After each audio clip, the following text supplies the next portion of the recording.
Well, good morning, and welcome to Whilton Mill for the final round of the Kart Championship 2025. Many championships up for grab. We're sure of an excellent day with fantastic weather. And what's even more fantastic than fantastic weather is my fantastic co-commentator.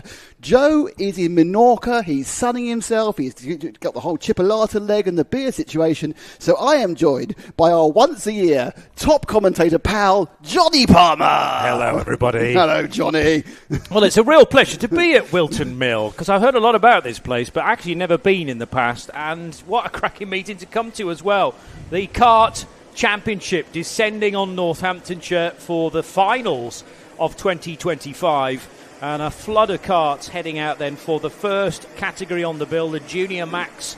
Junior Rotax, yeah. Junior Rotax, indeed. Which I believe, I've just been told they're going to get 2 warm-up laps, which gives me a chance to do this, which you haven't seen yet. Go on.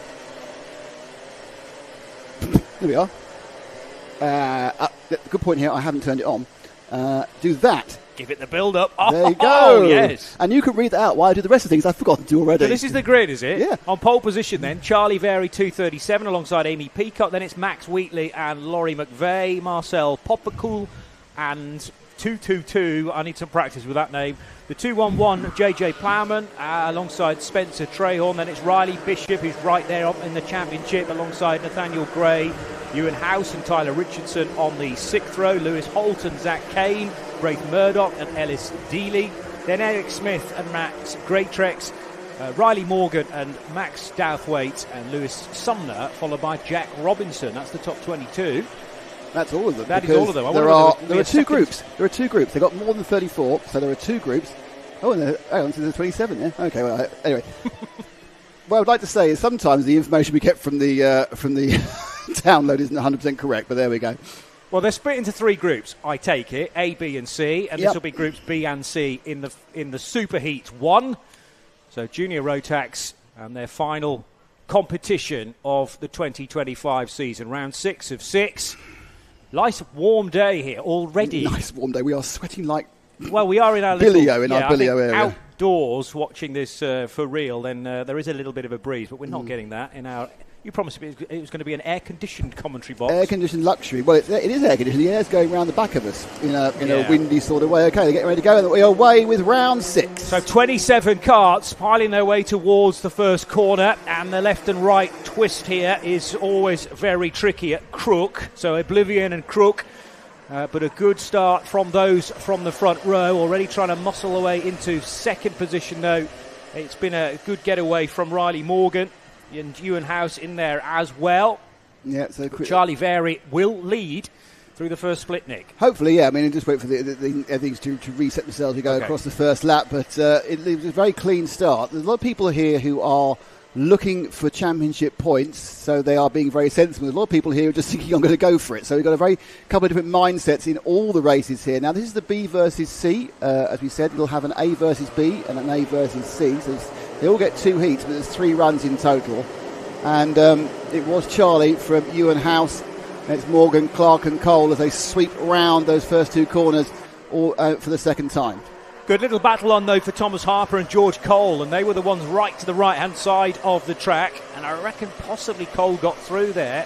Catch those in a moment. But Very is going to take some reeling in by Ewan House in the 226 kart. They're now just snaking their way to the inner part of the circuit at Wilkins, the left-hander at Osiers.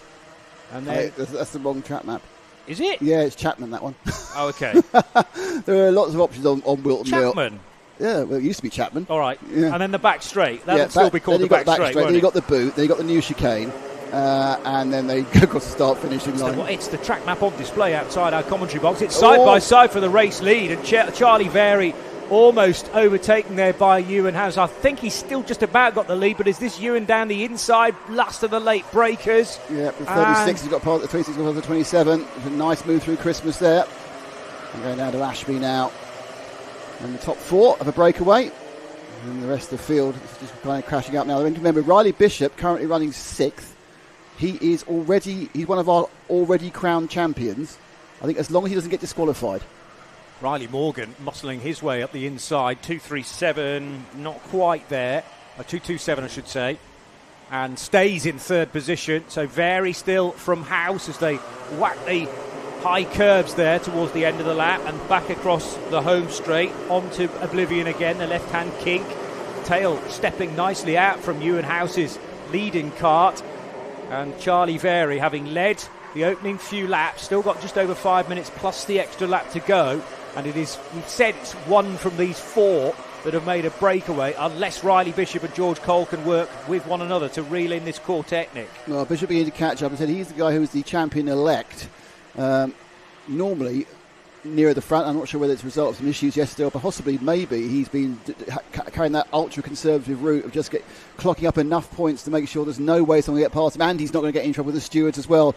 They go round the boot and now through the chassis damaging and in my case, as a man of venerable years, rib-destroying curbs of the chicane and into the first two corners again. But these four are being joined slowly there by Bishop in fifth place. You're still healing, I think, even to this after day. 22 years. Yeah, down the inside for the race lead. That's a great overtake from Charlie Very. He's now ahead then of Ewan House, and nobody else was able to sneak through in the same manoeuvre, but they're ready to pounce in third and fourth places. So really good run heading towards Christmas Corner. The right hand kink in the background is Fine Lady, and then down the inside, last possible manoeuvre, which meant that the second place kart at Ewan House could not respond.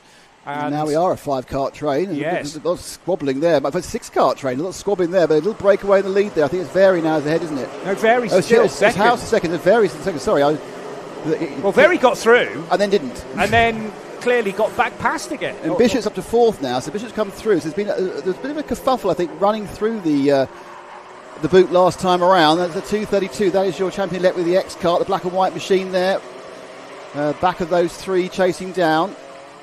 Now don't forget, this is 2/3 of the field. There's a third of the field sitting there watching this going, he's fast there, or he's fast there, or she's fast there. But they'll get together in this 3x3. There'll be a B final for Junior Rotax with a bump ups of 4, and then of course the A final. I think the top 34 end up in the A final. So we reckon 27 in this, but as many as 34 in the main race later on today. Second, third, fourth, fifth, sixth, seventh, and more all together, snaking their way through that final chicane and through the pit bend. And the one that has the slight advantage is the race leader, Ewan House, on to lap 7. Still got 3 minutes and a lap to go. And Very nervously looking over the shoulder to see how close Sebastian Clark and Riley Bishop are. And they're in the queue, but not really using different approaches, just waiting for one another maybe to make the first move. Ewan House still got that 3 or 4 kart length advantage over Very, and then the rest.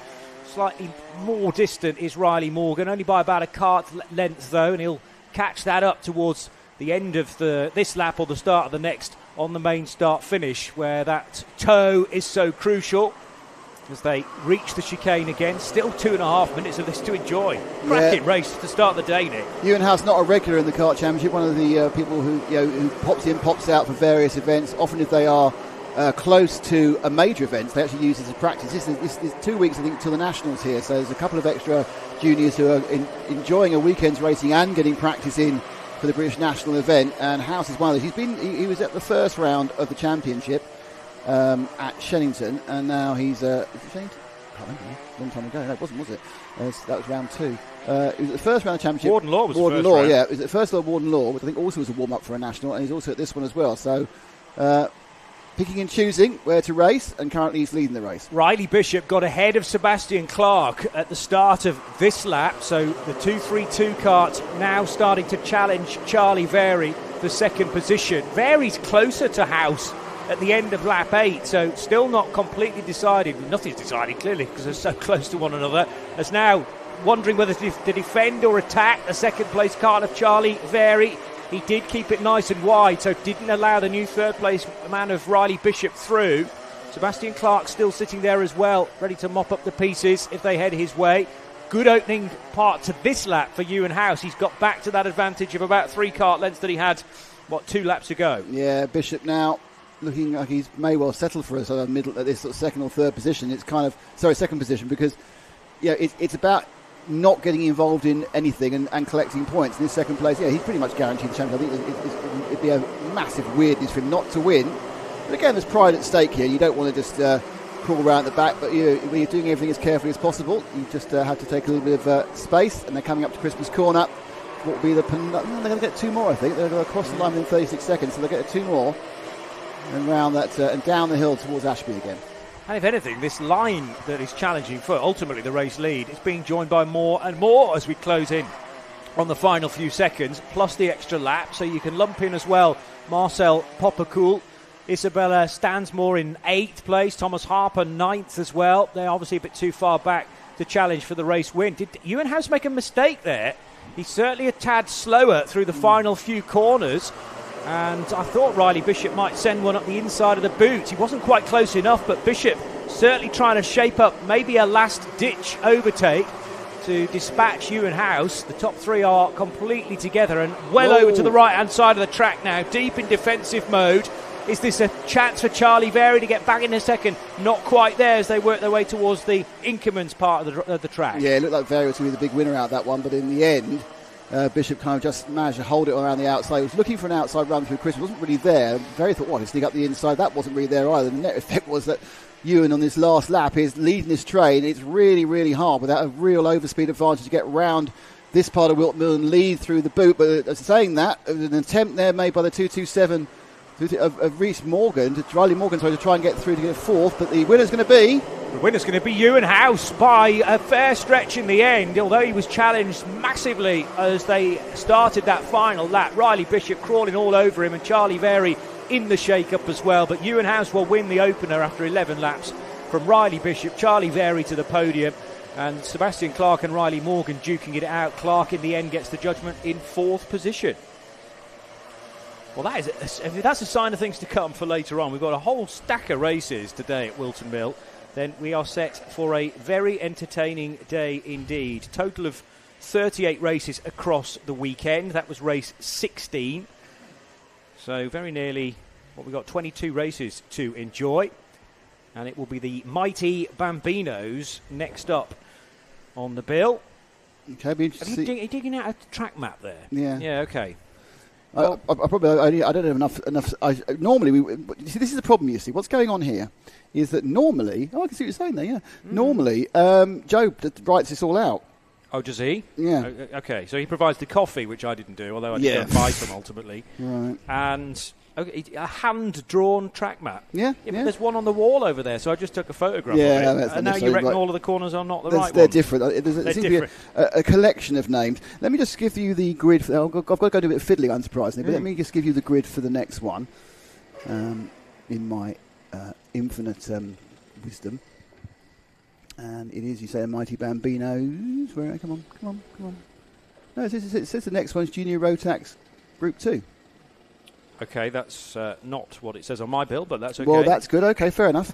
So there we are. That's Group 2 of the Junior Rotax, apparently. Fine. So this is the same karts, but for Groups A and C, I'm assuming, with George Cole on pole position, 288, just alongside Jack Beasley. Then we've got James Tate and Isabella Stansmore, who was in the previous race. Remember, there's going to be a mixture of half the field. I wouldn't have thought that is right, Nick, because we've got karts that will have just done a race. Karts that have just done a race, and half of them will want to be back out on track. And there's refueling to think about. There's adjustment as well. Race 17 on my bill is for Mighty Bambinos. Yeah. Well, it's not that I'm right. It's that the website I'm looking at is correct, I think. And they have also confirmed that Ewan House has taken the opening win with a best lap of 46.95. Here's the grid for the Bambinos. Arthur Thompson on pole position alongside now Felix Tandy, an absentee, we think, after an incident yesterday in the paddock. Heath Smith and Jules Nash on the second row, and then it's Logan Edwards and Aidan Castleman in the... Is that the what's called the O plate, Nick? So Logan Edwards in the O plate, Aidan Castleman alongside number 46, then Luca Peed and Calais Tennant. We've got Hendrix Fallat and Oliver Yap next up, ahead of Frank Pearson and Harry Voss. Oakley Howlett, Nico Mahoon, then it's Arthur Rhodes and Elliot Hitch, Teddy Smith, Jack Harper, Cooper Galloway and George Algar. And those are the 20 mighty Bambino karts that will be taking part after their qualifying yesterday. These are the only karts on the bill that are powered by electricity, and they are rapid because of that, because if anything they're actually faster off the mark than the more standard karts, and let's face it, the other karts on the bill aren't particularly sluggish. So it's going to be a busy day of mighty Bambino action, and this is their first of Sunday's event, the Superheat 1.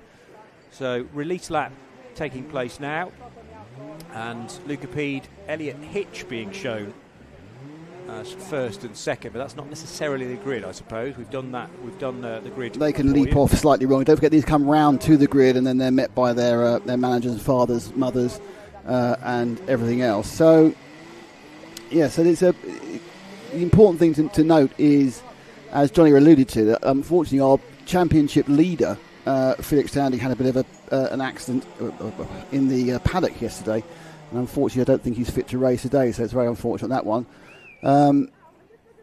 Which means obviously that it now looks like like Heath Smith certainly looking.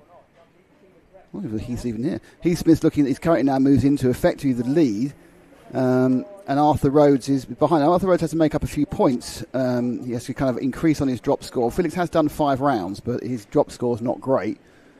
And as we wait for everyone to go across the line, we'll try and fill you in with that one. So very unlucky for Felix. There's no other way of putting it, really. It's just desperate bad luck. You know, it wasn't a race. It was just an unfortunate accident in the paddock. What can you do? I think Heath Smith is here, or certainly was in action yesterday, because they've got some. He doesn't get beat up by the transponder as they whizzed over. So that's fine. So Heath Smith now moves into a commanding 25-point lead over Arthur Rhodes. Though Arthur, and they both have very similar drop scores. So somehow Arthur has to score 25 points more than Heath Smith in this event, which is really hard to do. Yes. Particularly, you're not dropping individual races, you drop a full round. Whole meeting, yeah. Yeah. So there are 6 meetings through the year. This is the 6th of them. And at the moment, Heath Smith is dropping round 4, which I'll remind myself was at PFI. Mm-hmm. And Arthur's dropping Heat 4 as well. Arthur's dropping Heat 4 as well.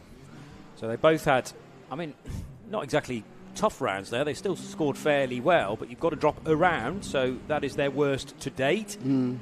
Depending on how they get on today, of course. So Arthur, of course, started off really well. He won the first 2 rounds. But then, of course, we've had wins in round 3 and round 5 for Heath. So it's kind of ebbed and flowed. The interesting thing about this Mighty E is obviously 6 months is how long the championship lasts, but 6 months in the lives of these kids is a really large percentage of their entire lives, when they're 7 or 8. Yeah. So you see massive improvements from drivers who were nowhere at the start, a second and a half off the pace on round 1 now will be fighting for the lead, as they just, because they were 6 and now they're 7, or they were 7 and now they're 7.5, and it's a complete difference. So you just see massive growth amongst the entire field in both their talent, their performance. So there's a 3-kart breakaway. Looks like the lead's about to check to different lines there. And as they sweep round to Chapman's for the first time, Johnny, thank you. And going back towards us.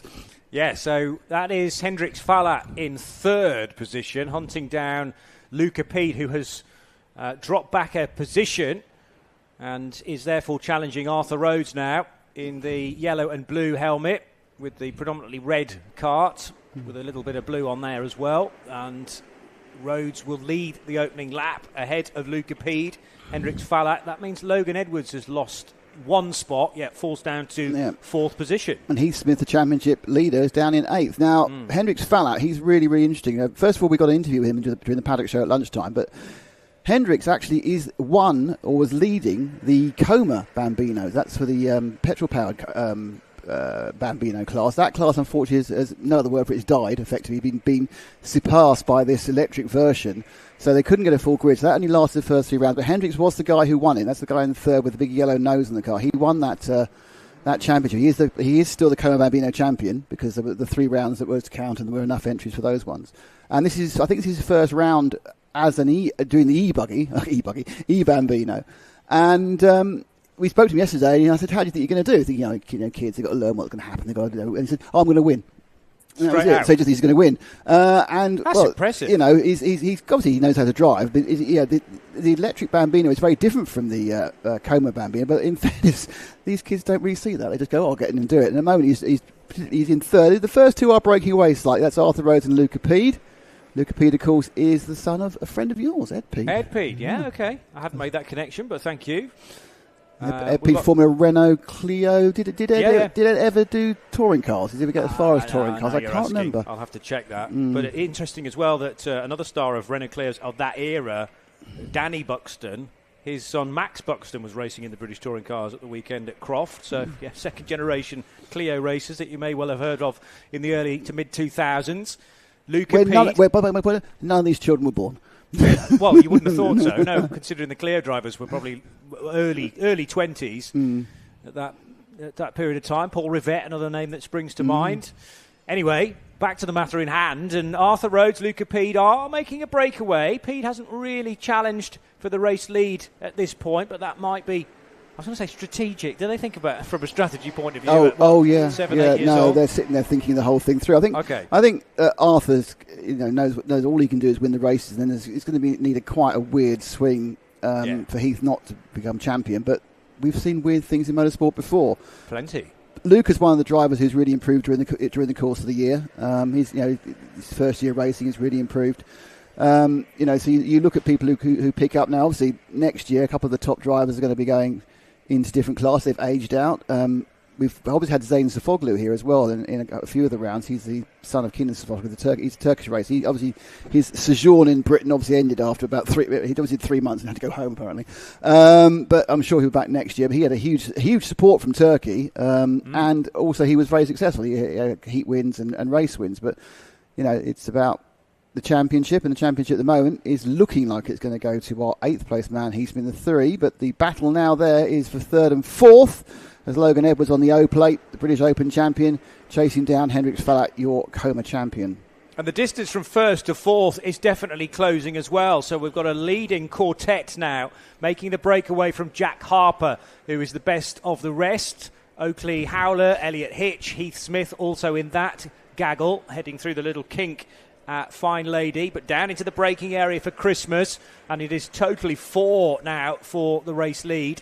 And Logan Edwards just offering a little bit of a pinch from the 4th position to try and squeeze ahead of Hendrik Fallat. They run a touch wide coming through Ashby and swinging back towards the left-hander at Wilkins, but still just ahead is Arthur Rhodes. Luke, gone. Fallat's at the inside there. He's going to take the second place at Chapman, but he lost a tiny bit of momentum. He lost doing that. May see the O plate of Edwards get up the inside. I mean, Edwards is more interested actually in seeing what the 47 of Luca Pede is doing, and they shuttle back down again, and a little kind of front wheel to rear wheel touch that just knocked Fallat off the track, and he just lost a couple of positions there. But no, nothing deliberate, but just kind of a coming together. He kind of swept back, but unfortunately the front axle of Luca Pede was there. Two of them wanted the racing line at the same time, but they were totally side by side, so one was going to miss out. And Luca Pede stayed in second position then. Logan Edwards up to 3rd, and Hendrik Fallat is a little bit of a loser, but he's plenty of time to get that back again. 2.5 minutes plus the lap to go. Still side by side for 2nd and 3rd, and Pede hangs on to it. This is a dream scenario for Arthur Rhodes, though, who started the lap with a seconds advantage. It's probably doubled now, with 2nd, 3rd, 4th and 5th becoming the new quartet to concentrate on. So which of the next batch has got involved with that? It is Jack Harper. In the orange Kart there, the number 6. And the 4 of them will come down. It's all about momentum, this class. I mean, they've got a limited amount of grip power, obviously, limited amount of grip. They run on treaded tyres the entire time. And it's really about, they brake very little. They just carry the speed through. I was chatting to one of the dads yesterday, and he said the karts get slow and they get hotter because they end up with too much grip, and then they can't just throw them through and slide them round. So they actually it begins to stiction them slower down with the power they have. So certainly this mighty Bambino, superbly successful series. I think we had 28 at one of the events here, and of course there is a chance we may see Might E Cadets, which is the next class up, on the programme next year. I've chatted with Darren Beavers about in the lunchtime show, and you can see what Darren's opinion of that chances are of going for electric on the next class up. Still the challenge is on. I thought Logan Edwards was going to snatch second place at Christmas Corner from Luca Peed, but Peed again driving very consistently and also aware all the time of where the two snapping at his heels are. But if they start to take different approaches, it might be that Luca Peed can't fend both off at the same time. He's taking the tighter line again towards the end of the lap. Is that going to be costly as they work their way all the way through the boot? No, again, tucks the 47 car into the racing line for the pit chicane. And back across the line, Arthur Rhodes not really getting away quite as much as I thought he might with those four karts in behind. Well, what happens is they will actually gain an aerodynamic effect. They will actually slipstream back to him because they are punching the hole. It's that weird bit of physics that even though the kart in front is punching the hole, it also gains from the slipstream as well. Because of the lack of drag from behind the kart. It's all very, very advanced what actually happens. No, I get it. You get a train of karts, everyone goes faster. And as you can see, they are inching towards Arthur. It was 0.6 seconds last time round. This is the penultimate lap as the clock strikes 0 and already looking, Luca Peed there looking up the inside and now thinking about a move. The Chapman is a better place to make a move if you can, but you have to make sure you maintain the momentum down this back straight to avoid being immediately repassed into the boot.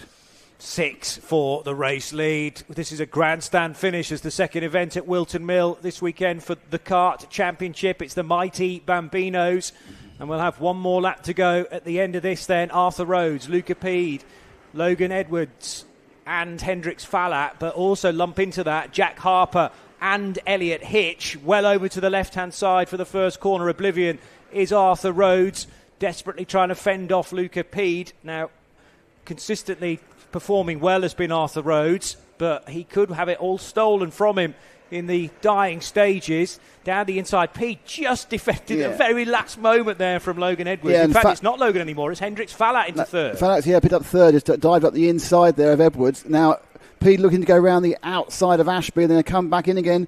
And then it's the left-hander, and Fallat got himself right on the outside there. He's dropped into fifth. Not quite sure what happened there. I think it was, now he's on the side as well. That's a bad couple of corners for Hendrix Fallat. Drops down to sixth place.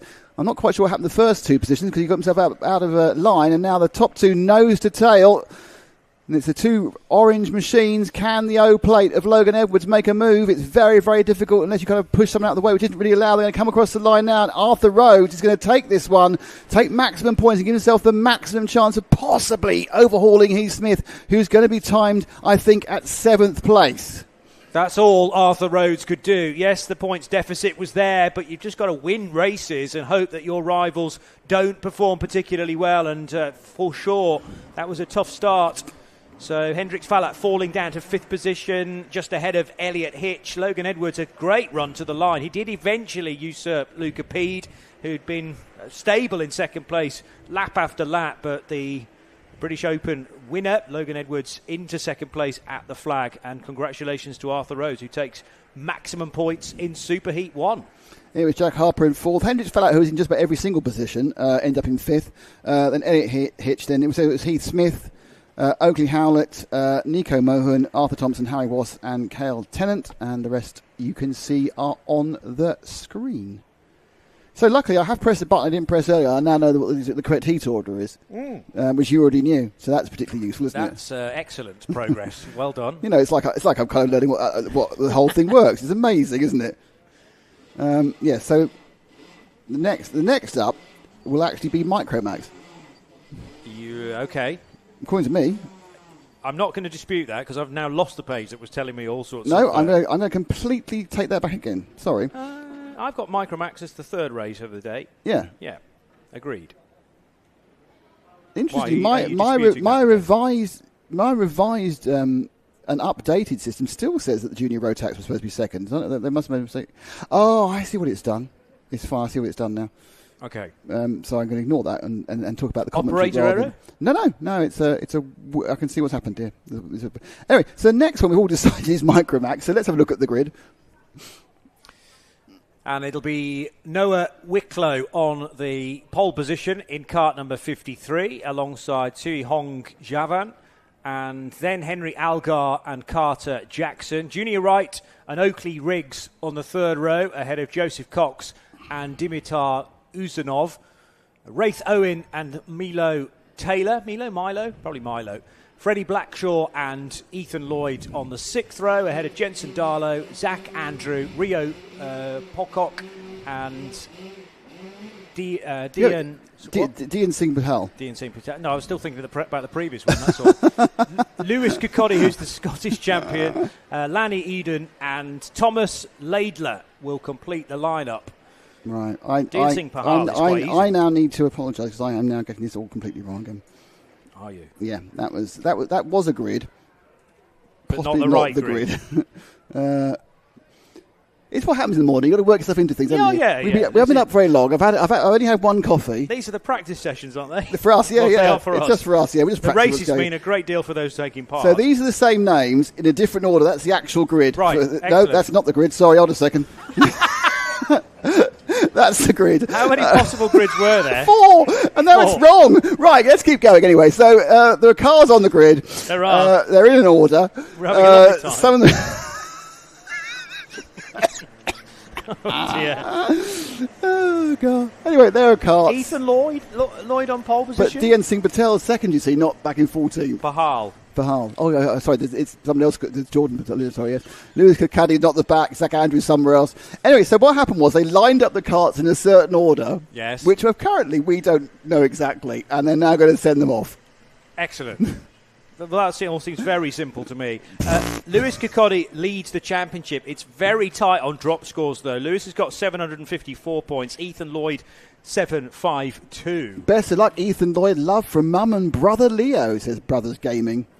There you go. And it is Ethan Lloyd on the front row from Dian Singh Pahal in the 29. And Oblivion being the first corner of the left-hander. But Pahal's... They're going round again, They're going round again, yeah. Their arms up. They were trying to go round before they went round again, and then two of them didn't know they were going round again and had a row. Yes. Well, it was the arms up from both Ethan and Dian on the front row, actually. So clearly something was up, and they were trying to communicate that to the rest of the field. Everybody needing to get back into the correct order. And I wonder whether they were listening to some of our grid rundowns. They got confused. We may now have a completely different grid. This is what happened. They sat there going, hang on, this isn't the grid. This isn't where we're supposed to be. Hang on, Johnny just said I was in 14th place. What am I doing here? Yeah, why am I on the front row? So Dian Singh Pahal was deliberately not wanting to leave the grid, whereas those behind hadn't quite got his signal, and there was quite a slap from behind on a couple of occasions. Yeah. Anyway, hope no one's got a nose. Hope no one's got a nose penalty just round the back of it. Martin Lloyd was saying good luck and safe front of Ethan Lloyd. So there's a lot of Ethan Lloyd fans out in the chat. Well, Ethan Lloyd to the right hand of our shot as we look down at the grid, left hand side of the grid itself. Make sure you go through the grid hatchings for a correct start to the race, and jumping 86 out of that. Jumped out, but I don't think it won't be a problem that run because he was just trying to get out a bit of space, sweeping round and up towards Christmas for the first time, and it's a orderly queue, and it looks like relatively static positions, and not a huge amount of change even towards the back of the field. Don't forget, of course, this is the TKC uses timed qualifying and superheat, so they have already sort of ordered themselves in approximate speed range. Those of you who watch Karting Live TV know, for example, the NKC just uses random grids, which is one at the front, one in the middle, and one in the back. But this one, the fastest guys, or the guys with the most points so far from qualifying and the heats, are towards the front. So there's less chance that someone at the back is going to be trying to make up 7 positions in the TKC, but actually having made up no positions at all and leading. It looks so painful, but of course they're kids and they don't care as they bump over the thing. It's the 66. It's Ethan Lloyd with his massive fan club on the chat who leads from Dian Singh Pahal. And Pahal then getting a good getaway, but he obviously couldn't get across the nose of Ethan Lloyd at the start into Oblivion. That's always difficult to do when you're starting level pegging from that front row, and he was getting a fair bit of attention from the carts behind as well. Lewis Kirkcaldy crosses the line in 3rd position at the end of this first lap. Another 8-minute race plus the extra lap, and there is a distance visually now between Dian Singh Pahal and that S plate, or the S race number for Scottish champion Lewis Kirkcaldy.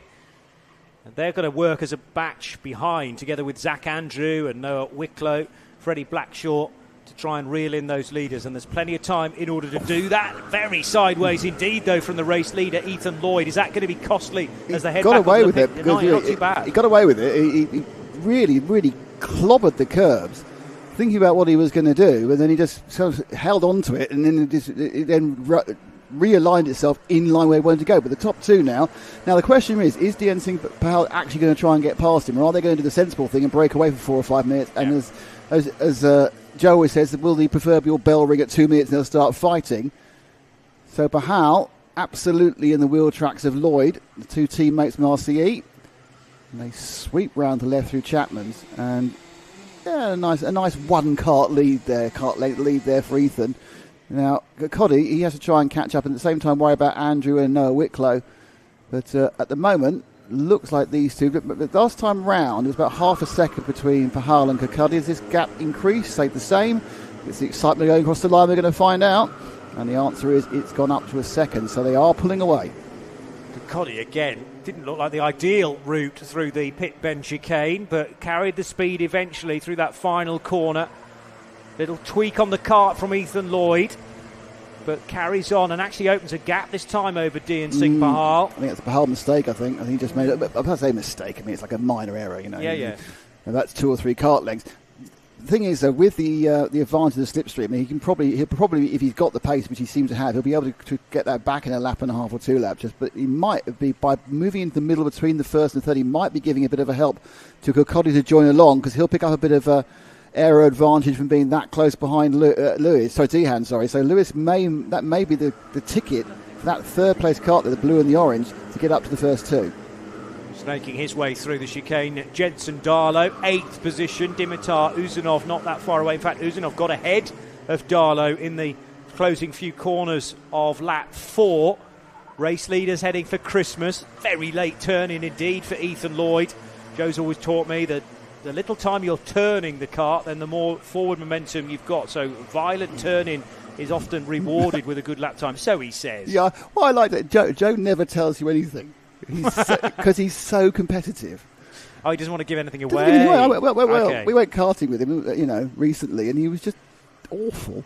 He's awful. He's awful in the car. He's aggressive, unpleasant. He won't tell you anything. He won't help you out. Awful in the respect that he doesn't give you any moment's peace, but not awful in terms of being slow. No, he's brilliant. He's an excellent. No, he's very good karter. Yeah, but it's a case very much. When the visor comes down, he's a different animal. And at the end of the day, he'll tell you what you're doing wrong when you're going home.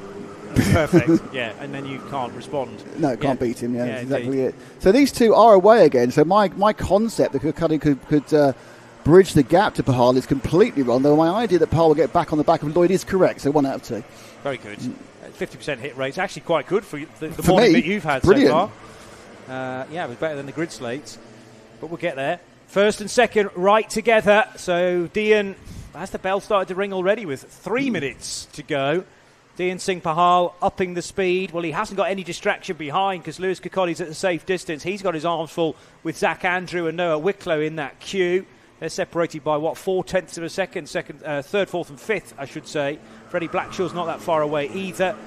As the 66 of Ethan Lloyd will cross the line for the 5th time. Still ahead of Dian Singh Pahal. And Pahal closer partway round the previous lap.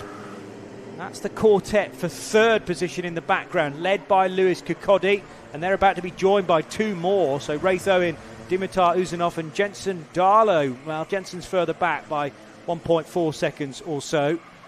So Dimitar Uzanov looking to close in on Raith Owen and the rest, as the leaders now are heading to the infield section of Wilkins and Chapman and the back straight. So this is one of the closest championships we have. There's only 2 points between Ethan Lloyd in second and the leader, who's Lewis Kirkcaldy. So Lewis currently in 3rd.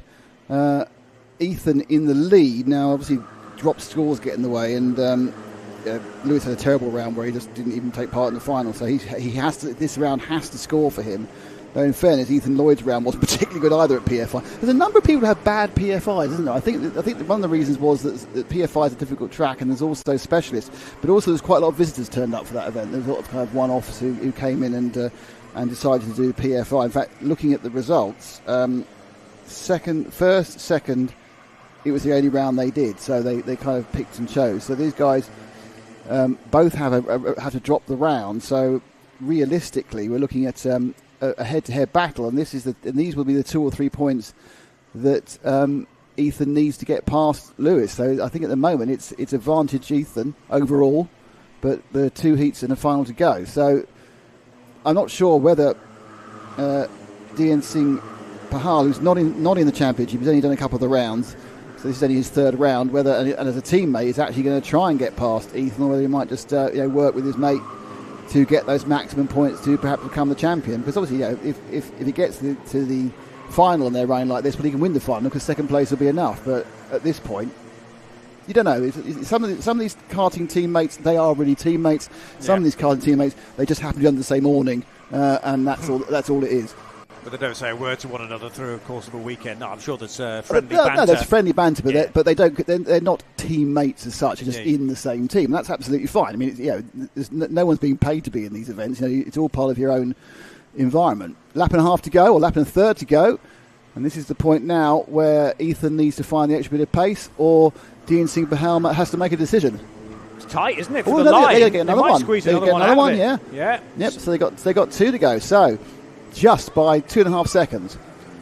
So Dian Singh Pahal playing the perfect rear gunner role at this stage. Is he going to try something at Christmas? No, they're still together, and Dian happy to sit in the wheel tracks of Ethan Lloyd.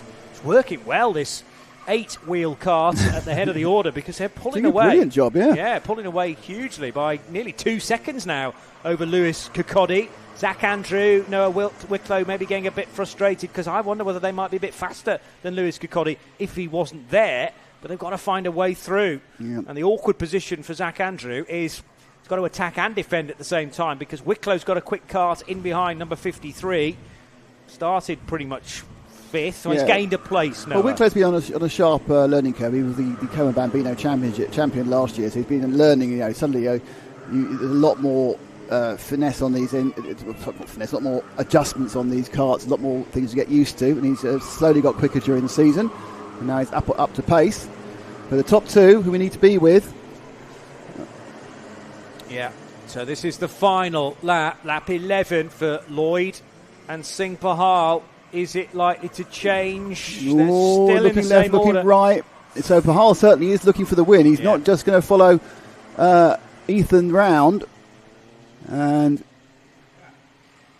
Kirkcaldy, Andrew, Wicklow for the places outside the top 2, but Ethan Lloyd just about okay to the finish, I would suggest. The pit bend chicane is next, and Dian Singh Pahal's pushed him all the way, but Ethan Lloyd it will be to take the race win in number 66. That is to complement his points from earlier on in the season. Remember, round winner at the previous event, round 5, was Ethan Lloyd, and with Dian Singh Pahal in need of, well, he's missed a few rounds in fairness as well. In fact, didn't appear at Shennington, for instance, nor the 3rd round of the season at GYG, but it means that Dian Singh Pahal will climb the order in the championship, and a great result in the first event of the day for the Micromax. But Ethan Lloyd, if he's going to get pressure through the course of Sunday here at Whilton Mill, just shows that he's not going to crease easily to it. It wasn't a long line of karts, but nevertheless, and the safety, I suppose, of having a teammate in behind him. But Dian Singh Pahal was upping the ante in the closing laps. Right, I'm going to risk this. I'm going to try and give you the grid for the next race. Excellent. This may go horribly wrong, obviously. I'm prepared for that. It's now, to me, the next one, so it's Super Heat 1, should be Rotax Junior Primo. Do you agree? I do. Race 19. And, yeah, Super Heat 1. Here's the grid then for those cars. Lewis Gilbert will be on pole position in the number 14, alongside Elijah Hazelwood. Then it's Isaac Jameson and Cooper Campbell-Lees. Bertie Hodgson and Noah Clark, 51 and 44 on the 3rd row, ahead of Zach Mackay and Zach Jennings. Alfie Forrester and Lily Shaw. Then Aston Brown and Oscar Chervik. And then it's Ethan Bath and Luke Wells. Elijah Hartley and James Fabricius. George Ralston and Thomas Butcher. Pierce Whitehead alongside Noah Jones on the 10th row. Then it's Ronnie Legg and Josh Whittaker, Thomas Ambler and Charlie Thompson, Samuel Yeadon and Harry Ward, Jasper Oakes and Lucas Olofsson. And finally, Louis Brown will complete what should be a 29-kart lineup for the first race of the day for the Rotax Junior Primo and their Super Heat 1. But they were in plenty of action yesterday as well.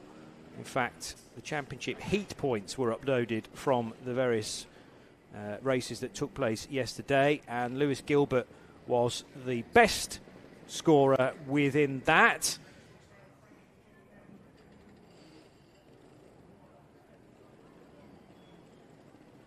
One of the later races on Saturday for the Rotax Junior Primos was in fact won by Lewis Gilbert from Oscar Czerwiec, the Polish racer.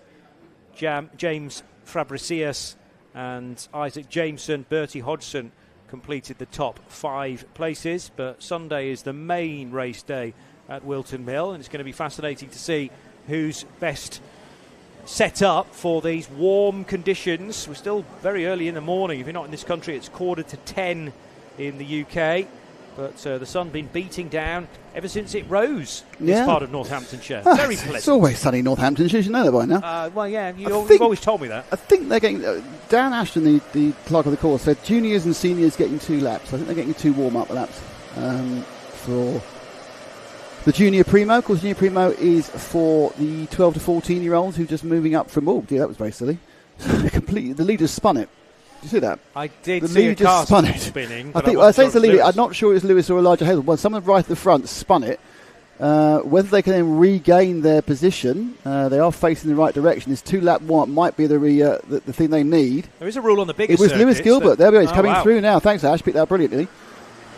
There's a rule on the bigger circuits, the Kart circuits, that says if you don't fall all the way to the back of the field on a rolling lap, then you can legitimately take your position. But I don't know whether that's a rule in the Kart Championship.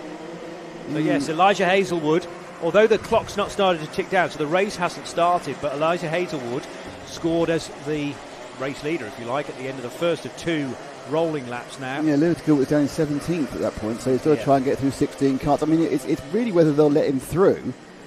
You are allowed to take your position. I think it's a point actually towards when they've been to grid up in the minute where you can't go any further, but he's made up several positions.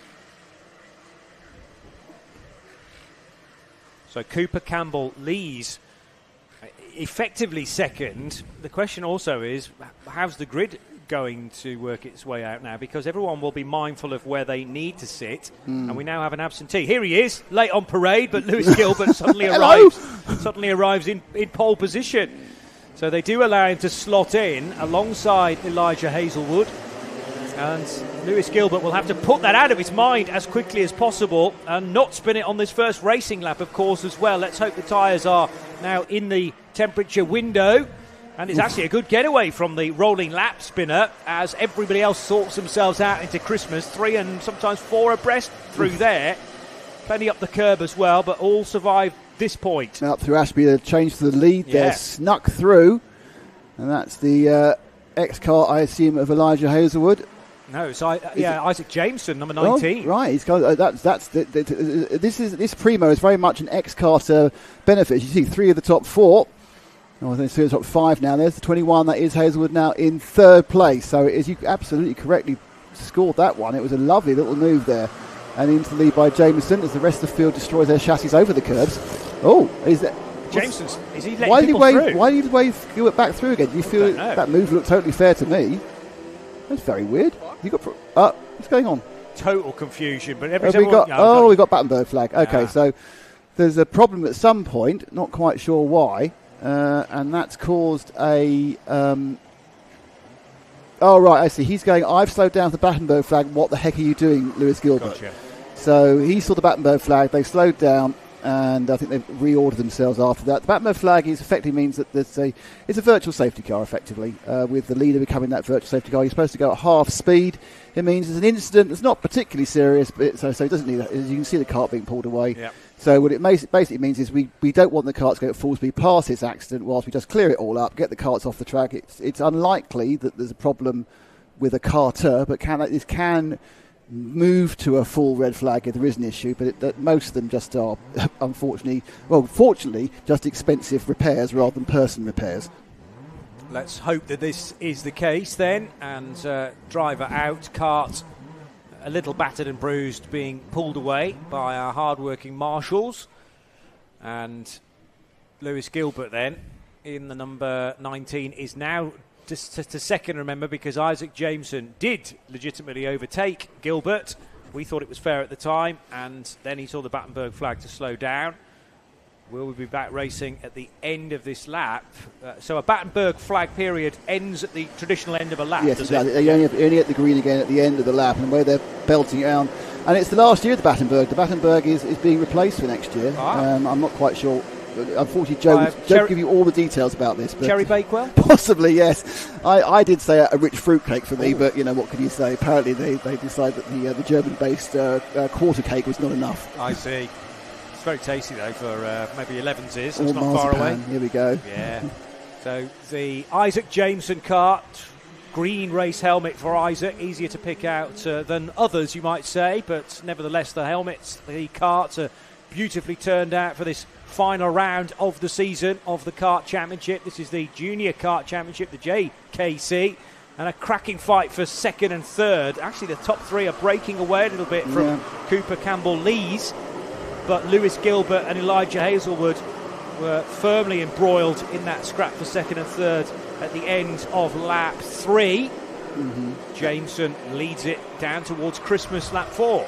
Now remember, Hazelwood is one of our already crowned champions, barring not being disqualified at all. So he has gained the championship basically on the back of 3 or 4 very, very good races in the middle of the season. It's been quite a close championship, so there's been points that have been spread around a vast number of drivers, and he's really got it by being consistently quick. He has won 2 rounds, in fairness to him, but the other rounds were a 2nd, a 5th and an 11th. So it's enough because of what everyone else has done to give him a very comprehensive lead in the countback scores of over 70 points, and that is enough to say that barring a potential disqualification disaster, he will be crowned champion in about 5 hours time, 6 hours time. Exciting day then for all those involved in either championship battles that have been sewn up. That's the comfortable way to approach Whilton Mill, but there are plenty more where they are far from decided. It's going to be a stressful day in certain areas, therefore, of the Whilton Mill paddock, as towards the double left-handers go the race leaders, Wilkins and Chapman. And Isaac Jameson, try as he might, cannot shake Lewis Gilbert and Elijah Hazelwood. So Gilbert, after that very uncharacteristic error on the rolling lap, has got his head down. Yes, he's lost the lead, but he's within the sort of area where it could come back to him for sure. Just got to try and force a mistake from Isaac Jameson. But his kart, number 19, appears to be on rails at this stage. No need to defend down towards Christmas for Jameson, the race leader. Well, Lewis Gilbert has been warned. I think that was probably for the overtake element during the Battenberg. Oh, yes. So it's a lack of observation warning. That's the guy in second with the white nose. He's had an eventful day so far, really, hasn't he? He's spun the wrong way to drive through the entire field. He's got himself into second. He's had a warning. He's been under investigation at the same time. So he's packed it all in for what is basically 6 minutes of racing. He's doing well. He's ticking a lot of boxes, not necessarily the ones he would have been focusing on at the start of the weekend. But crucially, still there or thereabouts. Lewis Gilbert also second in the championship as well, so he's going to try and stay ahead of Cooper Campbell-Lees, and he is doing that comfortably. He's got a kart between him and the 4th place man, but more importantly, a significant time difference as well. Yeah, it's a good point, Johnny. We're talking about winners, but there's people who are aiming for a second, people aiming for a third, people aiming for their aim at the start of the season was a top 10. Not everyone, people go into it's my first year, I want to get this position. So it's, we obviously, as the commentators, we concentrate on the overall winner. Well, but there's personal battles and personal victories and disappointments, going on all around the track. And up the inside comes Hazelwood. It's really hard to get past. There was an outside chance before the chicane was there. A year and a half ago, you could actually come up the inside and try and get through the paddock bend, but no, not now, not with that very aggressive chicane that was sponsored by several chassis manufacturers in the karting world, as it's made them a fortune. So that is a very new addition, is it? It came beginning of last year. So okay. It's literally February or March last year. Actually, maybe a bit later. I think we did one meeting last year without it, then the next meeting with it. So I think it was like April or something, and the chicane came in. So, and prior to that, it was just straight. It was straight down. Yeah, it was too quick. It basically it was too quick, and they were worried about people when they went off and hit the wall. They widened the runoff at the outside of pit bend. You'll see it as they come around in a second. They've widened that runoff at least 3 times, but they were still getting people who are just coming in so fast and then just going to the outside and hitting it. So you see how that's the third widening. So they decided to slow down the entry with that chicane, which worked. And a couple of kids we were talking to yesterday said they really like the chicane, so they like throwing their bodies around being beaten up by carts. Well, it's a rare chance of another left-hander. It's very, very brief, but this predominantly obviously being a clockwise circuit, mainly right-handers, but the 2 lefts coming up now for the race leaders. Wilkins the first. There are different versions of the Whilton Mill track that you can run, but this is the fullest of them. This is the race. This is the own driver version. A lot of the other versions are for various special events, and also, of course, the corporate stuff as well. Okay. But there's an arrive and drive cart behind us. Because of kids, it's a whole leisure centre area. It's great. Well, apart from one thing, there's one thing about Whilton Mill that's not great. Okay, controversial. No, it's not. They banned dogs. Oh no! Dogs are completely banned. Not even on a lead or anything. You cannot have dogs at the track at all. Is that not a kart track thing across the country? No, it's just some tracks say yes, some tracks say on a lead only, some tracks say well behaved in the paddock, not near the. It's completely banned from the entire environs of Whilton Mill. Okay. Apart from that, it's a great circuit, great people, and we like being here. We love it. I haven't got a dog at the moment with me, so it's not a major issue. But I also just like seeing the dogs walking past the window. Yeah.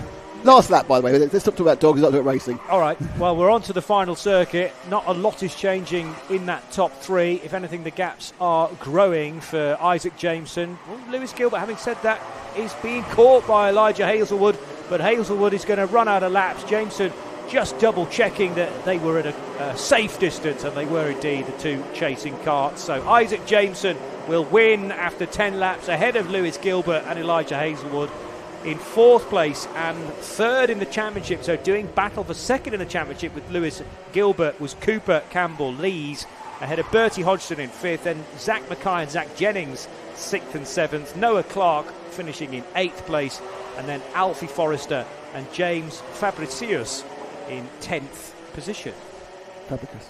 Is it just Fabricus? It seems to be. I was thrown by the extra I'll be honest with you. I don't think really I should be involved in any name pronunciation advice, to be honest. But it could be Fabricus. Let's stick with that. Frank can hear us again. That's good. That's because I moved everything massively. Right. Considering Frank is bringing us some of the pictures. He's bringing us this picture right now. Tremendous. That's a great shot, Frank. It's not a lovely day. What a lovely day here in Whilton Mill. It's dog free. You can even see our little commentary box over on the left there. You can. We're down below, yeah. Anyway, so that was the Junior Primo. Now I'm going to now take a massive gamble that I actually know where the next one is. So it should be Intermax Superheat 1. Do you agree? I lost the page again. Hang on, here it is. Right. This is going to be Intermax Superheat 1. Oh, there we go. And that will put Luke Millward on pole position in his 138 card, alongside Logan Rolfe, Nick's new friend for the weekend. We'll catch up with Logan during the lunch break and the paddock show. Larry Price and Akil Nain Giannone will be on the outside of the inside of the second row, because remember, pole position is on driver's left on a clockwise circuit. Then it's George Quinlan and Oliver Barton, Jensen Sale and Ronnie Smart, then Leo Livings and Eddie Duncan ahead of Lewis Herbertson and Noah Clare. The 7th row, Charlie Quinn and Drew Davidson, another Scottish champion. Jensen Walker and Cameron Tipping will be on row 8 ahead of Rudra Golkunath. Then, Jamie Walsh alongside Rudra. Then it's Odysseus Hall and Jaden Patel Scott. Finley Thompson, Noah Jebson, Harrison Thorndike and Annika Hurd. Some of these names I am seeing for the first time. I did love the way you sped up once you got the names you knew. It was brilliant. There are some cracking names, and which I have been and James Leicester is struggling with the entire year. So it's good to know that somebody new, who's actually a genuine professional, is struggling as well. So championship-wise, Logan Rolfe led at the beginning of the weekend by 11 points from Jensen Sale. We spoke to both of those in the... we will speak to both of them in the paddock show.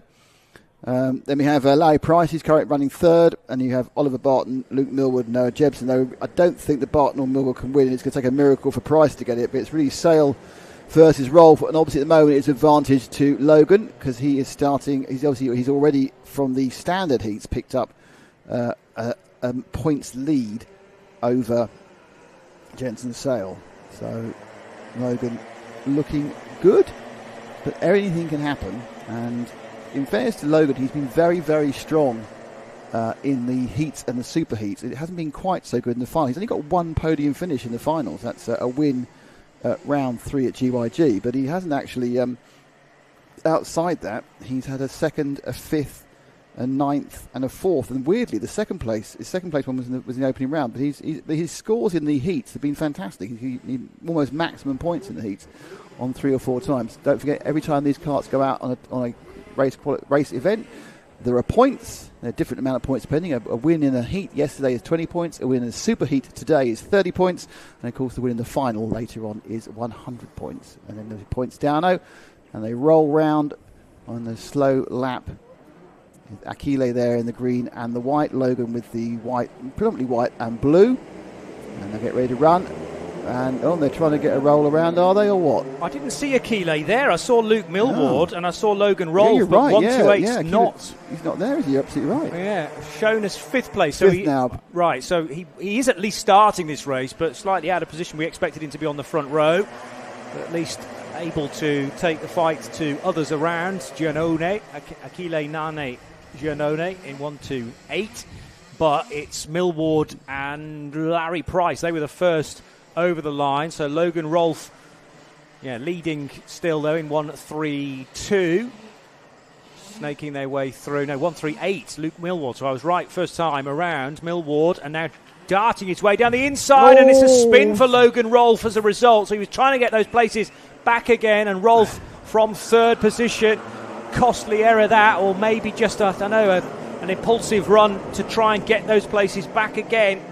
It was almost 3 abreast into the left-hand kink. Swept across the nose. I don't really think I'd put any blame on Price for that one, but that is what Rolfe didn't need to do, because he just needs to keep scoring the points consistently just to make sure he was going to be okay overall. But this is going to mean he could drop anything up to 20 points on his major rivals. That is Jensen Sale currently in 4th.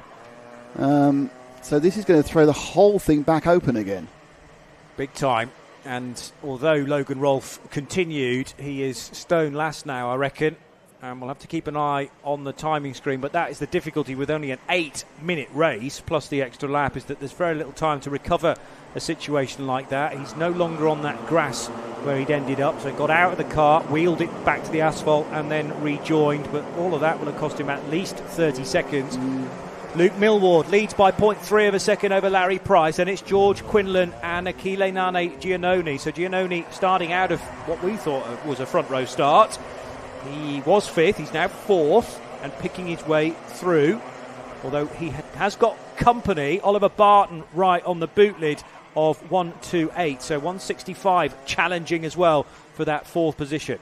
So Luke Millward, of course, who is the reigning British champion in Micromax, which is one level down from this in age group and slightly in power and everything else. Missed the first round, Luke, but he's been the rest of the round, and he's scored some good results. Not quite consistent enough to be running for championship, but a really, really good result here, with absolutely catapulting way up the field. He could go as high as 2nd with a really good weekend. Price behind, of course, is the driver currently in 3rd, and they come up and through Fine Lady and towards Christmas now, those two. And both of them need to make the most of the situation. The man who's leading the championship has dropped a massive error, and is not quite sure how far back of the field. You'll find the numbers rotate. He was actually not even in the top 20 still, I don't think. Logan Rolfe, I got in 23rd position. Yeah, and 4 seconds off the back. So yeah, it's a disaster for Logan. He'll get about 6 points, and he'll throw a massive swing towards his championship rivals, and it may even become that, because that drop might even mean this actually becomes his drop score, just because he's consistently scored well. He's not had any really bad rounds. Sweeping around again. We're not even halfway through this one, so there's a chance that Logan can get onto the back of the field and then get through a few, but he's really going to be very lucky to get much through the mid-teens, I would think, and that's just not any use to him at all. But these two out front, Millwood, who needs a huge point swing to bring himself into contention for the championship, was really for contention for the podium, I think, and Price, who's there or thereabouts with a chance of catching up.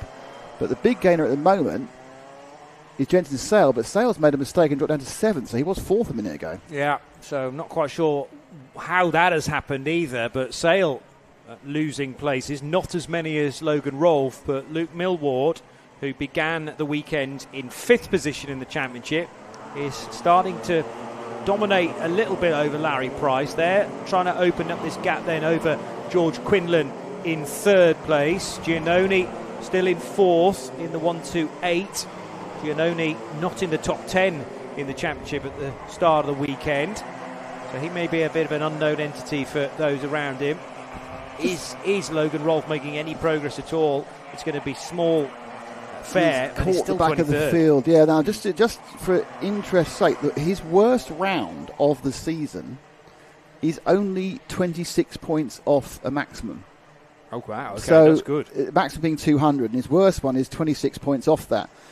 He's probably losing 20 points, 22 points in this race. Yep. Because that's 30 points for a win and down low from there. So he is effectively now really making this his drop round, unless he wins this and the final, in which case he'll only gain an extra point.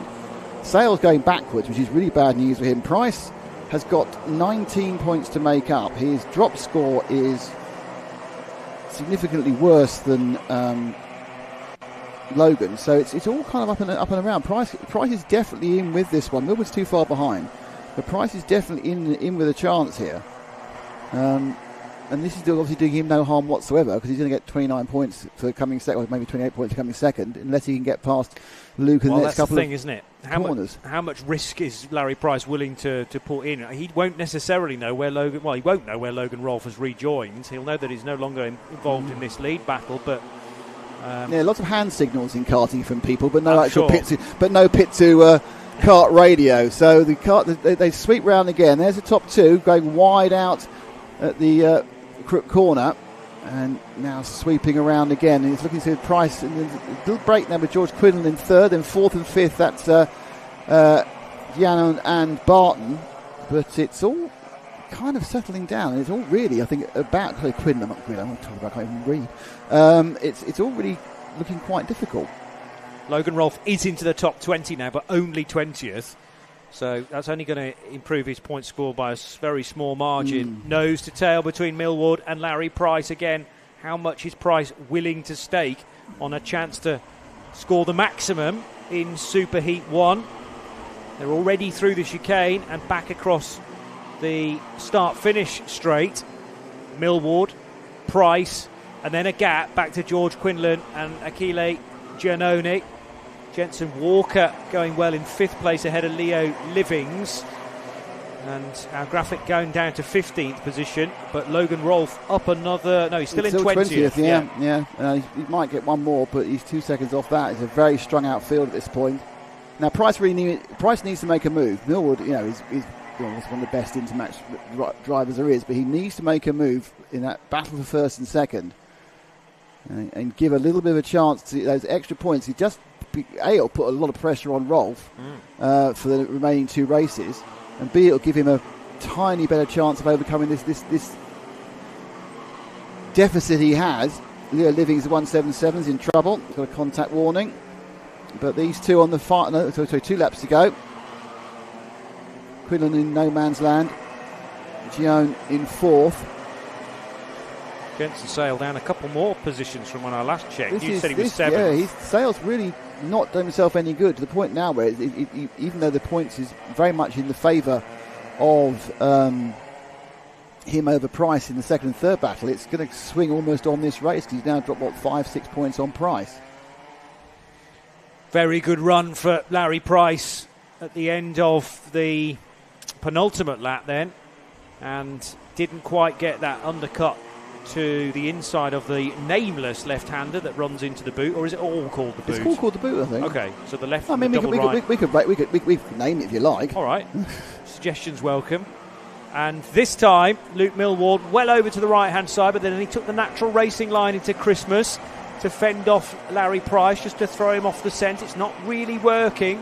So Millward clearly feeling the pressure in the closing stages of Superheat 1 for the Intermax final tour. And Luke Millward, Larry Price, nothing between them. No pressure from the rear for Larry Price. So George Quinlan at a safe distance. They're heading for the boot and the final time. Put his nose in there, Price. And he's nibbling at the back of Millward, but Millward absolutely driving the line. And he's going to take the first of the Superheats. Price is going to get out of the kart, probably feeling disappointed, and then see the rest of the result, notably the problems that have been seen for Jensen Sale, who's dropped down again. Jensen must have had a problem. He just disappeared down the field the whole time. And Logan Rolfe, who got to 17th. Well, he hasn't crossed the line. He was 17th last time around. He's absolutely... Yep, he is 17th. He got to 17th in the end, so he's dropped 15 points on Price if they count this round, and that would be very significant. So we're probably going to have to, at some point, try and work out what the points are. I may have to actually do some maths during lunch break. Well, it's not as terrible a scenario as Logan Rolfe might have expected, because he's actually finished ahead of Jensen Sale. Oh, Sale's had a nightmare. Sale, I don't even know whether Sale finished that race. No, he's down in 23rd, yeah. 2 laps off, so he had a technical issue. Yeah. So in many ways, that kind of takes Sale out of the equation. Agreed. So I think that's taken Sale out of the equation for the win overall, because he was behind and had to catch up, and he couldn't carry on with it. He couldn't carry on with the same set of drop scores, and dropping 30 points or 27 points like that is also going to cause him issues, given the fact that he hadn't got a max from yesterday either. So I think that takes Sale out of the championship. We do talk to him during the paddock show, so when things were still going okay, and I think that takes him out. So now it's about Price. I think in this class, it's about Price versus Logan Rolfe. So Price, a total of 901 points, but he loses his worst round to date, which was GYG, round 3. Takes him back to 736 points prior to that race. Logan Rolfe, 757. But Price gets the points for second place in Superheat 1. Logan Rolfe all the way down in 20th position, but did finish ahead of Jensen Sale. So we reckon Sale now a massive mountain to climb, if not completely out of it. Down to Price versus Rolfe in the closing 2 races of the season. So it looks that way. But time moves on, championship moves on. We move on to the next race, which once again we need to agree what it is, because otherwise I'll make another terrible mistake. I think it's the second junior rotax. I think it's AVC. Do you I would agree with that, yes. Excellent. There we go. So that's the grid for AVC. Tremendous. Thank you. AVC being groups A and C, right? Yes. A versus C. A versus C. So we've had B. I think we started with B versus C, didn't we? Yep. So yes, A versus C. So we've got A versus B to come. Some of these names you will recognise then from the first heat for the junior rotax. Others you may not. Lewis Sumner from pole position alongside Sebastian Clark. Then it's Oliver Fabricus and Daniel Hartley, Jack Robinson and Isabella Stansmore, Theo Bradshaw and Marcel Poppercool, JJ Plowman and Lewis Holt, Braith Murdoch and Matt Scott on the 6th row ahead of Sam Mott and Kevin Ivanov, Laurie McVeigh and Alfie Lambert in front of Max Wheatley and Hayagriva Golkulnat.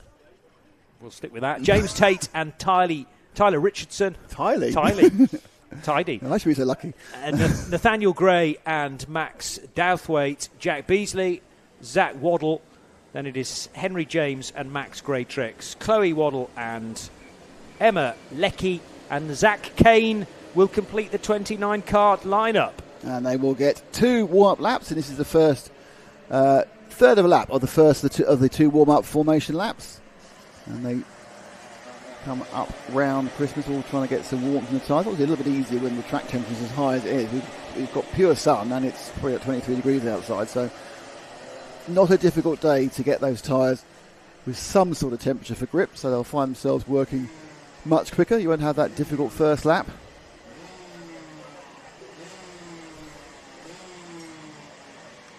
So just coming in round through the boot.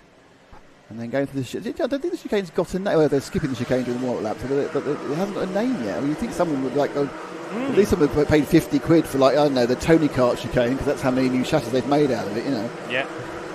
I'm calling it the pit bend chicane, but pit bend corner itself is actually the next one that takes them onto the home straight. And I still reckon that 90-degree left-hander that leads into the boot proper doesn't have an official name. Marshall Post 8. So, thoughts welcome there.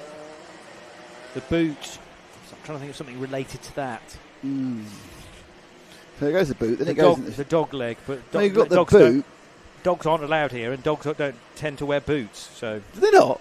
No, not in my experience. Okay, I didn't know. That's interesting. Yeah. Some owners will put a dog in boots, but I think that's unfair. Oh, that's a bit of a coming together there. They really slowed down, and people were slightly caught out. About 7 rows back. Yes. Not sure. Hopefully, no one's done a drop down on the nose because of that. I suppose what do you find at the bottom of a boot? Which is unpleasant things normally. Actually, think about it. So a stone, which is why the dogs aren't allowed, to be honest. Yes. You might have a stone in your shoe and your boot. How about a Blakey? I don't know what a Blakey is. Don't you? Do you know what a Blakey is? Oh, it must be a southeastern thing. I hate you, Butler. Yeah. No, Blakey's are little metal things you put in the bottom of shoes. Okay. To keep them from wearing out. But let's go. We're racing then for the second junior rotax. Oh, and there's a big incident mid-pack, which is accounted for 1, 2, 3 cars. And they've got and it's going to go around. So they've scrapped the start. That won't help those spinners. And where did all this kick off? 2-2-2 slightly out of a line. 2-1-3 as well. Oh, no, it's very early up. It is. It was 202 who actually lurched across and then spun someone off. I don't know who 202 is, but that was... well, according to this, there isn't a 202 in the race. Well, that surprised me then because I've misread the number, but I thought it was 202 as well.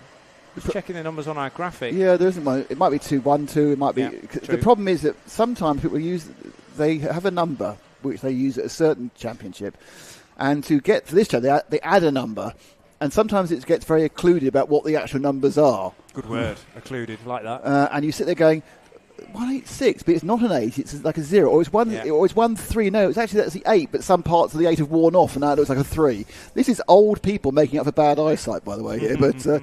Right, let's go again. I'm not sure whether the guys who pinged off at the back managed to get back into position again. Well, Sebastian Clark is now on pole position, which I didn't expect. But anyway, Clark in 250 crosses the line and was marginally ahead, and there's a spin again. And that's taken the top two or three of them out the front, yeah. And Clark may well have been one of them, the 250. So yellow flags now being shown on the run into oblivion. And the tail end of this... Oh, it was the leader. The leader took too much curb. So it was, I'm not sure whether he actually got a little bit of a ping at the same time, but he effectively just, I think he was over the curb, the cart was unbalanced, and then there was a tiny touch which sent him round. Just a racing incident, absolute definition of a racing incident, but it doesn't mean any better news for the 250, who we believe was involved and is now at the back of the field. And it is the 263 of Daniel Hartley who's leading. And then... From Isabella Stansmore. I think it might be in 281. I think you're right. Stansmore Wilson's picked up the second place. So a big shuffle around. There's going to be huge. Look at the movement there on the timing bar. Is that initial kerfuffle on the first couple of corners that calls that. Big green flags waving. Everyone's got running again. And Stansmore Wilson under pressure from Poppercool. And Poppercool pops out and takes. I think Stansmore Wilson might drop to fourth as she just slots back in again, though she's completely out of line going around Inkermans. And it's going to be interesting to see what happens when they settle themselves down. But Daniel Hartley takes the lead with the green and white machine. Yeah, so Stansmore Wilson losing one, if not a handful of places. And good run then on this, second lap for Daniel Hartley, who is in turn under pressure from 2, 3, 4, Marcel Poppercool. And it stands for Wilson still third. Fine. I think she was in third, fourth. Then she was in most of the positions most of the time. She's got a little inside run there. Poppercool took too much curb, lost momentum. Got away with it, though. But it's Daniel Hartley, who's had a difficult season, up and down, who's finally finding a bit of form. Braith Murdoch in fourth and looking for third down the inside of Stansmore Wilson, and will get it. Stansmore Wilson almost risking losing a couple of places in one movement there, but Isabella still in fourth place. Race leaders Daniel Hartley from Poppercool. Yeah, Lewis Holt behind in the 220, the black and white X card. He was having a real think about getting Stansmore Wilson as well. She's been kind of caught both times there going into Christmas. I think it's more a case really of the momentum and the aero advantage the people behind are having, and they're lobbing it up the inside. There's nothing to say she couldn't do the same thing if she's not when she becomes the hunter rather than the hunted. But Hartley looking under a little bit more pressure now from Poppercool, but still kind of not totally in trouble. Now, Hartley moved up to junior rotax last year. He was the junior primo champion from the championship last year, which is the 12 to 14. So he moved up, I suppose you said, the big boys, literally. It's like the fifth formers. Actually, that dates me. It's not fifth formers. It's year 11 now, isn't it? All these kids watching. What's the fifth former? All the year 10s and year 11s. One behind the sixth form. That does do. That helps. Yeah, it works then. And he's found the transition's been interesting. I think that's a good way of putting it. I think the extra kind of aggression, the extra kind of lack of, I don't know what you say. Let's say they're a little bit more racy, put it that way. And he's had to adapt everything. But now again, talent comes to the top, and the cream rises, and he's now leading the race. It's taken a couple of rounds to get there, but Hartley leads this superheat. Good progress from Braith Murdoch. He's gone from 5th to 3rd now, and he's not that far away from Poppercool's Kart in second. Further back, 1, 2, 3, 4, 5. That was about for 6th and 7th. Yeah, the 278 of Sam Mott there has JJ Plowman, the 211 behind him.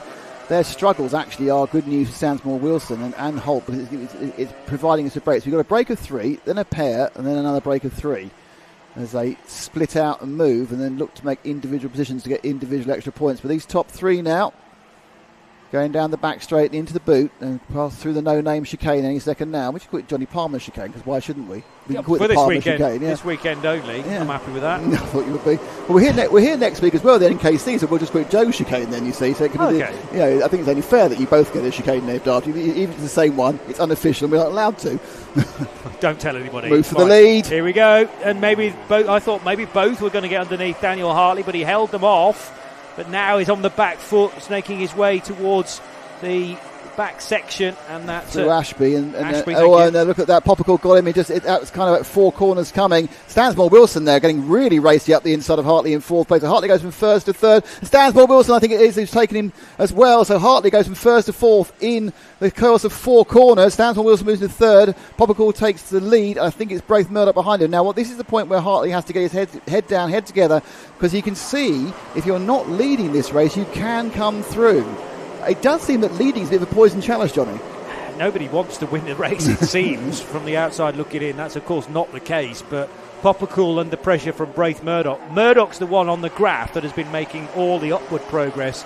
He began the race in 5th, then made short work of a couple ahead of him, and now making movements for the race lead to throw Marcel Poppercool a curved ball. But it's not happened yet. Poppercool is able to soak up that pressure. The problem is, of course, because Poppercool's not necessarily as quick as others in this leading sextet, then those karts are gaining ground. Was that a very minor error? Not really from Braith Murdoch. I thought he'd taken a bit too much curb through the boot, but he's carried the momentum through well.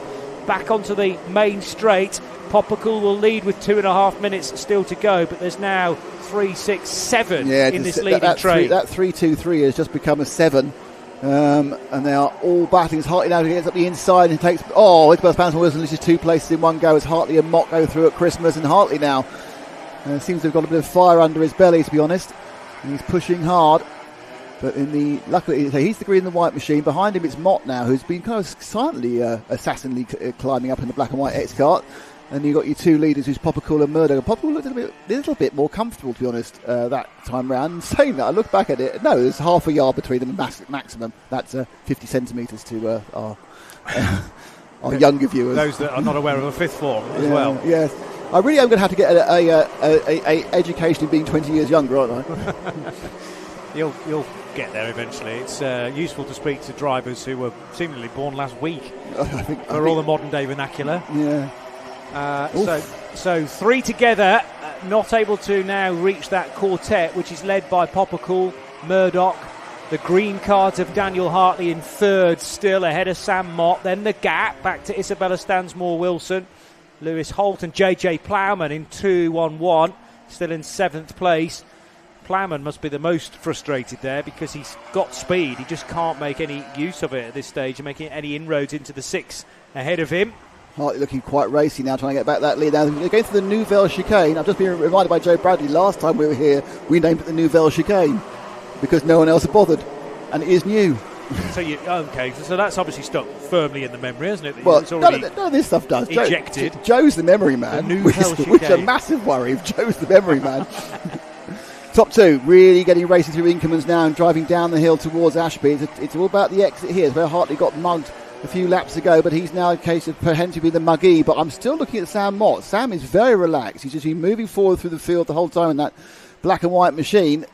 It will fourth be the best he can do. I think they're actually only, it's really tight whether they'll get one more or two more. 14, 13, 12. It's going to be right on the cusp.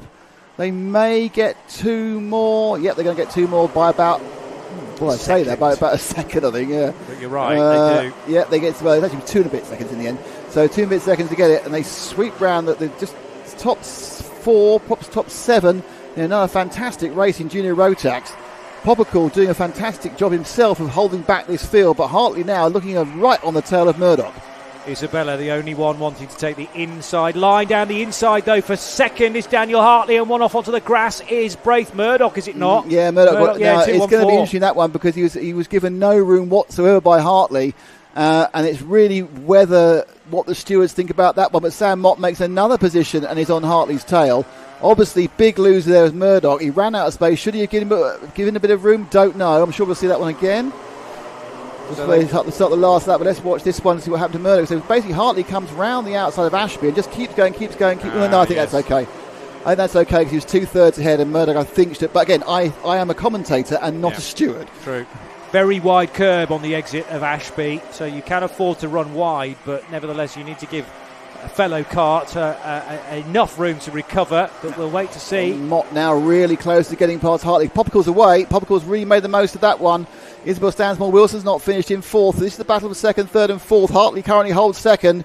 Mott in black and white in 3rd. Then it's the white and orange of Isabel Stansmore-Wilson, but away is Poppercool. He certainly is in the clear. It was 0.8 of a second at the start of the lap. It's going to be probably triple that now at the end of 8 minutes plus a final lap. Daniel Hartley's muscled his way back into 2nd position and will make the podium, but Marcel Poppercool will lead and win the superheat, the 2nd superheat for the junior Rotax here at Whilton Mill, ahead of Daniel Hartley, and 2 seconds the better in 2:34 over Hartley in 2nd. Sam Mott 3rd. Isabella Stansmore-Wilson hung on to a top 4 finish ahead of Lewis Holt and JJ Plowman. The big loser in all of that, despite a tremendous race before the incident at Ashby, was Braith Murdoch. Got all the way up to 2nd place, challenged for the lead, and then an altercation with Daniel Hartley as Hartley charged his way down the inside at Ashby. Braith Murdoch struggled then for grip on the exit at that corner, and 2-1-4 finishing in 7th ahead of Nathaniel Gray, Jack Robinson, and completing the 10, Jack Beasley. Was this the race where we were confused that Lewis Sumner wasn't there on pole? Was it the previous race? No, I think it was that race. Yeah, apparently he's not feeling very well. Okay. Lewis has pulled out because he's not feeling very well this morning. So that explains why that pole position sitter wasn't there. Indeed, and he will be he will be officially on pole for the 2nd superheat as well. And obviously, if he feels better in 2 hours' time, he might take part. But if you're not doing the first one, it tends to mean you're probably, I expect, feeling quite unwell. Yes. Anyway, so that was a cracking race. Enjoyed that one. Tremendous and constantly changing. Marcel Poppercool into 2nd, and a good fight with Braith Murdoch. Then getting ahead of Daniel Hartley, but Hartley showing good speed in 2:63 despite not being able to take the win. And looking on paper, a very distant 1.4 seconds behind, but that was not the story of the race. Looking forward to more junior Rotax action later in the day. Well, we're going from junior Rotax, I hope, to senior Rotax. And there's Superheat 1. To me for confirmation of that. I am constantly looking for you for everything. 26 drivers. It's been one of the stories of success during the season. We started with 12 and we're finishing with 26. More people are joining the senior Rotax grid all the time. It's a play. Obviously, the reason for the senior Rotax was because it was somewhere to go for the racers when they age out of junior, and if they don't want to go in different championships, or they enjoy working with the teams they're working with, or they perhaps got relatives and younger siblings already here. Let's keep going. So this is the run. We've got Pearson Bullock Carter in pole. Lucas Blanford, he is starting second. It's Ross Tyler and Morgan Hudson-Brown. Mikey Walker starts 5, and Elliot Dalton-Ayres. It's Oliver Liversedge and Liam Phillips there on the fourth row. Fifth row is Dan Whitfield and Jamie Kirkbride. So halfway through that, I was going to say Bridge, then into Bride. Ben Horner and Noosh Safa Leathers, they're on row 6. And it's Michael Ambler, Archie Hogan, Taylor England, Elliot Surtees, Ewan Hughes, Oscar Lambert, Kai Newman, Lilius Scatchcard. I keep saying Scratchcard, which is really wrong. It is Scatchcard. Scatchard, yeah. Excellent interview with her last time round with Joe at the last event. Harvey Wilson and Daniel Callahan, Jason Ducis and Donny Lynch, and it's Brandon Donoghue and Carl Dunford at the back of a 26-car grid. And these guys will, of course, also get 2 warm-up laps, as we were told by Mr. Dan Ashton himself. So just trying to get a little bit of heat on the car. And the whistle blew, you probably heard behind me, and that's the whistle that says you can start your engine in a second because they've cleared up the problems. Hello to Lucy Hilton. Good luck today. Shane Hilton, 888. More Ethan Lloyd fandom. It's I wish I was Ethan Lloyd. He's very popular with everybody. So this is Senior Max. Not sure how this looks. I think Lucas Blanford has got this one tied up. I think he is the champion in this one. I don't think Hudson Brown can take him. Might be wrong. I've been wrong before, but he's 51 points behind. So I think it's another case of Blanford just don't get disqualified and you'll be fine. Well, that's easy to say, isn't it? And sometimes you desperately want to stay out of trouble, but there are certain incidents where you almost can't help but get involved in them. But it's better to be towards the front, and Lucas Blanford starting on that front row alongside Pearson, Bullock. What's Bullock second? Oh, Carter. Thank you. The name is so long it runs slightly off our graphic. I think there should be a limit. There should be a limited number of length name you can have. Letters involved. Yes. Yeah, there was a slight problem. We had a problem with that earlier this year. There was a lovely lady racer called Madeline Horsepool, but unfortunately, when she put her name as Madeline Horsepool, the other scheme said Madeline Horsepoo. Oh, so she then ended as Maddie. Anyway, no, we're not quite racing. It'll be 2 rolling laps as you've already described. So the formation laps continue for the senior rotax. Is it tight for positions in behind in the championship? Morgan Hudson-Brown on 7.28. Elliot Dalton-Ayres 7.13 on the drop scores. So only 15 points in that. And then a much bigger gap back to Liam Phillips in number 31. Number 31 with 664 points. But Pearson Bullock Carter leading the way from Lucas Blanford, and they will line up alongside one another on this rolling lap then, with Ross Tyler and Mikey Walker on the second row. Lucas Blanford looking for a good points haul, but doesn't necessarily have to be heroic because of this 51-point advantage. Remember, Lucas Blanford will appear to be on the pole position on the inside line of the boot, but it's all about the inside line for Oblivion, which is the left-hand kink, then runs into more important right-hander at Crook, because your exit out of right-hander at Crook determines your top speed through Fine Lady and into Christmas Corner.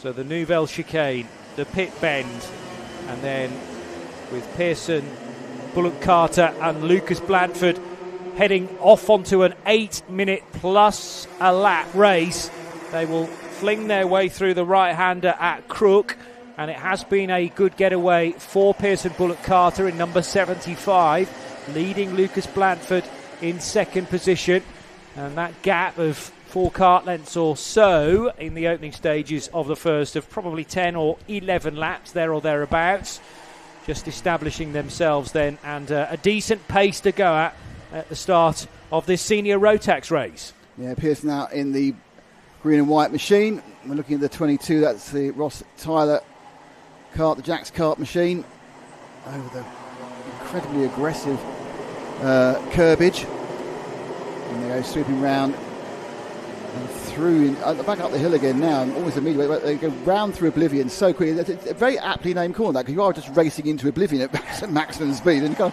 I think I'll turn right in a second.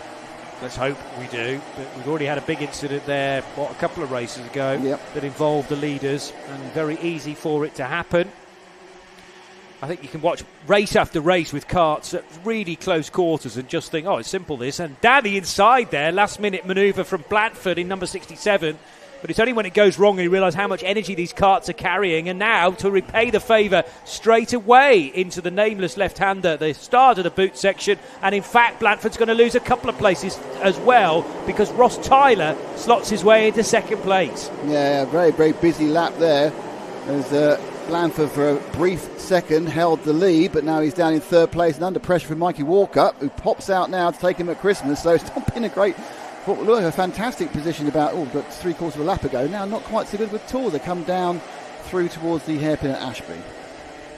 All the same livery for the top three. That doesn't necessarily mean they're all run out the same morning, does it? Yeah, they are. I'll tell you two of the Jack's cars. I think they're all three of them. But it's not always the case, as we found. So some people are running under the liveries and running under the name, but actually they've kind of then split off and done a bit of privateerism as well. So, but they look pretty. They're three of them together.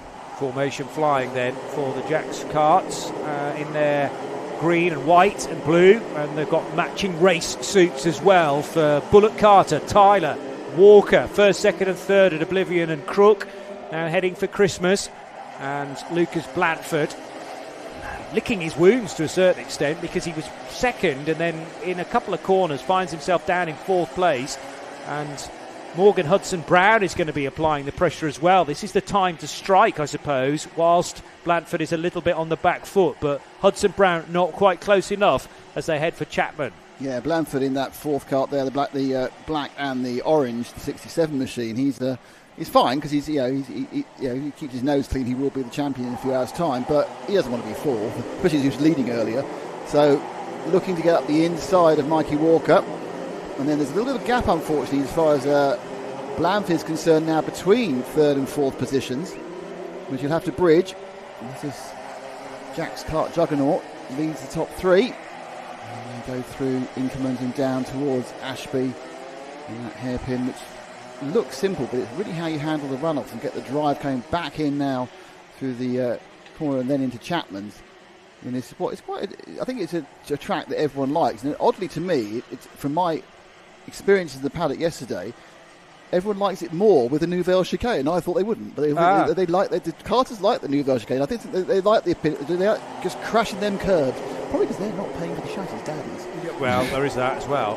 I mean, it reminds me a little bit, in a smaller scale, of the chicane at the end of the Barcelona Grand Prix track, which it used to be, used to be, and then was, and then now isn't, and it's actually much preferred in Spain without it. But for karters, they want another good opportunity to, I suppose, an opponent to make a mistake. And if you get the chicane wrong, then there is a chance to get by, maybe at Oblivion, or more importantly, at Christmas, a few corners later. One of the comments you'll hear in the paddock show, and I can't remember who it was, I think it might have been Jensen Searle, he said, the straights, that's just down to your engine.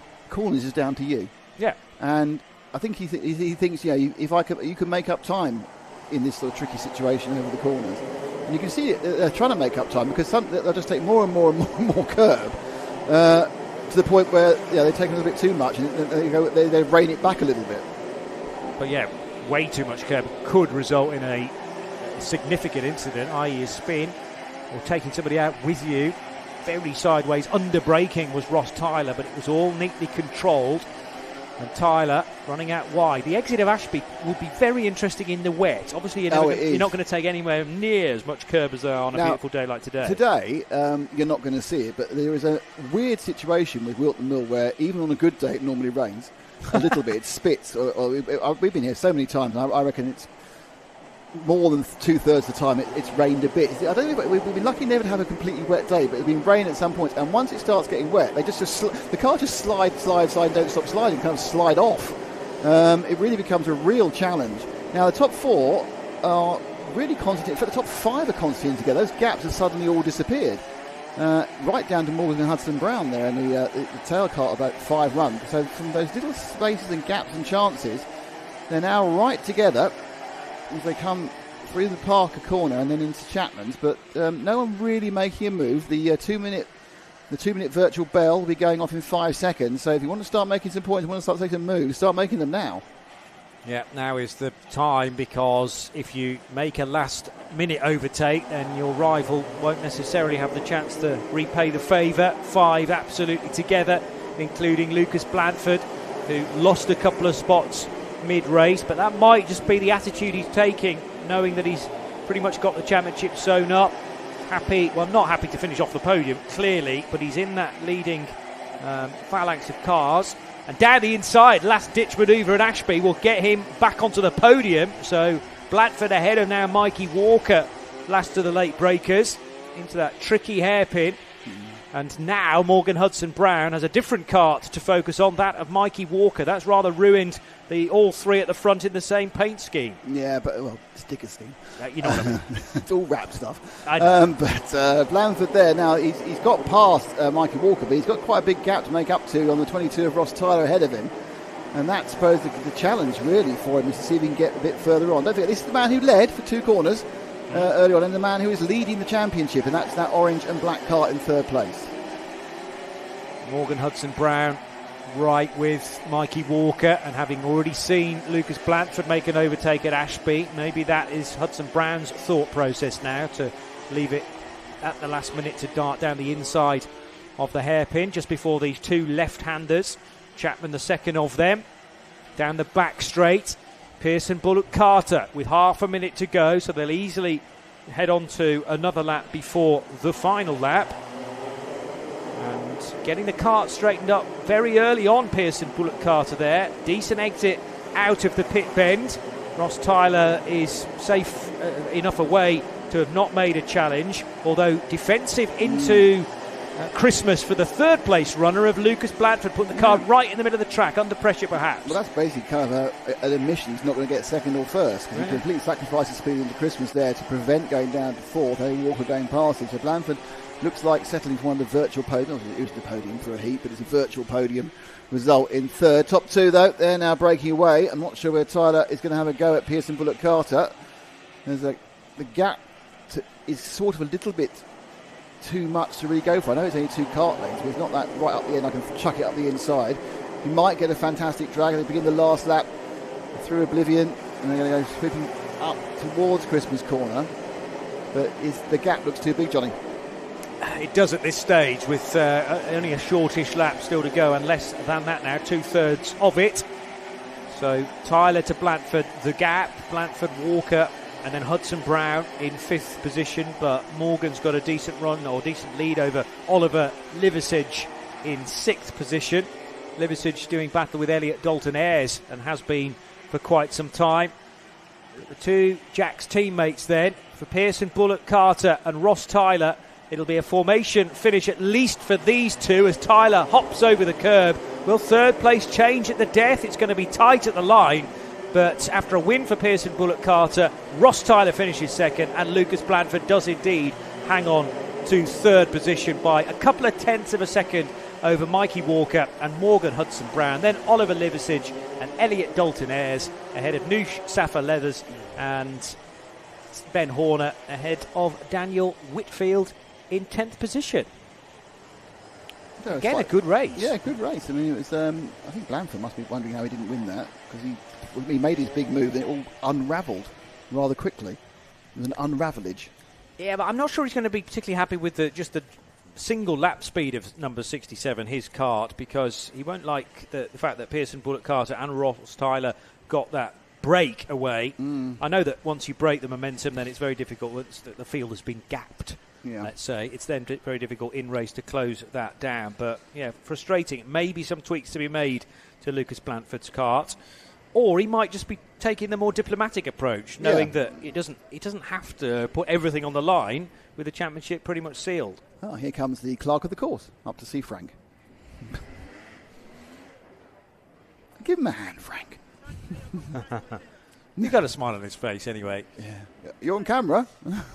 Very much so, front and centre. He's a really lovely guy. I did a really nice chat with him yesterday. Great guy. fairly most people work at these. These are great guys, but anyway, as he's on camera, we can say nice things about him. Here we go. It's the grid. I'm pretty hoping this is the right one. It's the cadet grid. Okay, so Archie Cannon will be on pole position for the first superheat of the day for the Honda Cadets, alongside Riley Blakemore. So that's the S plate for Archie Cannon and number 68, Riley Blakemore. Then it's Archie Loveridge and Elliot Bourke on the second row, ahead of the Open winner Ronnie Jones on the O plate for obvious reasons, and Arthur Murfitt. Then Luke McGall and Ollie Knox, Deno Rowlands and Bradley Sutton complete the top 10. Mason Becker and Jack Wykes next. Then Sawyer Henderson and Shailan Srikantan. Jerry Duffy, alongside Harry Search. Then it's Daniel Barton and Finley Thursfield. Oliver Ratton and Ben Bowers. Jayan Prakash and Ethan Pearson complete the top 11 places, or top 11 rows, I should say. Then Luke Jardine and Jensen Fathers. Oakley Poulter and Sam Dixon. Maddie Horsepool, not Horsepoo, but Horsepool, and I see why you've shortened her first name now. James Murfitt, Austin Dowell and Reggie Duffy. Seth Wright, Joshua Adoti, Maximilian Mikalski and Arthur Bath. Arthur Bath, of course. We've got Northern, not Arthur Bath. Arthur Bath. Arthur Bath. How much of a bath? You want to have Arthur Bath. Arthur Bath. Not the whole bath, just half of it. Mm-hmm. Very close championship, this one. Archie Loveridge leading by 3 points from Riley Blakemore. Then it's 4 points back, Elliot Bourke. And then you've got Archie Cannon, who's only 11 points off the lead, and Luke McGall, who's only 13 points off the lead. So we speak to Archie and to Riley, the top two, in the paddock show. But obviously if you look at it, Loveridge is behind Blakemore, which means that in the two qualifying heats yesterday, Blakemore got at least a point, if not 2 points more. So it's all quite close. Riley needs to score this round because he had a rotten round to drop. His drop round is appalling. The drop round for Loveridge not quite so bad. Loveridge has won the last 3 main finals, so he's on an incredibly good run with 3 wins in a row. Interestingly, Riley Blakemore is second, and he hasn't actually won a round. He's got 2 seconds. And of course, being cadets, they're going to roll up and stop on the grid. It is a standing start for the Honda Cadets. They have a lovely little clutch, which means they can just stop, roll, get put in line, get to see their supporters, make sure they're going on, lining up everyone absolutely accurately in their grid boxes. 76 seems to have rolled about a yard past, but that could be an optical illusion.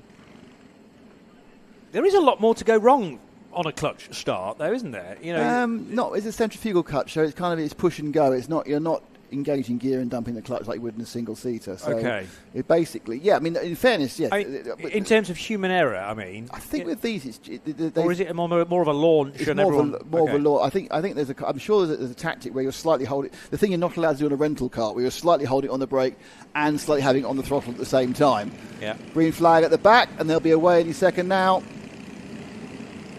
And the bouncing to get it going, I love that. And then through Oblivion, and it looks like the 6-year Blakemore may have got across into the lead. It's hard to tell on this, and they go through Oblivion and through Crook and then up the hill past Fine Lady, and that'll take them up to Christmas Corner and Frank for the first time, and we can get an idea who actually did get the lead. And he's pulled out wide, and I can't see it. So the top two have made a break, which I assume is Blakemore and Cannon, but I can't tell you which order they're in.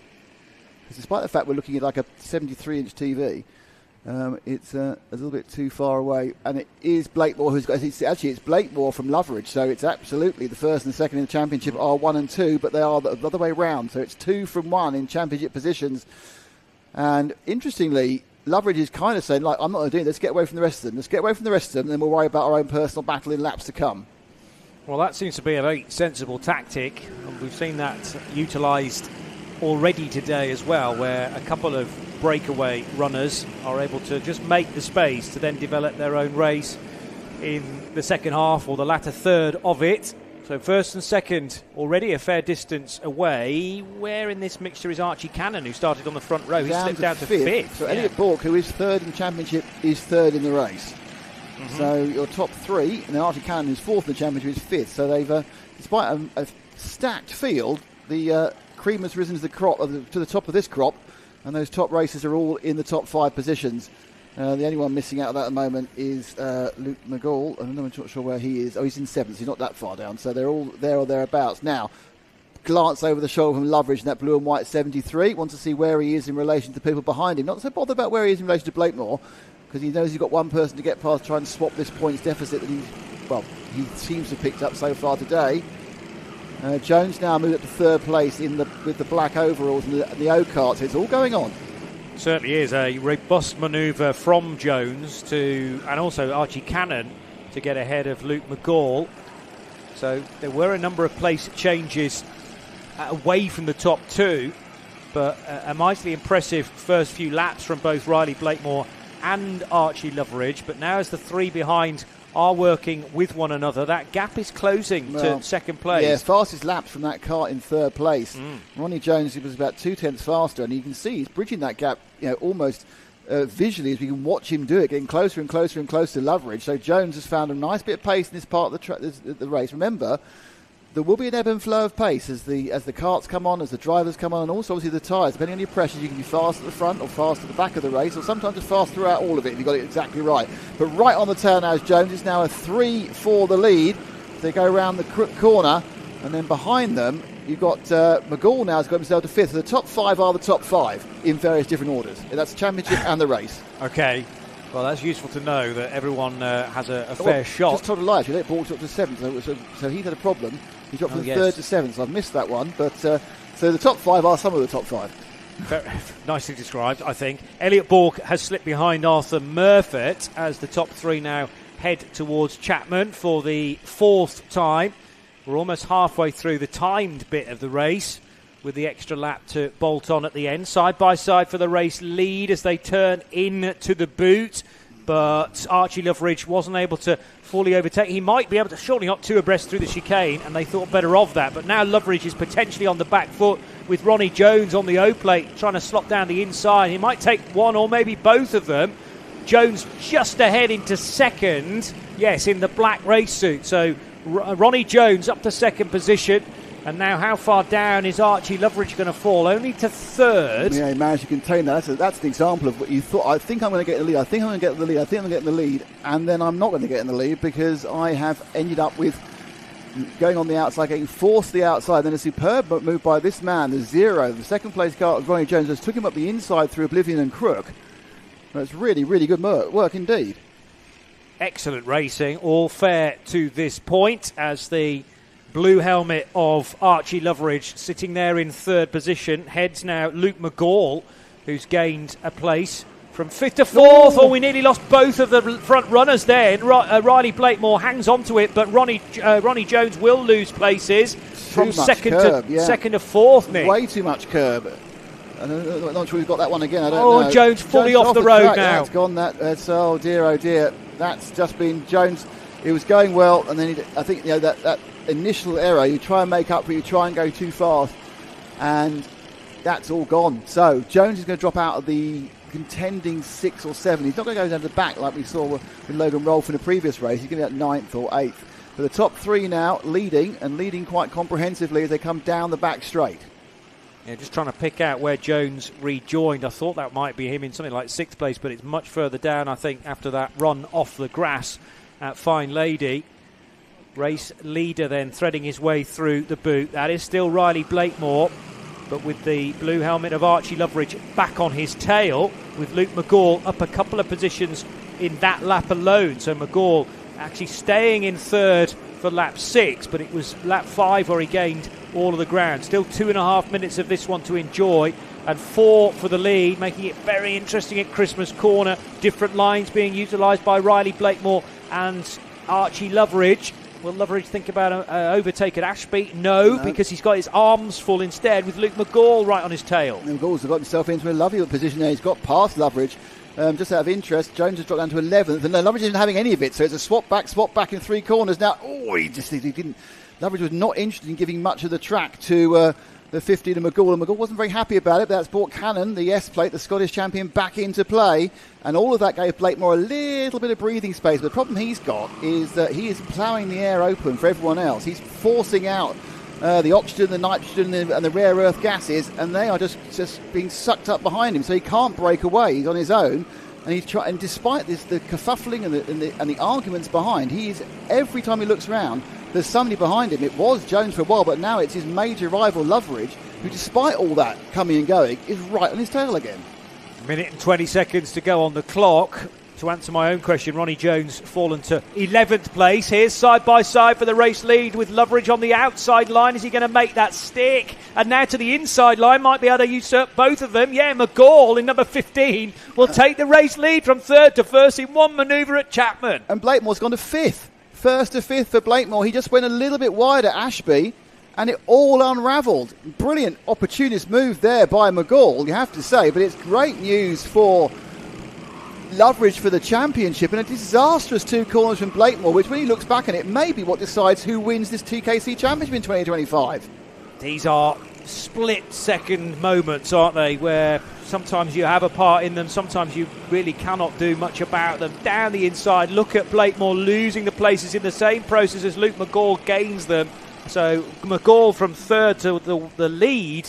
Blakemore from leading it drops back to fifth now in number 68. He's in fourth, luckily. He's got through party. I think I'm counting he's in fourth anyway. Yeah. So I think he must have made a place up at Christmas. So he's got back to fourth, but still he's behind Loveridge, and that's the key point. It doesn't really matter about anybody else. They're so close on points. Now, admittedly, McGall's going to gain a couple of points overall in the championship as well, which fine and dandy. Now they are going to get timed out. So they're about to start the last lap. It's McGall from Loveridge. Loveridge in second behind McGall is perfect for him. He doesn't need to get past. Whereas Blakemore absolutely has to get past Cannon, and in an ideal miracle world gets past Loveridge as well. Through Oblivion and Crook, and who's going to be on the defensive line? Certainly Luke McGall, who leads the race. Can he get the thing stopped in time for Christmas? Yes, just about. Archie Loveridge running in second. Green helmet for Archie Cannon, the Scottish champion, in third. Everybody wanting to get to Ashby first, but they all stay in some semblance of the same order. 68 getting overlapped, though, Riley Blakemore. And now he has to jump to the inside of the track. Yeah, Murphy was very aggressive, but it didn't necessarily pay off. But they're now right together. This is not an easy place to make a move, but is it worth making? McGall moves out wide. There's kind of a chance going through the boot, but they're going to come through the Nouvelle chicane for the last time, and barring an error, that should be the order they finish in. Excellent action from the Honda cadets as they'll stream across the line pretty much as one. Luke McGall will indeed win it from Archie Loveridge, and 0.2 of a second separating them from Archie Cannon in third. Riley Blakemore hangs on to fourth place, but crucially finishes behind Archie Loveridge, his championship rival. Arthur Murfitt in fifth, ahead of Bradley Sutton, Elliot Bourke, Mason Becker, Jack Wykes and Jerry Dufficy, and separating the top 9 places, 1.3 seconds. There was more of a gap then back to 10th spot. Actually, 8th to 9th was the bigger gap. But yeah, top 8. Throw a blanket over them at the end. 1.3 seconds from first down to 8th. The fastest lap of the race actually set by 7th place finisher Elliot Bourke. So tremendous action, and Riley Blakemore will be kicking himself, trying to wonder precisely how he got himself into that position, having led for so many laps over Archie Loveridge. In the end, finishes 2 places further back. Fantastic race. On the chat, hello to Cross-Eyed Lion, who's saying good luck to Leo Livings, and let's go Theo Bradshaw and Laurie McVeigh. Hello to Gaz Bury. He's obviously watching us. Well, he has to. He's a busy boy this weekend. It's a great race by the Hondas there. Tremendous race, Gaz, yeah. He's up to date with what's going on. Somebody what we aren't reading the chat, and I just there's not a lot of chat. If you chat, we'll read it. Just we don't necessarily get to it immediately. I'll be honest with you, there's some elements of delay. Right, so now it's the case for Johnny and I have to agree what the next race is again. Yes. We've been relatively good so far. So that last one, I forgot what the last one was now. That was cadet. So it should be the second Might E Bambino, do you agree? That fits with me, yeah. Here's the grid. Here it is. So Arthur Rhodes starts from pole position alongside Luca Peed, and those two racers were mightily impressive in the earlier superheat as well. Felix Tandy, we're not expecting to be in third position there, not taking part in the race today. Logan Edwards will be there on the inside of row 2 though. Hendrix Fallat, number 15, alongside Heath Smith, and then Jack Harper and Oakley Howlett. Arthur Thompson, Nico Mahoon, and then it's Elliot Hitch and Teddy Smith, Harry Wass and Calais Tennant. Ahead of Cooper Galloway, Oliver Yap, Frank Pearson, Jules Nash, 18th. 19th position for Aidan Castleman, and 20th for George Algar. And remembering back, now, of course, my memory has entirely been wiped from the first superheat of the day. So I'll need to go back to the results. Records. That's results. I know. I've got to find the right page. Hang on a moment. Oh, and then we'll now talk among ourselves. Do you not remember what happened in the mighty Bambino? Yeah, I think Arthur won. Yes, I think you're right. Because I've got the championship up here. The results are somewhere in here as well. They are. Well, it's all set to change in the championship, isn't it? Because the English champion not in action now. Just to those who don't know, unfortunately, Felix Tandy, who won one of the heats yesterday, he was involved in a complete, unfortunately, paddock accident yesterday, and he can't take part. So he hurt himself, unfortunately, in a freak accident in the paddock. So it's very, very sad and very unlucky for him. So.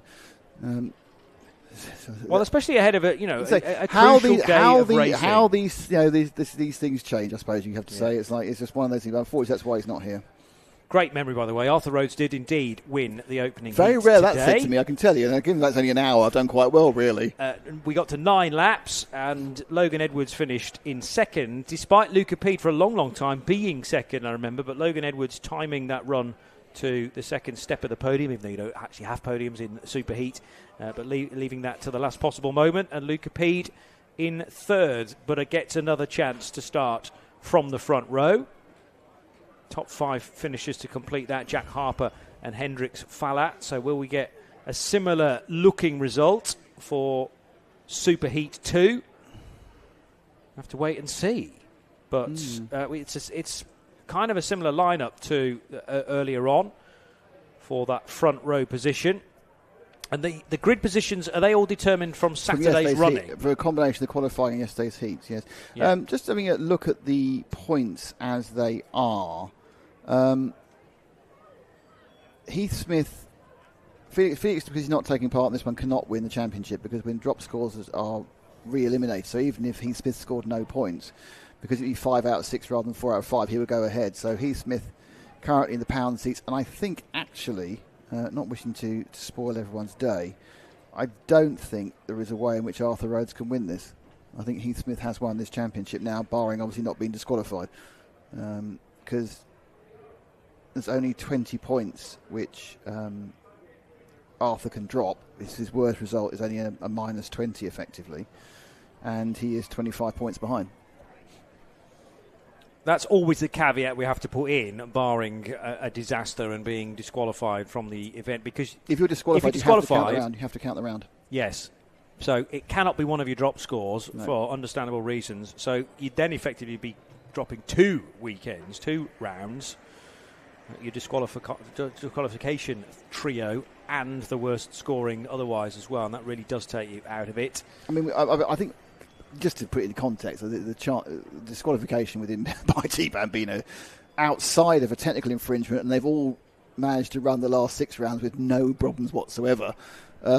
It's virtually unheard of, because it's not like you're going to have a 7-year-old like squaring up in the paddock with someone, is it? Which obviously has resulted in people being sent home before, but that tends to be the adults, to be honest. Yes. It's the adults that misbehave far more than the kids, in my experience. 100%. 110%. Yeah, I mean, it's... I mean, I'm just trying to think of the other championships we've covered and people who have been sent home or asked never to come back, as happened at the NKC last time round. Really? Something so heinous, he's been asked never to come back and not to bother bringing his team either. Blimey, okay. That's quite some punishment, but a crime will have been fitted to it. Deliberate takeout, and having told people he was going to do it before the race. Yeah, okay, that does rather give you up, doesn't it? So, yeah, it was kind of like not so much bang to rights as bang to rights plus a written confession and a video confession. Well, yeah. I mean, there is always the option to put these things on a live stream as well, I suppose. We had the shots. We had the shots, but of course you can't tell if it's deliberate or not. Well, I mean, their own live stream, they could have filmed it and that is true, yes. Put it up and said, "Oh, this is me." We obviously couldn't tell it was anything more than a clumsy move, but apparently that wasn't quite what it was. Anyway, these are 7 or 8 year olds. They're not going to do that. They're 6, 7 or 8 year olds. They're going to drive brilliantly. They're going to do precisely the opposite. So Luca Peed on pole position, Arthur Rhodes alongside, and what they're going to Luca's run from the line is pretty good. He'll get to oblivion first. Yeah, and through Crook and up the inside. Was that? I think that was Falat. Rhodes on the fight. Rhodes was it? It was Rhodes back through again. It says Falat's down in 4th with the yellow nose, the Cannon Williams basic colours he has. But Pete does still lead into Christmas Corner. Yeah, it's a competitive first couple of corners as they sort of wind these electric motors up. And it is Luca Peed from Rhodes got back in front of Peed, yeah. So that was all done before Ashby. And the green helmet then of Arthur Rhodes leading into the first of the infield left-handers, Wilkins, then Chapman, and a little bit of curb on the exit. So these mighty Bambinos just shake around a little bit, but they'll take that abuse. Good fight on for third and fourth before the contact. That was Heath Smith, who obviously had a bad first heat. I mean, I have declared him pretty much likely to be the champion there. He had a bad first heat, dropped down to the 7-8. He was fighting hard there, got up the inside of Edwards. 2 into 1, even these tiny carts doesn't go. And there was a kind of a front to rear coming together, but the carts obviously held together. There's no drop-down noses on these Bambinos, by the way, so they can push each other along without fear of incurring the 5-second penalty that the other classes would do. Up to the top of the hill around Christmas Corner. Top 2 and then the back 3 are nailed together. Two little trainee snakes. The first is Rhodes and Peed. The second is Edward Smith and Falat. And a nice bit of curb through the right-hander at Inkermans that then leads into Ashby.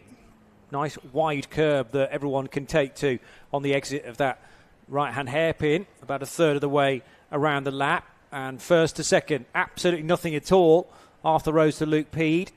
Bigger gap then to 3, working together. Logan Edwards heads those from Heath Smith and Hendricks Falat. And I can see them drawing these 2 leaders in as they squabble amongst themselves. Jack Harper slightly more distant in 6th position, but great sight where all 3 of them jump in synchronicity. Well, they seem to jump even more given the lack of weight of driver and cart. And of course, I thought scaling it up is a much bigger curb, isn't it? You think about the size of these carts compared to the size of these senior Maxes. The actual height of the curb is way bigger in scale. It's a good point. It's like the north face of the Eiger for these kids. It certainly is, yeah. And to see them jumping off like a ramp and landing the other side, then you've got to maybe take some slight adjustment to make sure you're still facing roughly towards the pit bend, which is a tight old corner, but crucial to top speed over the grid hatchings and the run into oblivion. First to second, still nothing, Rhodes to Peed. Yeah, and in that second battle, it looks like Falat's thinking about making a move, and he's doing that very thing now, up the inside into the boot. I love the way the cart's going. He's just looking right the whole time. Just so you know, obviously, that is a Nigel Mansell tribute helmet and a Williams Cannon tribute livery. And I have to say that because it's when Joe sees a tribute livery, he absolutely loses it. And obviously, we are missing Joe today. Yeah. He sent me a very sad text saying, all you need me for is my coffee machine and my hand-drawn track map. And in fairness, yes. Pretty much, yes. Both of those are severely missed. When we're a little tired, having got up far too early for me this morning, then we're far more honest, generally. Yes. And that was the first thing that Frank said. Where's Joe and where's the coffee? By mid-afternoon, I'll be missing the jammy dodgers. So, he brings jammy dodgers as well? Yeah. Those are the 3 things. They tend to go in 3s. That's the reason why Joe gets so many jobs with you, Nick. Do come back from Menorca, refreshed, revived, Joe. Looking forward to welcoming you to Karting Live. This very track next week. He'll be here, will he? We'll be here for the NKC next weekend. You've mentioned that, yeah. Where it'll become Joe Chicane or Joe Corner. No, it's staying with Neufeld Chicane. Now it's reminded me we named it. It's not quite as bad as Fullback. We renamed the entire track because they have turn 1, 2, 3, 4, 5, 6, 9, 10. And then the following year we forgot all the corners we called it.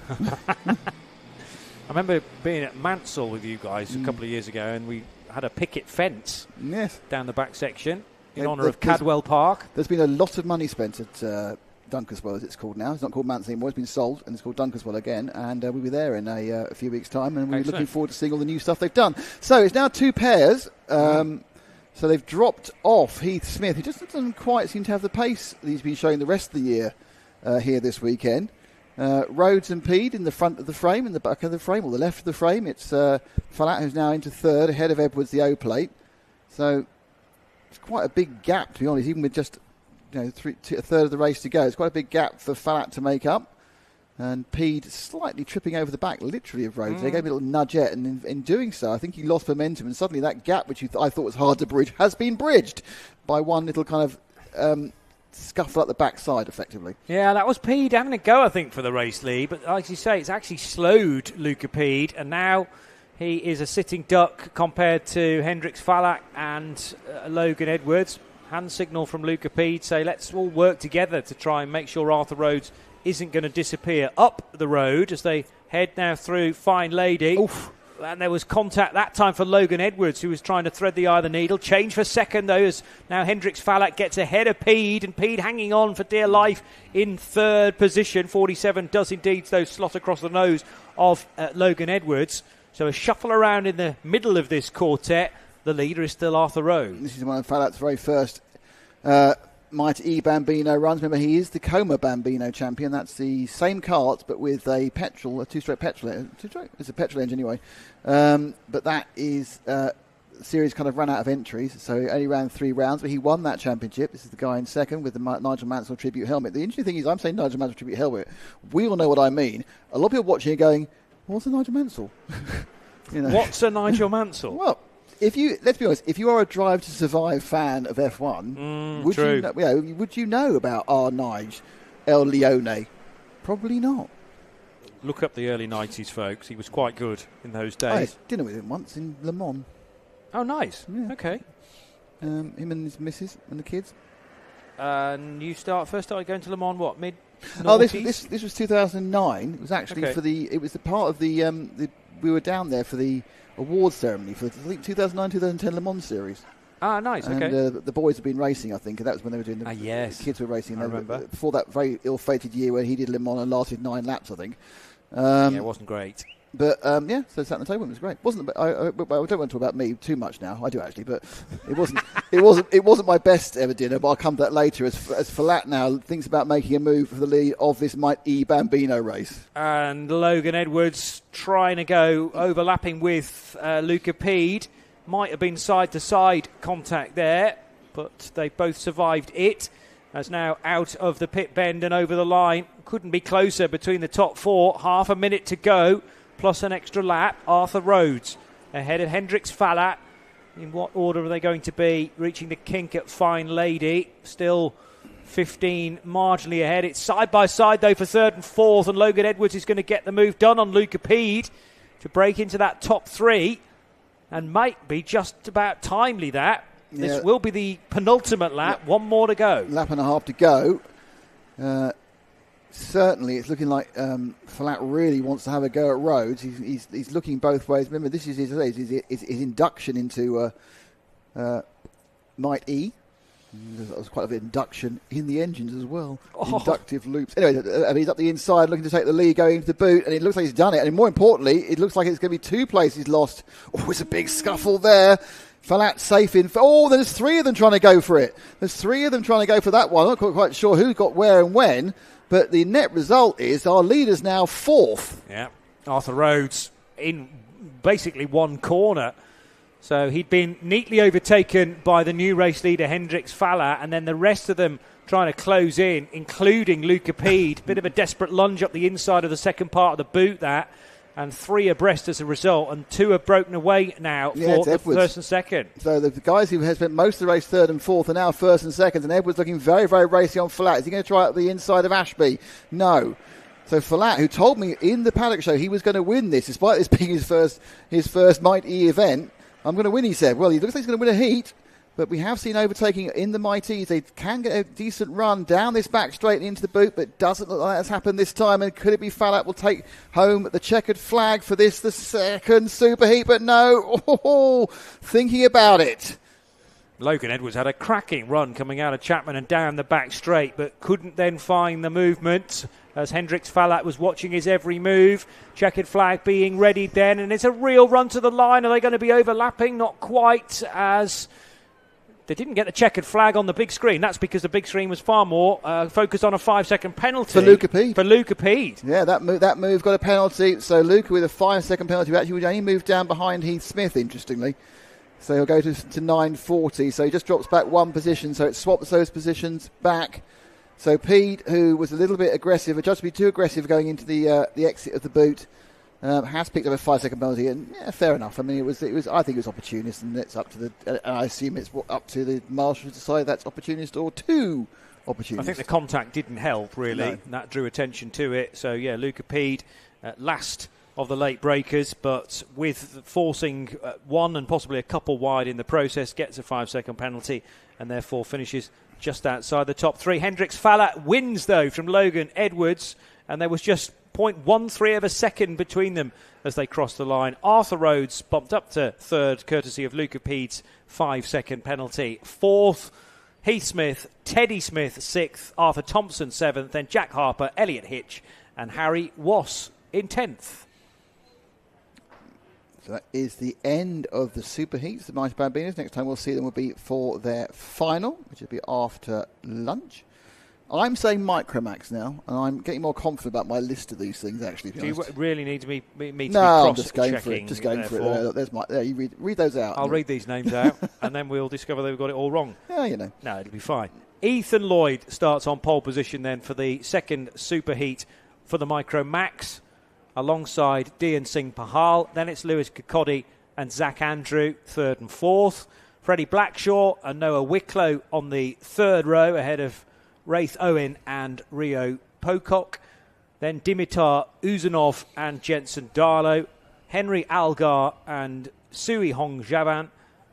Junior Wright, Joseph Cox on the seventh row. Carter Jackson and Milo Taylor on the next row, ahead of Thomas Laidler, Oakley Riggs and Lanny Eden.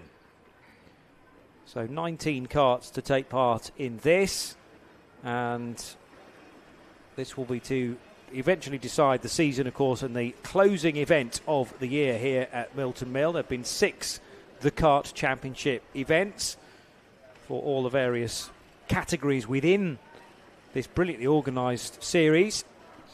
Have you been at every single round so far? No. Oh, right. Hang on. No, actually, I might have been this one. No, I've missed the first the NK. I've been to all these rounds. Yes, I missed the NKC round, one of them. This is the interesting thing about it. There's been a complete variance of commentators throughout this championship. Oh, never the same pairings. I think we had one pairing the same once. We've had Joe and Henry together once. Yes, twice. Sorry. We had me and Henry. So we started with Joe and Henry, then me and Henry, then Joe and Henry, then Henry and Henry Baudet. Then David and Henry Baudet. David Sullivan and Henry Baudet. And then the last round was the only round that me and Joe did, and now it's you and I. It is. So you've had the whole thing. Cross-Eyed Lion says, the Mighty project is just great, the natural step, and I hope that the kids can progress through to the higher-powered electric karts. Well, there are electric cadet karts. They've not officially been adopted by the championship for next year. It's up in the air, and we talked to Darren Beavers about that in the break with the paddock show.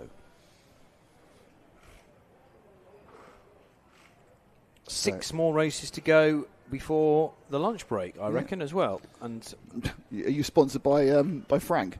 Yes. Well, Frank was keen to know that we were going to hopefully have. He's very keen about a lunch 30 break. 30 minutes off. He's keen about a lunch break. He has to be said. It's one of the things he particularly likes. I think it's his favourite part of the day, to be honest.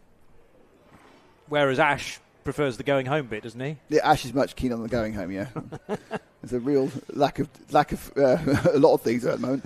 Anyway, so we are waiting. I think Ash, have you got the paddock by any chance? I'll just Paul's sitting behind me, so I'll just switch onto your camera, Ash. Oh, you got there. Can you just get me the collecting area, Ash, please?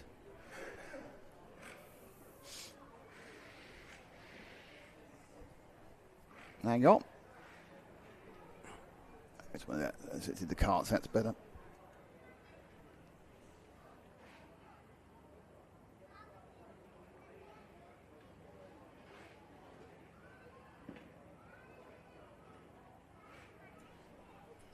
So, waiting to go out.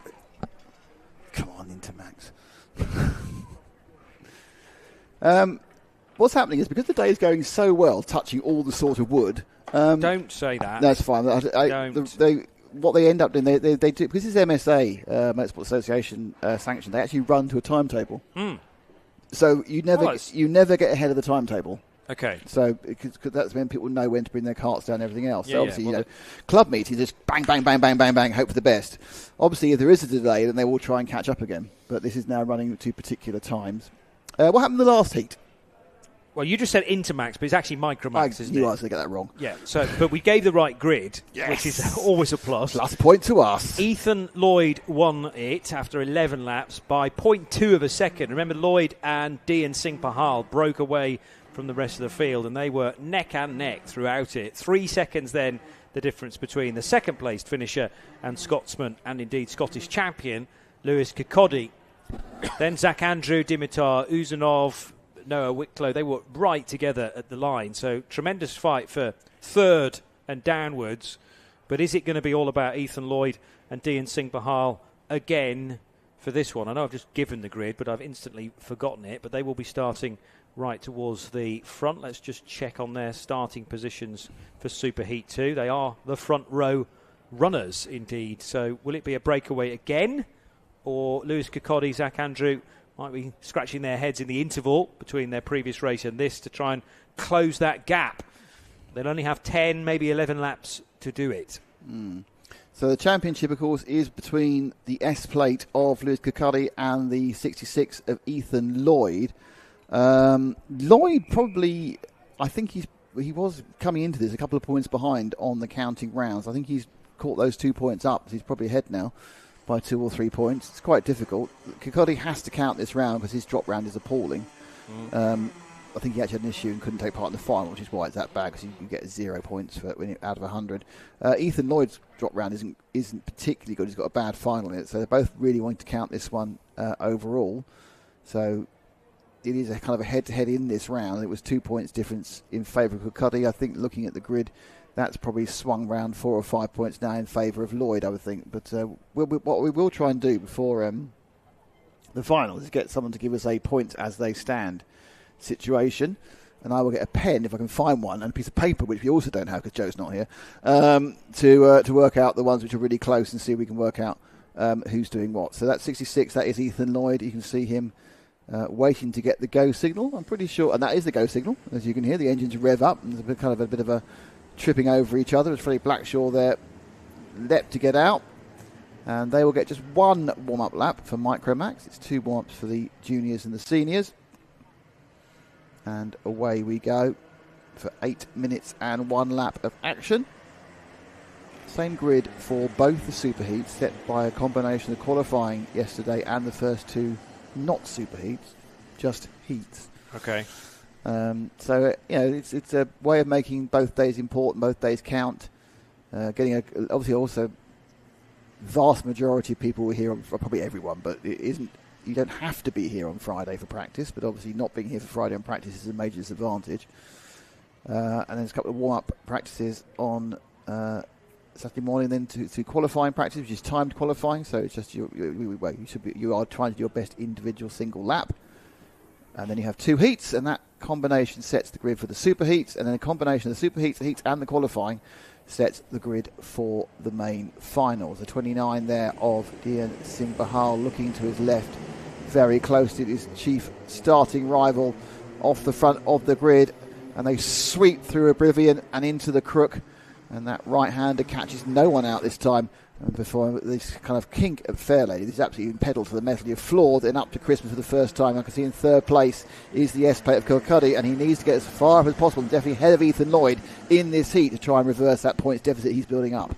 Zach Andrew may well have a say in this though as well. He's there in 4th position in number 27, but will it be a copycat race compared to earlier on with Dian Singh Pahal and Ethan Lloyd able to edge away? Well, certainly one driver out there to try and stop that happening is Lewis Kirkcaldy, running in 3rd position, marginally ahead of Zach Andrew. They're completely together at the boot, and this is allowing the race leader, Ethan Lloyd, into more of a gap than he wasn't being given in the first super heat of the day. So get your head down, Ethan, and try and haul a gap of maybe 3 or 4 seconds. Well, remember from the first heat, Ethan and Dian, they broke away, and at no point could Lewis actually bridge that gap to the 2 of them. Now this time it's a single break for Ethan, and then we have Dian Singh Pahal and Lewis Kirkcaldy. Now what we've noticed is it's likely that if they start getting their thinking hats on, the people following him will be able to actually bridge that gap just by using the aero advantage. They can just effectively be sucked up towards him by Ethan's own performance. But Ethan absolutely looking to try and make a break. I think he needs to get about a second and a half to take away any sort of aero influence. And he's had 7/10 last time round. Kirkcaldy bends down to try and get every extra last mile per hour, potential tenth of mile per hour out of his kart, and then comes round onto the Nouvelle chicane. Obviously, it's not what he wants to see Dian Singh Bahal ahead of him, but if Bahal's got the pace to bridge the gap, and it was 6.679 last, he's gone out by a tenth, so that's not what they need. The following pack, need to try and close down Lloyd, or it's going to be bad news for Kirkcaldy for his championship. Noah Wicklow, worth a mention as well, in kart number 53. He's in 5th place, and enough ahead of Raith Owen and Freddie Blackshaw for them not to be too much of a bother for the 5th place runner at this stage. So Noah focused entirely on Zach Andrew up ahead, heading into the Wilkins left-hander, now Chapman, and Ethan Lloyd leading Dian Singh Bahal by a larger margin than Singh Bahal has over Lewis Kirkcaldy. Another glance over the shoulder for the driver of number 29 into the boot, making sure that Kirkcaldy wasn't about to pounce. The fairing over the steering column shakes around as they approach and ride the curbing then of the Nouvelle chicane through Oblivion and Crook. Plenty of tyre going down onto the road surface. You can even see that at this early stage of the day, just after 20 past 11. Yeah, Kirkcaldy, he's stuck. I think he needs to get past Pahal. That's third, gets past second, though they have got closer. They have managed over the last, over this lap, in fact, they got the lead down over the line for a couple of times, and now they've really begun to close down that gap towards Ethan Lloyd in the lead. Lloyd leads, but it's following him down there. Still is Dian Singh Bahal. I suppose as he's getting nearer, Kirkcaldy's happy to stay there, but he's really got to try and get towards, because losing a couple of points to Lloyd in the overall championship is going to make the final more difficult. It won't be a situation where you just finish ahead of him. You have to finish ahead of him and have people in between. Sweeping across the line for the 4th time. Just over half of the timed distance still to go. And Ethan Lloyd leading Dian Singh Bahal, but Bahal's closer in the braking area for Christmas Corner this time, bringing Lewis Kirkcaldy with him as well. So 3 for the lead now. Is that going to change at Ashby? No, not quite close enough for that to happen. But Zach Andrew and Noah Wicklow now being left to scrap amongst those minor places in the top 5. Raith Owen and Freddie Blackshaw, they've separated a little bit. Now half a second between those as the leading trio head for the boot at the end of lap 5. Yellow flags being waved somewhere, perhaps? No. The leaders got through anyway. I saw yellows in the distance. No, they've either been withdrawn or they were just a figment of my imagination. Well, it's a lovely imagination you have there. And if you're only imagining flags, it's not so bad. Up, around and down the main straight and through Fine Lady, there's kind of a small half-cart separation. I wonder whether Pahal really wants to try and get past Ethan Lloyd. I mean, he did towards the end of the race last time, when you think about it. They've just slightly dropped Kirkcaldy, which is really bad news for Lewis. If these two do that in the heat and just break away from him again, it's a chance to see two or 3 points just disappearing in his championship challenge. I mean, some days, of course, you're just not as quick as the guys ahead of you. You know, you might have been quicker in other rounds, in other locations, but at Whilton Mill, in the second weekend of August, it's just not got the pace. Pahal through the boot. He's the 29. The RCE karts both identically liveried, so you have to just go on helmet colours. It's the orange against the yellow. It's the orange and white helmet. That's Ethan Lloyd. And you've got a bit of yellow, a bit of black and a bit of orange. It's almost a bit Ralph Schumacher-y, actually, that helmet. But let's not hold that against him.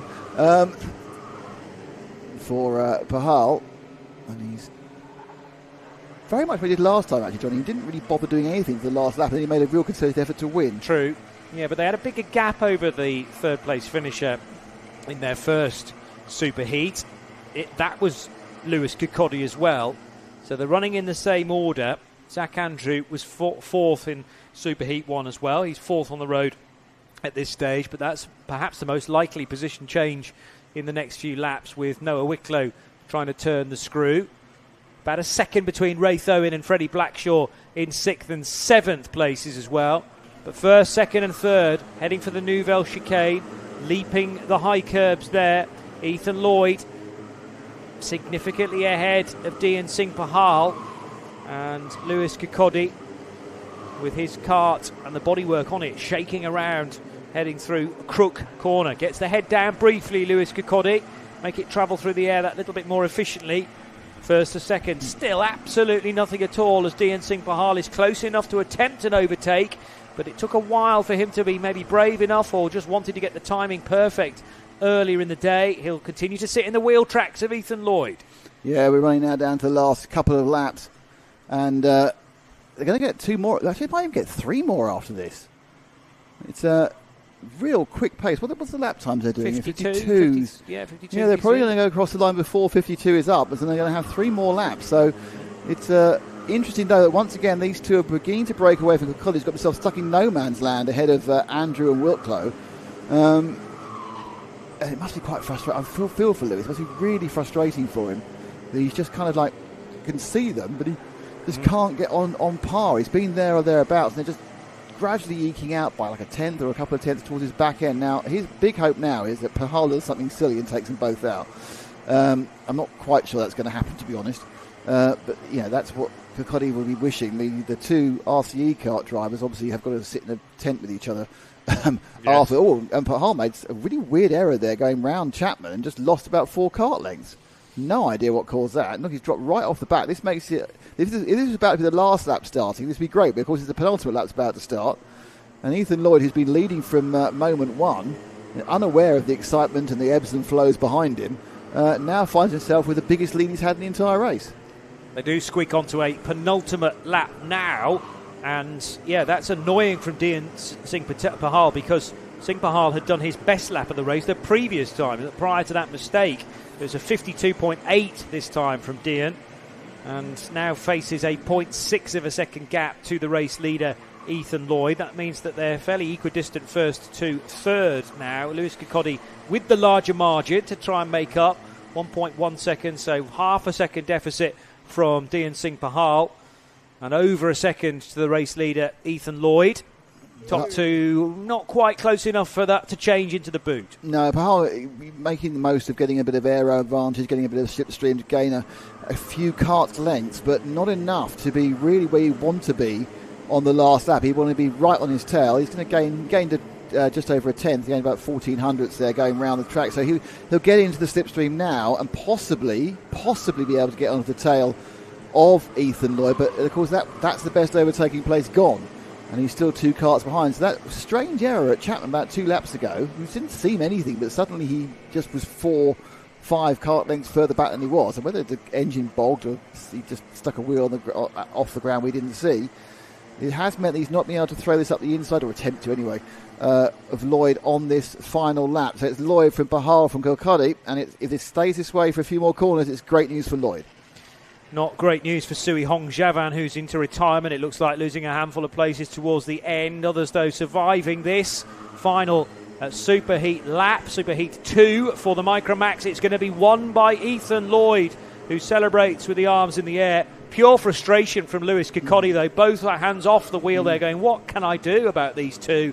It is a copybook race compared to earlier on. Kirkcaldy desperate for points, desperate for positions, but it's a third place again for the Scottish champion. Yeah, I think the team need to go away and work out where a tiny bit of pace is lacking, because it kind of sit there thinking, right, well, he's not really gaining in the slipstream either, so that would say he's missing, it's probably only like half a mile an hour or a mile an hour. Yeah. And whether they think about gearing change or whatever, because all these guys have got fabulous engines, that's not the issue. But it's frustrating for Kirkcaldy, but anything can happen, because don't forget, Lloyd's going to go in the final with a lead, but anything can happen in a final.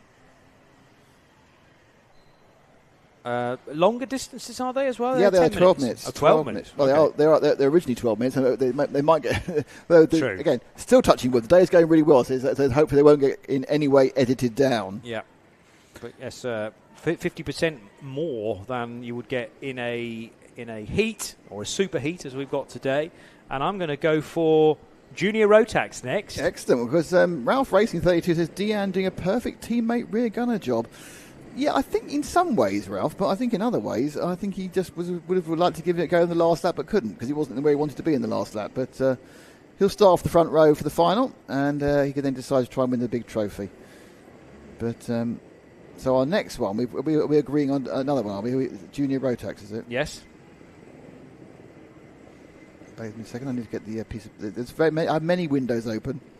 Many windows to cross. So Junior rotax, the final one, AVB. Oh no, it's not the final one. No, I'm doing this wrong again. Superheat, sorry. Junior rotax is AVB. I was right. I was just looking at the wrong one. There we go. So here's the grid with Lewis Sumner on pole position, joined by Charlie Vary, who had an impressive run in his first heat. Remember, it's a 2/3 grid system, so the whole of the field separated into 3 individual groups, and 2 of those groups run in each of the superheats, of which we've got 3, and this is the final one of the superheats of the day. Oliver Fabricus starting on the outside of the second row, joined by Riley Morgan. Then it's Jack Robinson and Ewan House, Theo Bradshaw and George Cole, and completing the top 10 on the grid, JJ Plowman and Thomas Harper. Then Braith Murdoch and Spencer Trahorn, Sam Mott and Riley Bishop, ahead of Laurie McVeigh and Eric Smith, Max Wheatley and Amy Peacock, ahead of James Tate and Ellis Dealey on the 10th row, Nathaniel Gray and Shea Hilton, ahead of Jack Beasley and Adam Duodatis.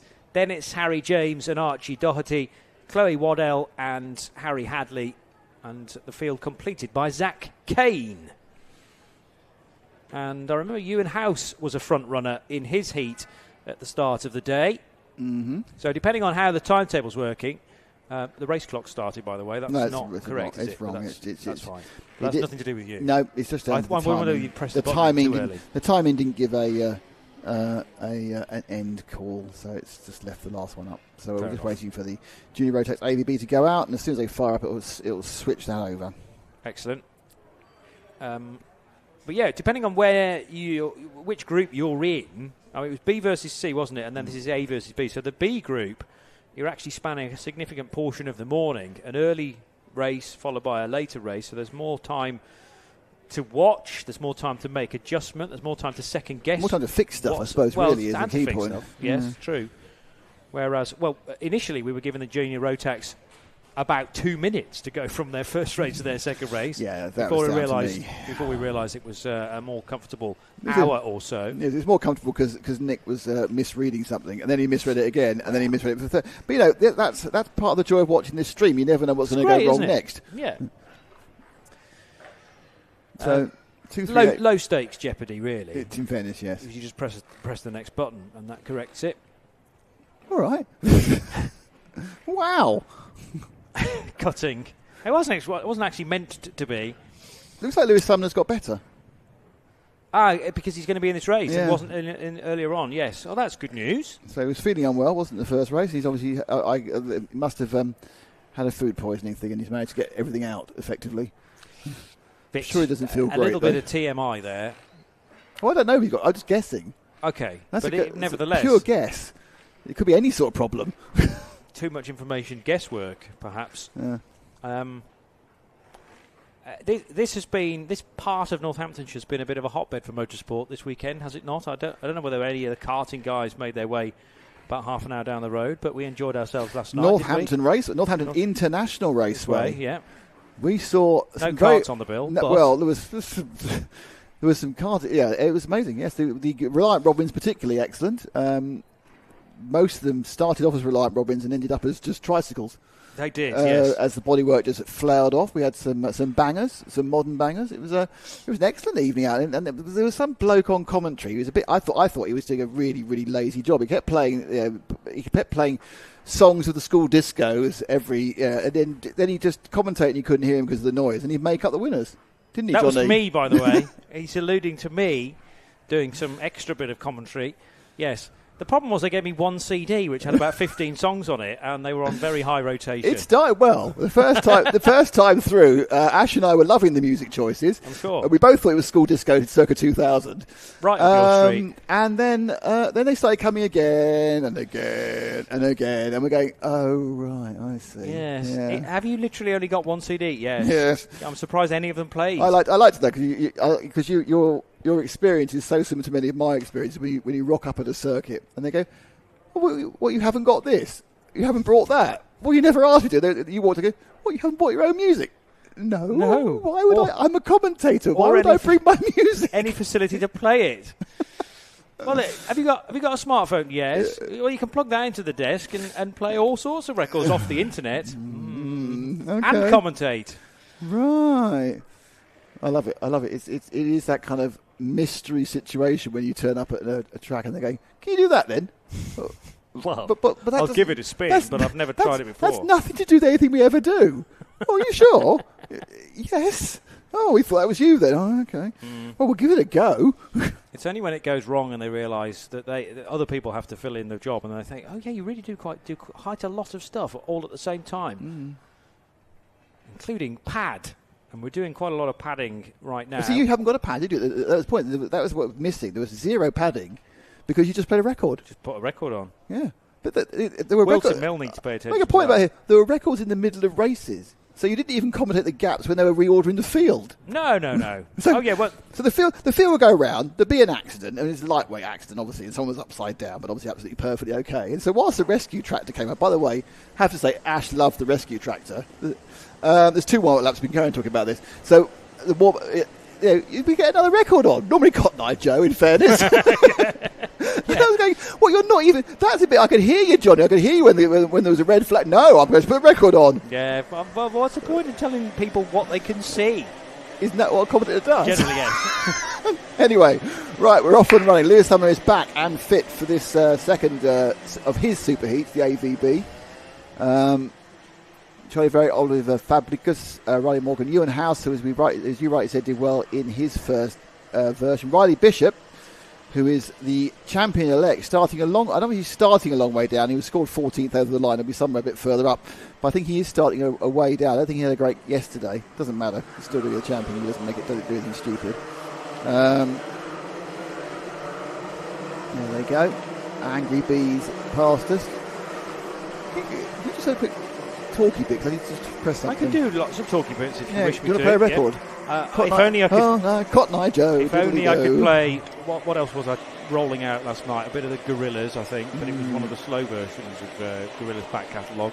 Not ideal, but that was the thing that was on the CD. Anyway, thankfully at Whilton Mill, you get to hear us throughout rather than a limited back catalogue from the early 2000s. And Lewis Sumner, who was notable by his absence earlier on, now happy to compete and thrown right back into the deep end, starting from pole position, ahead of Charlie Very and Oliver Fabricus. Riley Morgan, Ewan House, Jack Robinson completing the top 6 places. And one of the earlier super heats then, Ewan House was right in the mixture, but other names to conjure with include Charlie Very, who led laps earlier on, and Very now level pegging with Sumner as they head at a very controlled pace into the boot. Final chance to get some warmth into the tyres for Lewis Sumner, and he's got to find his feet as quickly as possible. He'll know this track very well, I'm sure, though, so it'll all come flooding back to him. The track temperature we drop in, but the sun's gone in. We've got quite a bit of cloud cover now. It's still a lovely day, a bit of cloud cover. Track temperature down, the 237 Very, we're keeping close eye on Sumner, and Sumner's absolutely gone. I'd be surprised they let that... Well, no, I thought not. I was surprised they let that one happen. Sumner had started in a different postcode than the others. He did get the jump, and that was fairly obvious that he'd gone earlier than everybody else, so they will head around one more time, and everyone I think has got the message that this is not a racing lap. It does take a little while for that to ripple through the field. What's the name for the green and yellow flag then? Just the green and yellow flag? It's not called the full start flag. Okay, but it's not got a nickname like a Battenberg. It's Brian the flag. Brian the flag is good. Fine. So, just for today, we'll call the green and yellow.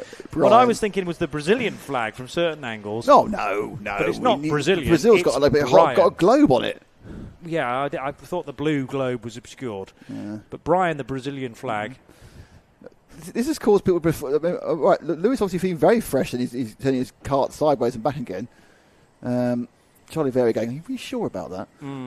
Yeah, he's not going to be enticed into doing the similar thing, and instead keeping it nice and straight, not to cause a distraction to himself or others. Feels a little bump from behind from Riley Morgan's cart, and that's just a comfort measure, I think, to know that they're all right there, snapping at the heels. Much more tiny early pop start, out, but we're okay with that one, yeah. No signs of the Bryan flag this time. Into oblivion and crook they go. And Sumner will lead, although having lost ground. But did Charlie Very not get away too well there? Very's down in 5th, I think. Oh, huge pile everything's gone horribly wrong. Yeah, down at Christmas. 1, 2, 3, 4, 5, 6, 7, 8, 9, 10, 11. That's the best one ever. That's 12 carts. Impressive.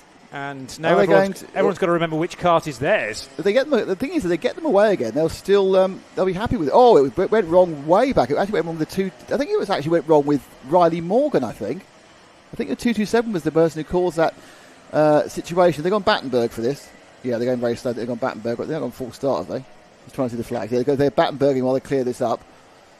Which is good news for the guys who have been involved in it, because they'll be able to catch up to the back of the field. They've lost those places, but they'll be able to catch the back of the field. I think that's a new record, isn't it? 14 carts in one go. And the good thing is, 14 carts, no one hurt. Yeah, even better. That's the great thing about it. I don't mind those sort of accidents. That's fine. Obviously, a few wallets have been damaged, but apart from that. Yeah, equipment damage, but thankfully not to personnel. And they all managed to grab onto their carts quickly. Yeah. Big changes going on. So Riley Bishop made 10 places, our championship leader, in that kerfuffle. Down 4 for Charlie Very.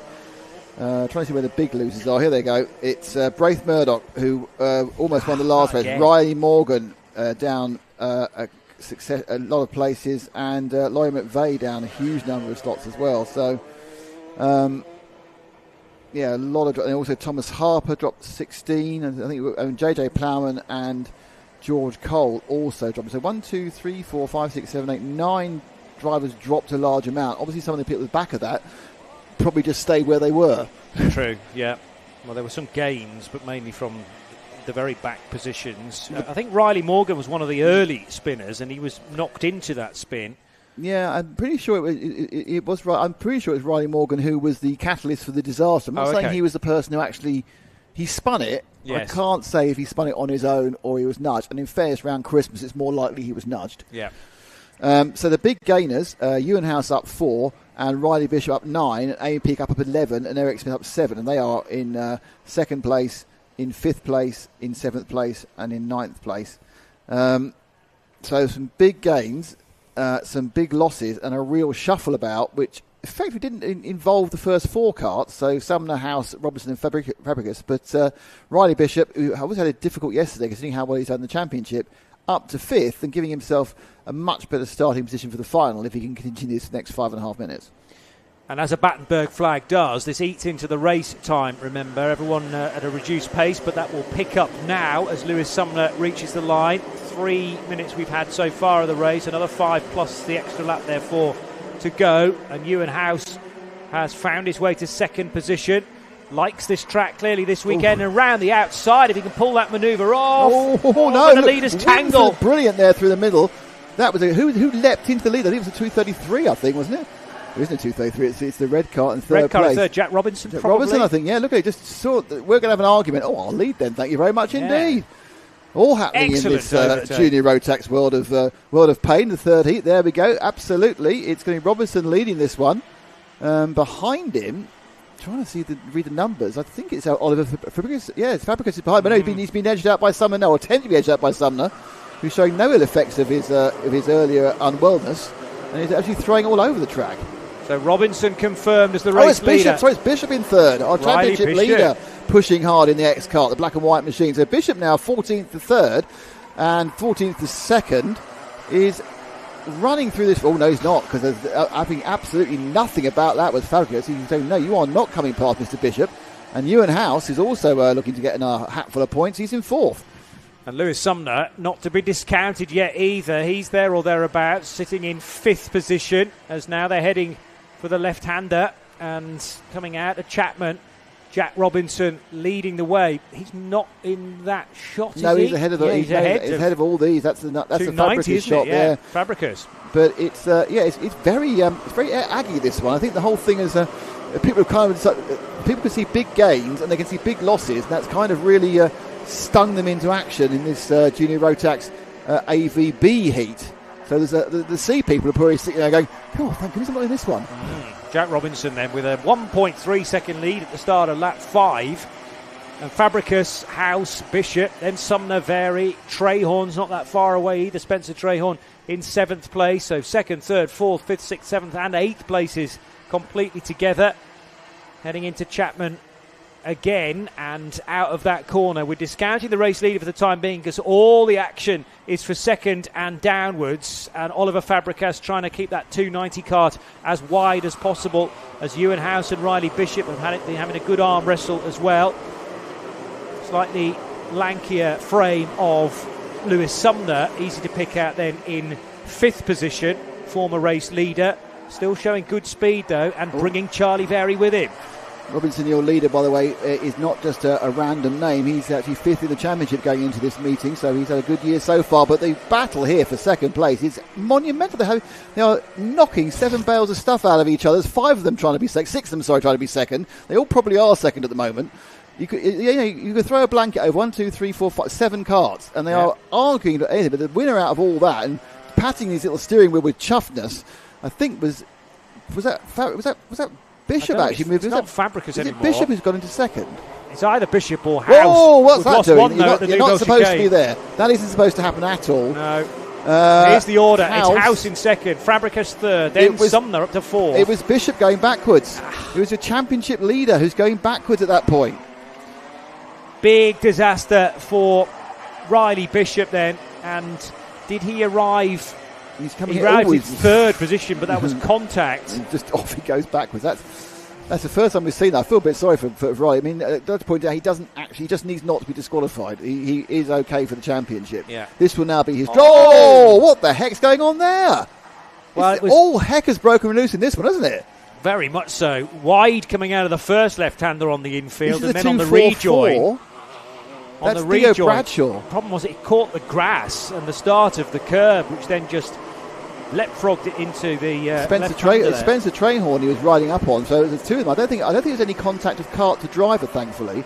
But that must have put the all hence of shakes up the Trahorn. But he's gained a position out of it, so he'll be happy. It's like an ejector seat coming off the grass virgin straight into the red side. Red flag. We're going to stop the race. Red flag. Yes, I heard you. No, but I'm telling everyone else on the. Okay. I'm being like a kind of like an announcement for everyone who's watching the show. I'm going red flag, and they go, "Oh, yes, it's fine." Yeah, but they all heard you as well by about the 3rd time. Yeah, but it's fine. Excited. Just keep saying. No, we've ruined it now. Sport my day. Don't say I've ruined it. You've ruined it. We're having a lovely time. They won't restart this. 55 seconds to go. I'm going. I'm leaving. I'm leaving. If it wasn't the fact this is all my stuff and I've got a debrick, I'm going. I'm taking my ball with me. That's it. You've spoiled it, Johnny. So this race is over. So I'm not quite sure why there's a red flag, and we obviously won't get involved with showing that. It's been sort of bubbling up to the potential for a race stoppage. Does it feel like the end of term type of race? That was the first one where it's gone gangbusters. Gangbusters, yeah, it's a good expression. I think it was. There was a situation at the start where we had 10 or 12 carts on top of each other. I think that kind of, and then there's a Battenberg, and then people got kind of, I think they kind of get this a group sort of feeling builds amongst the race, and it's only just built into let's just throw caution to the wind. Maybe it's their last heat of the year. True. And so some of them a domino effect almost to that point, but a lot of the drop noses have significantly dropped on these carts. 227 being checked. Riley Morgan, who will have a lot of tales to tell. A shake of the head, in fact, after that. And Jack Robinson scored as the provisional race winner. I think there was really no question about that because he was comfortably ahead. But absolute carnage then in behind for 2nd, and the positions down to, the early teens in actual fact. The pilot was a sign of things to come perhaps, and that's the first race of the day that has needed to be red flagged and will not restart because we were so close to the end. I'm just scanning the track. Thankfully I can't see any ambulance action, so obviously it was red flagged because I think there were a selection of carts all over the track doing all sorts of things. I think somebody was actually stuck in a difficult position, but he's hopped out the cart fine now. Good. So it's more of a precautionary red flag. I think so. Well, perhaps they thought this is going to get out of hand. Maybe we already had done. Isn't tends to be the way they think about this thing, but pretty exciting. And in fairness, that was a great race. Mm-hmm. And it's the first time I've seen someone go off backwards from the Nouvelle Chicane, I can tell you. Yeah. I mean, given some assistance in the process, but the difficulty then is the track curves right at the pit bend, so you're going to be arriving backwards and potentially rejoining at a horrible angle. Well, let's hope that kart was able to stop before it did so. But that is the negative thing about a track that twists and turns and folds in on itself, is that if you lose it on one corner, you can often rejoin then in a very awkward spot. But Jack Robinson had established himself into a lead of 2 seconds, and he kept that ahead of Ewan House in second. Lewis Sumner finishes the red flag race in third, ahead of Oliver Fabricus and Eric Smith. And Charlie Very, Spencer Trahorn, Shea Hilton, James Tate and Sam Mott are that's the result as it stands. I think he'll go back a lap. Potentially, yes. So it will go back a lap, but that doesn't disrupt Jack Robinson's win, does it? No, it doesn't. He still wins. I think Ewan House drops the position. I think, but it's not for us to say. Indeed. But that was quite exciting. That's great. What? Obviously, this will be a bit of a longer wait now because I think there's quite a few karts to clear off the track. Most of the grid. Who are we agreeing is the next race then? I think it's Super Heat 2 for Junior Primo. Yes, I think I agree with that. So I'll make you read it out then. I'll read it out too. So on pole, it's Lewis Gilbert with Elijah Hazelwood second. On the second row, it's Isaac Jameson and Cooper Campbell Lees. The third row is Birdie Hodgson and Noah Clark. Then we have the Zach row 4, Zach Mackay and Zach Jennings. Alfie Forrester and Lily Shaw, they're in row 5. Then Aston Brown and Oscar Serich, they are row 6. Ethan Barth, Luke Wells, Elijah Hartley, James Fabricus, George Ralston, Thomas Butcher, Pierce Whitehead and Noah Jones finish the top 20. And then behind them, it's Ronnie Legg and Josh Whittaker, Thomas Ambler and Charlie Thompson, Samuel Yeadon, Harry Ward, Jesper Oakes and Lucas Olafsson. And it's Louis Brown in 29th in another very full grid of Junior Primos, a class that only exists in the TKC, I believe, and is designed for people just starting, who've just moved up from Intermax into Junior Max, which is quite aggressive, we saw in that previous race, and perhaps want to be sheltered from some of the worst excesses in the first year of running on these faster karts. And there they're all lined up in there. The earlier heat won by Isaac Jameson after a really good tussle with Elijah Hazelwood. They were separated by just 0.7 of a second at the line. There was a bigger gap then back to Cooper Campbell Lees in third, ahead of Bertie Hodgson and the two Zacks, who were not only matched on the grid but also stayed with one another during the 10 laps and nearly 9 minutes of the first Super Heat of the day. So this is Super Heat 2, and then will these karts have a repechage race? There is a bit. No. There's 2 heats. The only repechage, only B final is for Junior Rotax. Okay, because that's oversubscribed. I see. So repechage. So that's like a last chance race, is it? It's if you're not in the top 30, you are then in the repechage, and the top 4 bump to the back of the grid in the A top final. 4 places. Yeah. This whole pre-final repechage thing, which you get in karting, I've never understood.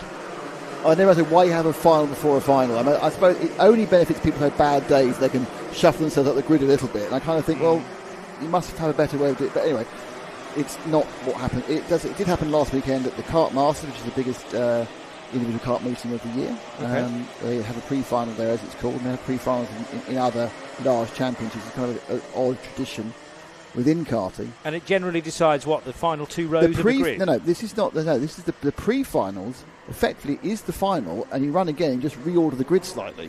Oh, yeah, I know. But this is a B final. Yes. To the B final, which I'm sure they're B final stock car racing, that sort of thing. Well, it's called a last chance race, basically. So yeah, you or last qualifier races, and normally it's the last few positions on a grid that are up for grabs. Yeah, and that's if what you win. It should be. Perhaps calling the last chance qualifier would give it a little bit too much excitement. So calling the B final perhaps calms everyone down. Lewis Gilbert there on the inside, and he'll be the first person to see Oblivion, but will he be the first person to come round the corner and see Fine Lady? It looks like he might be, actually, in that all-white bumper. Oh, it's all got... Oh, it's our camera all right. Oh, dear.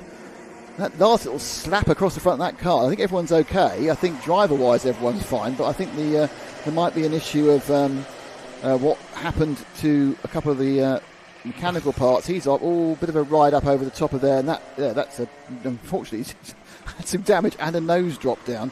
Well, 5 fell off and 2 got back on again while we were watching, so I'm not sure they're going to be as they get. They're just rolling at full speed, so they all got going again. One of the advantages, of course, of modern karting, by modern karting I mean the last 25 years, compared when Joe and I used to do it, is they've all got clutches. So if they spin off, you can just get them going again. Okay. If I span off, I have to restart it, and you get old. I wasn't old at that point. A young man puffing very hard trying to get these things rolled back on the track. Well, they're going through the yellow flag section. No overtaking through the first couple of corners, through the crook as well. But now you can overtake, and so he has. And that's the 21. It's Hazelwood, going back past Lewis Gilbert. So that's a change for Hazelwood from Gilbert. There's a battle now between Campbell, Lees and Jameson. Jameson's got the inside. They're thinking on the inside of Ashby, and they're going to turn into Parker now. The virtually all white car is in 5th, and that's Bertie Hodgson. So Jameson, who was the earlier winner in Superheat 1, has now got himself into still 4th. Had a go at Cooper Campbell Lees, but that didn't quite pay off. The other car I wanted to mention is George Ralston in number 99. That was the one sitting at the first couple of corners for a while, and then it looked like got an extra clonk on the nose and a significant chunk of the bodywork went flying as a result. Still those yellow flags in place because of stranded I think that cars. is the definition of insult to injury, to be honest. Things had already gone wrong, and there's a 5-second penalty and some damage. Yeah. Well, it never rains, but it pours for some. Up the inside, thinking it's the second time in a row that 19, the ex-kart of Jameson, has thought about getting up the inside of Cooper Campbell Lees, but it's not worked. So, dropping back a bit now, and still yellow flags into turn 1, so obviously taking a little longer to get one of the karts rescued from that initial kerfuffle. And lovely up the inside there, where there wasn't really, I think it may have got, looking at the back of the picture, it may have gone wrong again actually, but we'll see whether it actually did work for Noah Clark. That was Bertie Hodgson though in the 51 getting a place. Oh, I thought it was Clark. Clark got the place. 51 got ahead, so Hodgson you're into right. 4th. Yes. Well, you're much better at this, aren't you? Do you want to play some music? I'm getting better through the day, but I'll need to be helped out by some early 2000s record pretty soon. As Hazelwood continues to lead from... it's Cotton Eye Joe. From Lewis Gilbert. I'm trying to remember the other songs I played. There were others, but only about 4 of them. Heading for the 2 left-handers on the infield, and there's Bertie Hodgson. Oh, the reason for the yellow flags, about 3 karts then wedged in the tyre wall, but thankfully everyone's safely away from the scene. Surprised they're not Battenberg, that actually. Yeah, I suppose everyone knows that they're there now, and if it's no overtaking, then if you find your way towards the stranded karts, then that's your own fault because you've had ample warning. If the people aren't there, that's the point, isn't it? You're not going to hurt anybody. And even the yellows have been taken in now. Yeah, I think it's because realistically you're not going to fall off that part of the track outside of lap 1, really, or rain, and neither of those things are happening right now. Mark Nick's words there. Yeah, well, Mystic Nick here, predicting a ridiculously odd accident. So this top 2 are broken away. That's a key point. Elijah Hazelwood with the X-Kart is ahead of the... I've noticed there's quite a few plain white noses we get at the end of the season. People who started the year with their beautiful sticker kits and then something's gone slightly wrong and they're, Dad, can I have a new nose? Yeah, but I'm not going to bother with a sticker kit. Leave that. The interesting thing about these X-Karts, they've got a really weird looking colour scheme on the nose that makes it look like they've got drop down noses when they haven't. So I'm just looking at the kart in 5th place, which is Jameson, the other one of the X-Karts, black and white, and their side also, I've always got a drop down penalty, and I look to leave it, oh no it hasn't. It's just the way it looks. It's just the dive playing colours. So top 2 to Christmas. The drop-down penalties, are they then assessed at the end of the race rather 5 than... seconds. It's not marshals looking at them. No. There's actually a man dropped. who checks them as they come into the pits at the end of the thing and they go, right, it's dropped down, you've got a 5 second penalty. Because the one issue of assessing it on the track live is that, as you say, it might look like it's dropped and it actually hasn't. What about this scrap for 3rd, 4th and 5th then? It's Bertie Hodgson. Well, the nose is being used by Zach Mackay and he'll get the place ahead of Hodgson. And maybe to benefit from this will be Isaac Jameson in number 19 as well. Jameson giving Hodgson a helping hand into the boot, and joining the party from behind is Noah Clark, hammering their way through the Nouvelle chicane. This might be for the lead, but it's not. It's for 3rd, 4th, 5th and 6th. I'm pretty sure Hodgson didn't want to be at that angle coming through the chicane. It's quite interesting. I think it's one of the advantages of having a solid rear axle, actually, because you don't have such a differential wasting away the power as you go onto a single wheel, and as long as it's vaguely pointing in the right direction, you'll get some drive to put you back straight the way you want to go. You don't seem to lose too much time, despite being at 90 degrees the way you should be going. Round Ashby again, so this is 2nd, 3rd, 4th. This is where it kicked off last time. A little bit calmer round Parker this time. Only marginally. But Jameson getting a good run then into that first of the left-handers. Chapman successfully done as well. Once more, Jameson having to get out of the throttle, I would suggest, because Bertie Hodgson's not quite as quick into the boot. Erratic lines once more, but terrific to watch. Hazelwood and Gilbert, that little bit more efficient through the chicane to end the lap. They're still only separated by 0.2 of a second, so totally together, but there's no change in the order for the lead of the race just yet. Yeah, and the leaders are 3 seconds ahead, so they've really made hay while these three have been scrapping. They're staying a couple of tenths apart. There they are. Thank you, Frank. So I'm not sure whether this is the best Lewis Gilbert can do, is just hang on to Elijah Hazelwood, or possibly he's thinking about making a move. Now we have had the virtual 2-minute bell, but my feeling is, given how well Hazelwood has done in this championship throughout the season, the black and white machine, one of Matty Street's X-Karts, looks like it's going to be, I think, getting to the end of this one in the lead. But let's see what Lewis can do. Because obviously, as I said again, this is the other. Interesting, there's two really big learning categories. Learning category 1 is the Bambinos. And learning category 2 is the Junior Primos, because it's a very big jump from Intermax to Junior Max. And that's why there is this class here. It's the halfway house. The karts are the same as the Junior Max, but you're racing against your peers. This is where, again, there's a lot of learning as they learn about these much bigger, much faster machines. And you do see, again, that improvement through the year by certain guys who start towards the back and move forward. Some, like Hazelwood, start at the front and stay at the front. Yeah, although he finished second earlier on because it was Isaac Jameson who won the race. And remember that Lewis Gilbert, although showing really good speed as he has done in this one, then dropped down late in the race to 7th position. So this is trying to pick up the points that he could have potentially won in Superheat 1. How much does he risk in taking the race lead from Elijah Hazelwood? He's got to get a little closer than this in order to attempt that as they head towards Ashby. And they are so far in front, 3 seconds clear of Zach Mackay and the rest. They're going to get 2 more. I think they're going to cross the line in less than 20 seconds. There'll be 2 more in this one. You can see in the corner of the picture the dead cart corner, can't you, where they just piled them up against the wall there. They'll all get collected at the end of this race. Like the Wall of Champions. It's like the Wall of Champions. I've got a Wall of Champions story as well, but Oh, not for now though. Not for now. Sorry, all these great stories I could talk about me all day. As they go round, there's the next 3, but they're all getting a bit clear. Yes, now. Well, what Lewis is saying is, now I could get past Elijah, and I will get past Elijah. He has got a lap and 3/4. He's really made up that 2:10. He's looking up the inside. Now, is he going to try something through Ashby? Ashby tends to, I think, need an error by the person ahead. Otherwise, you're going to have to force very forcibly, i.e. to the detriment of what you may be allowed to do by these stewards to get past. But if you make a slight mistake in Ashby, it's really easy to pounce. But now, going down the main straight, not really, I think, an overtaking position in the faster karts, perhaps the slower ones. And I'm pretty sure there that Gilbert got a bit of oversteer he didn't want.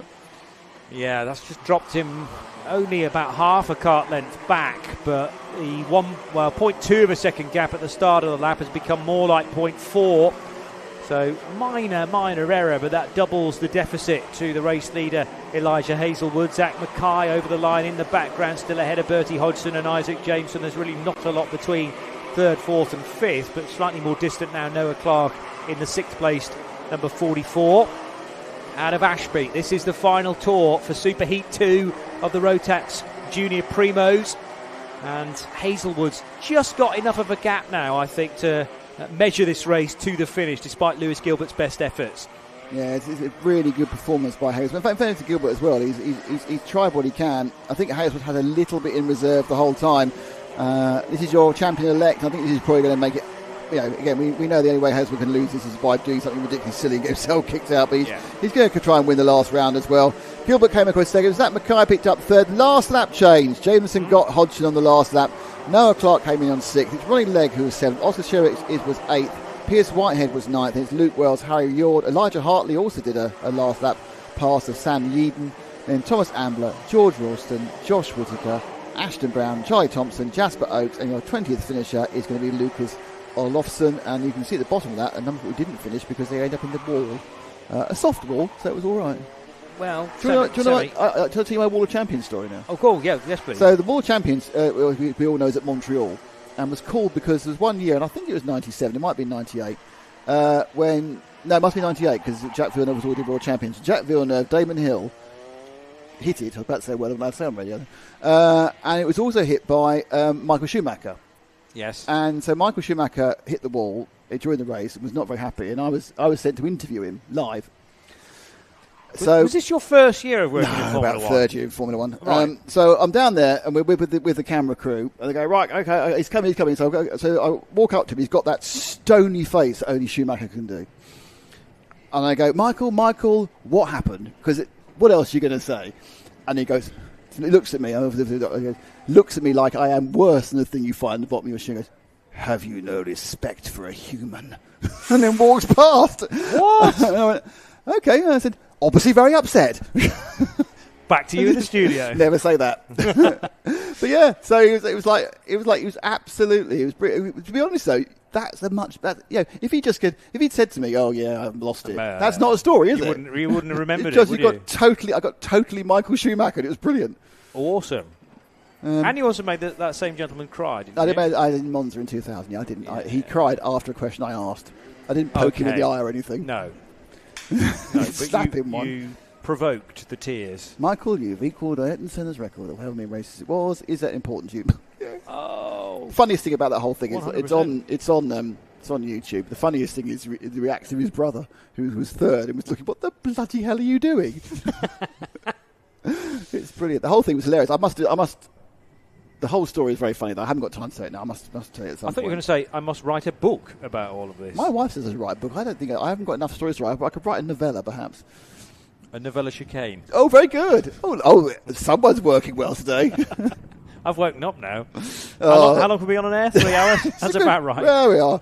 Yeah. That's normally a shift for me. I remember the first times we worked together. I think we did Nurbo 24 from John's house? Yes. And you were sleeping in the next room to the studio, and you overslept every single time and never came on board for your shift because you were in bed, literally 2 yards away. People that know me well will go, quelle surprise. Someone had to go and get you. You turn up, literally, having just grabbed your trousers on, and 97% asleep. Hair all over the place. And you just go, what have I got to do now? In fairness to you, within 5 minutes you're up and running and better than any of us. But it wasn't like once. It was like 3 times you missed your shift. It wasn't until the end of the race until somebody pointed out to me that a part of the wall of the studio actually had a timetable on it. That was the crucial bit of information I was missing. Yes, yes. Hey ho. Right, Intermax is who's next up, and here's the grid. It's Luke Millward on pole. Logan Rolfe had a disaster in the first heat. He spun off and he's against his major champion challenge, who was Jensen Searle, starts, and he also had a terrible race as well. So both of them have given themselves real problems. It was Larry Price who came through, wasn't it? I think to score well in the Intermax, and he's put himself absolutely in play for the overall championship. Akina Gigion, he is starting 4th. It's Quinlan and Barton on row 3. Sale, as I mentioned, starting 7th. Ronnie Smart. Leo Livings is 9th, and Eddie Duncan's 10th. Lewis Herbertson is 11th, and then it's Noah Clare. Charlie Quinn, Drew Davidson, Jensen Walker, Cameron Tipping. Rudra Golkanath is in 17th, and it's Jamie Walsh. Deus Hull, Jaden Patel Scott, who is a fantastic lad, one of our favourite ever interviews, brilliant guy, is in 20th. And then 21st, Finney Thompson, 22nd, Noah Jebson, 23rd is Harrison Thorndike, and 24th is Annika Hurd. Was I right about the last one? Luke Millward won it. Is that what you said? Yeah, but Larry Price is the one who's in with a chance of the championship. As far as the championship rivals were concerned, Larry Price was second, and therefore a big swing, winner. Because obviously the amount of points that Logan lost has meant it's putting him quite vulnerable to having to use his current drop score as a score he wants to use. Yeah, Logan started the race second. He finished it in 17th place. I mean, Larry Price has got 21 points to make up, but it is possible. And the other unfortunate runner in the first superheat was Jensen Sale, who was desperate for points as well and didn't complete the final 2 laps. So retired on lap 10, finished 23rd. I think Sale's championship chances have gone. I'm not saying certainly his podium chances are alive and well, but I don't think he can win the championship because I think he now has to drop this score, and he's behind on all rounds totals anyway. So I think that's the end of Sale's chances. I mean, I have been proven wrong, and there have been stewards' results, and things have been changed after the event. True. But it's on the general balance of play, I would agree. I think Price has got a chance. I really do, but Rolf now, we spoke to him earlier. He came in here for a chat, didn't he, earlier? And yes. He said, I'm just going to try and finish second in all the heats. Well, he can't do now. He's got to win them. And he needs to win these, and he needs to... the win is not so much to increase his overall chance of scoring, so I think this will be his drop round. The win is to stop other people getting those points. Okay. Yeah, and often winning a championship, or at least performing well in the championship, is about making sure that you can lock other people out of the crucial points positions. This again a super heat, so over 8 minutes plus a lap, and Logan Rolfe having to just forget what happened earlier on, trying to stay ahead of Luke Millward, Aquila Nane Giannone, and Oliver Barton. I was still in Italian mode there when I got to 165. Olivier. Hey. So the TB kart, they're the green and white ones. That's they're very popular in the continent. It's just not a great name for a kart in the UK, I don't think, the TB kart, especially when the engine starts coughing. Yes. I've used that joke on every, and you're the first person to vaguely laugh, so thank you for that. That's all right. You should have pre-warned me, and I would have given it a big old hearty chuckle. Fine. I'm sure you can laugh about those things anyway. You can now. You can now. Enough water under the bridge. And we can cure people, so it's fine. So Rolf now trying to have a long conversation. It doesn't surprise me Rolf's trying to have a conversation with Luke Millward, because he's a very chatty young man. Yes, as we found earlier Here on. we go. Millward now in the lines. This one looks absolutely fine. They eased out, but I think the acceleration line's not a problem. And into the lead, I think has gone Rolf. It's hard to tell, actually. There's a bit of wideness there as they go through Fairlady, and it's not. It's the TB kart that's leading. Rolf's down in third. Larry Price ahead. Price, I think, dark horse Price for this championship. I think it's going to be hard, but I'm looking forward to trying to get the scores at lunchtime. So Price finished second earlier on. He's second at the moment, behind Luke Millward and ahead of Logan Rolfe. And remember, it went very wrong for Rolfe in the opening stanza, the opening race, but a chance to redress the balance now, and running in third position. He can measure his pace for a first few laps in this versus Larry Price. Doesn't want to waste too much time. The problem for Logan Rolfe was, I think he got a bit impatient and thought, I can get these two in one move. Yeah. And it was never really on into the boot. Spun at that left-hander and then spent the rest of the race recovering. So has to be mindful of that. Yeah, it was a risky move, and then he paid the ultimate price because he ended up facing the wrong way on the first lap. And the one time not to have an accident, if there is a time, he another has one done the again. same thing. But he's not so bad this time. I think he may have even got away with not having a drop down. But let's watch that one again. So what happened there is he's coming down to try and get hold of Price. Got a good run through Inkermans. That's. I don't know. Price seems to be moving out. I don't know. But did Price realise how close he was? I think that there's no real reason why why Rolfe would have moved into him. No. So Rolfe's going to drop down. This is not turning out to be a great day for Logan, to be honest. He's dropped down to 7th, I think. Yep. Behind Smart, Livings, Quinlan, Giannone. Price has stayed in 2nd. And Rolfe now already is in the background there, trying to move up to 6th. So he's on the move again, up to 6th, there he is. But in that really weird laid-back style he has. He looks like he's in a Parker Knoll recliner from 1974. And just about to watch Terry and June. But he's just lounging back in the seat. There are elements of Thunderbirds, though, as well. That's brilliant. Sort of lazy nature. You're right, yes. He's but he's leaning right back.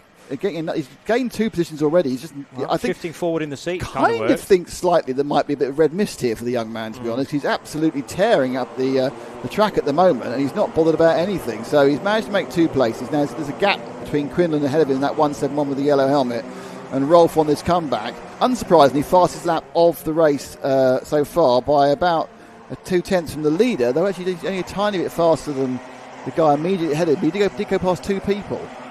So Rolfe, I say, with that remarkable laid-back style, the laid-back style has been working right up until today.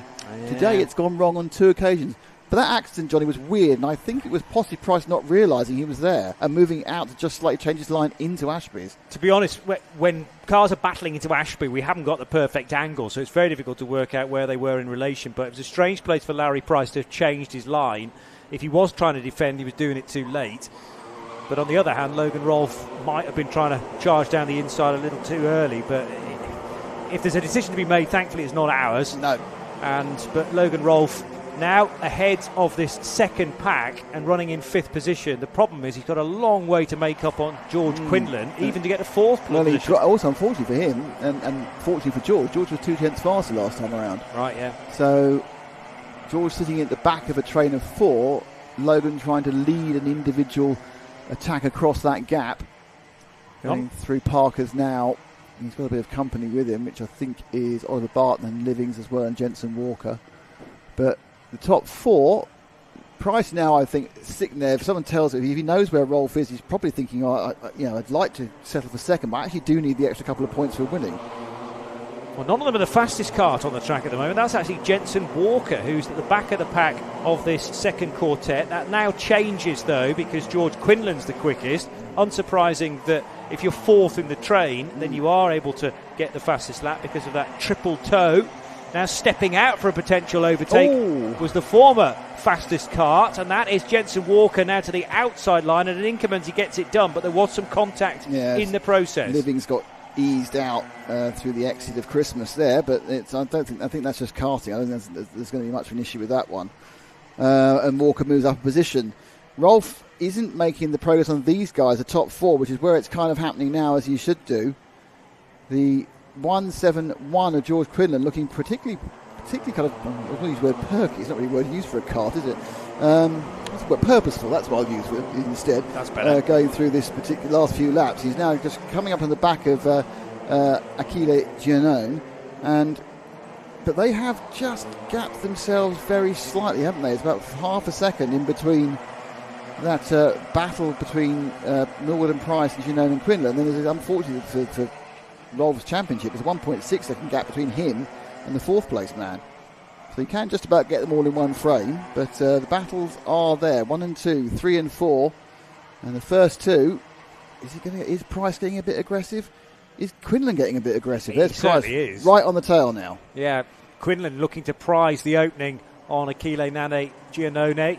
So that's the battle for 3rd and 4th, but just outside of where these two sit. Long look over the shoulder for Larry Price. He can afford to do that coming out of the pit bend as he follows Luke Millward's every move. But surely that will now give him the shot in the arm he needs. He knows that those two are a long way distant and they're battling amongst themselves as Quinlan, hard move there for the run into Christmas, but wasn't the chance to overtake. But that was a meaningful attack. Realising, I think, that the top 2 with 1 minute and 50 seconds still to go are up the road and potentially gone unless he can clear Giannone in the next few corners. That's much easier said than done. Yeah, it's been a good lap for Millward as well, or perhaps a less good one for Price, because suddenly there's a bit more of a gap and some free air between the two of them just ahead of this shot here. Millward leading the race. This is the 3rd place man we've got on camera at the moment with the sort of rhubarb and custard sweet flavoured coloured kart. Rolf now trying to get a bit closer, and he has gained a little bit on those. It's all spreading out towards the end rather than condensing, which is a bit of a surprise. Top 4, then 5, and that is Rolf, who's again not had the greatest of days so far. Price will be gaining points on him again. Whether it's enough points, that's going down to a piece of pen and paper. Jensen Sale is just nowhere in this one. I don't know what's gone wrong. Well, he's got some more karting position problems, but he's down in 12th. So he's gone backwards in this one too. So Sale's suffering really badly with something, which is not the right time to suffer it when you're going for a championship. No, horrendous luck as now Logan Rolfe works his way through the boot, and we've got the rest of this lap and 2 more at the end of it for the race leaders. Luke Millward away in the distance and Larry Price. First to second is exactly a quarter of a second, 1.2, so about a second back now for Achille Giannone. That gap's coming down, I reckon. Walker's got a penalty, so from 7th place he's got a 5-second penalty. I think that was probably for that move we saw into Livings earlier. So Walker has a penalty. That means he won't be 7th, to be 10th. Yeah. Top 2, fighting it out now. I think let's stick with the leaders at the moment for the last lap or so, because let's just see what's going on with them, because that's where it may happen one way or the other. TB Kart of Millward. Millward proudly in his Team GB, Team UK karting outfit. That's what he got when he attended the Rotax World Finals last year. The Rotax World Finals.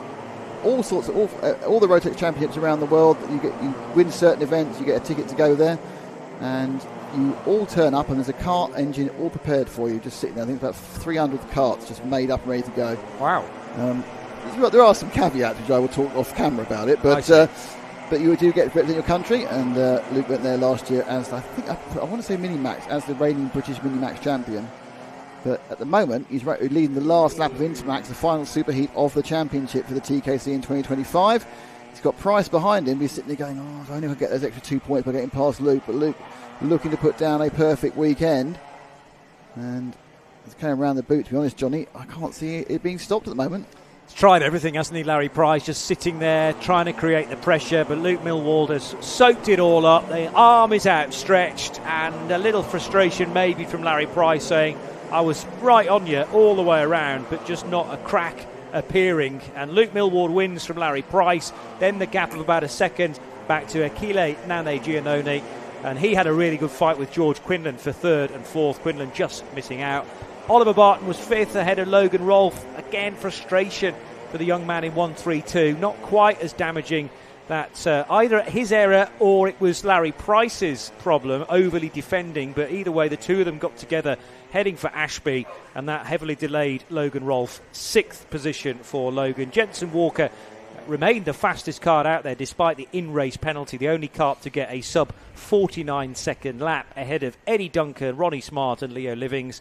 And outside of the top 10, Jensen Sale 11th, scratching his head a little bit. I mean, he knew he had a problem, I think, from the earlier race, but that clearly hadn't been fully rectified. Noah Jepson, Lewis Herbertson, Charlie Quinn and Drew Davidson were the top 15 positions. Just had some information from Joe, by the way. Oh, yes. Live from the sunbed. Pertinent to. He says, Luke Millward is the current British micro matchup, which I've said twice now. Obviously moved to Intermax because he had to, but I has pointed out the piece of information I haven't given you, he's also the purveyor of quality insulation tape as well. Oh, is he really? Well, he kind of does a little bit of consumable shop. If you go out to where the TKC tent is, he sells consumables.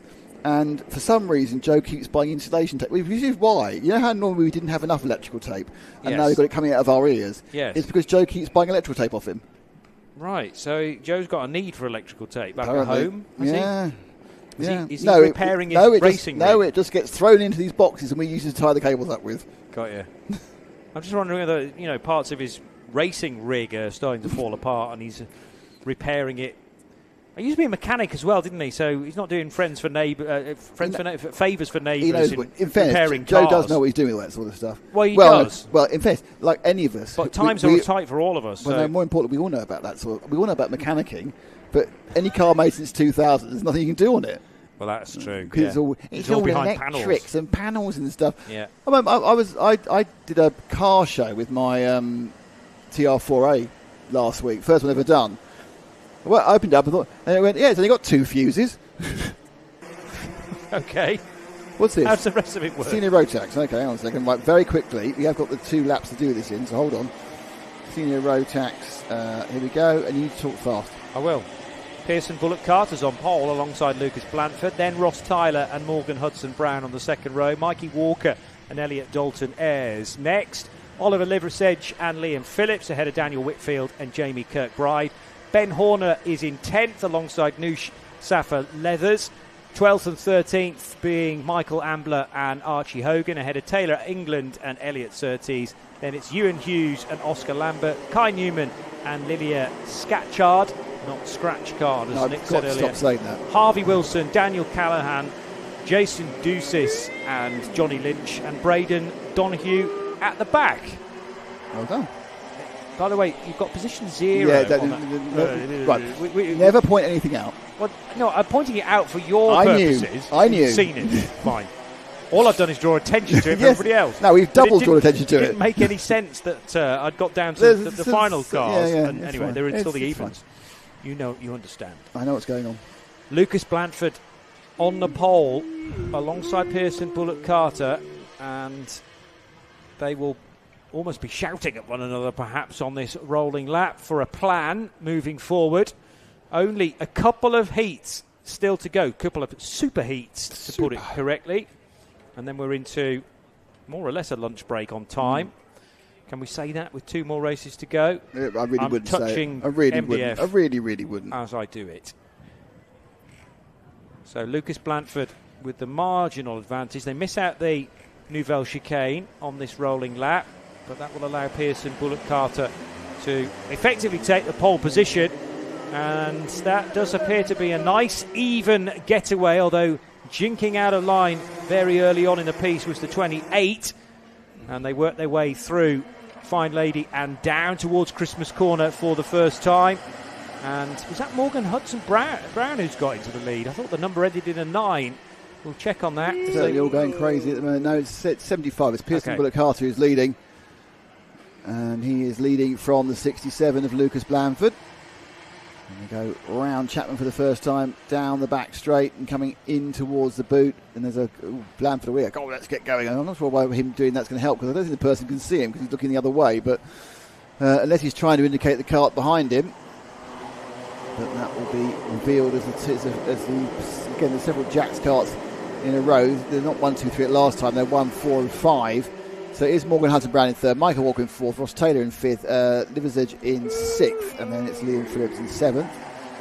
And they all get round Christmas relatively okay. I think there's a little bit of shuffling, but the top 4, I was going to say the top 5, but they've sort of broken. There's a kind of a ebb and flow of the gaps between the carts, but Blandford sitting where he wants to be, which is just behind the leader, Pearson Bullock Carter. I'm sure with the concept he could pounce at any moment. Yeah, so the Scotsman's well placed to pick up any pieces that head his way, but equally he'll be pretty happy to pick up second place points in the second superheat of Sunday here at Whilton Mill, the final round of the Kart Championship for 2025. 3 races for all runners this weekend, and Pearson Bullock Carter will lead this time into Christmas Corner, but metaphorically pushed all the way by Lucas Blandford. Slight gap then back to Morgan Hudson Brown in third, ahead of Mikey Walker and Ross Tyler. Those 5 have a lot of company, whereas the gap then emerging between Ross Tyler and Oliver Liversedge, although he's made a break as well now, so the bigger gap's back to Liam Phillips in 7th, 8th and 9th right together, as Lucas Blandford chasing Pearson Bullock Carter. They're heading for the boot for the third time. So Bullock Carter, this is his second. He's only done this one other round of the championship, and that was the PFY one a couple of months ago. He came 5th in the final. Obviously Blandford is the champion-elect of this Senior Max, the first full year of running for the Senior Max Championship within the Kart Championship. Third place is Morgan Hudson Brown, who's currently running second. So you've got first and second and third in the championship, and then an interloper who's leading in Pearson Bullock Carter. And then behind him you've got Walker and Tyler. So the other 2 Jack's runners. But this one relatively stable. No, I think it was a Jack swap there, wasn't it? I think there was a Taylor. I think Tyler got past Walker. I mean, I can't tell. It's the same car until the end of it. 22's ahead of 32 now. So yes, there has been a case where Tyler moved into 4th place. Can he bridge the gap towards Morgan Hudson Brown? That's the question. Whether Tyler, they're sort of giving it the switch around. Sometimes in sports car racing as well. I remember Toyota with their, what they call these days, hypercars, doing that for a while. Sit in one order, and then if it doesn't work, then they'll switch them around to see if the second place driver can be a little bit quicker. So let's see what Ross Tyler can do now about the breakaway top 3. Pearson Bullock Carter from Lucas Blandford from Morgan Hudson Brown. The gap was 0.9 last time around between third and fourth. So let's just see how that changes one way or the other.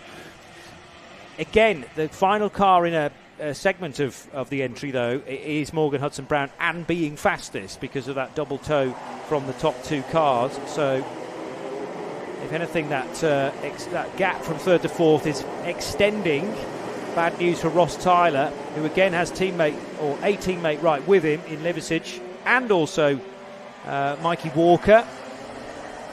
So Walker almost level pegging there through the exit of Christmas. When he gave him a lap, he didn't get any closer, so he's going to just try to get past him again. Yeah, fair enough. You know, you're still 9/10 away, that's not good enough, mate. And another one of the team is it's now 3 Jackses in 4, 5 and 6. Oliver Liversedge joins them.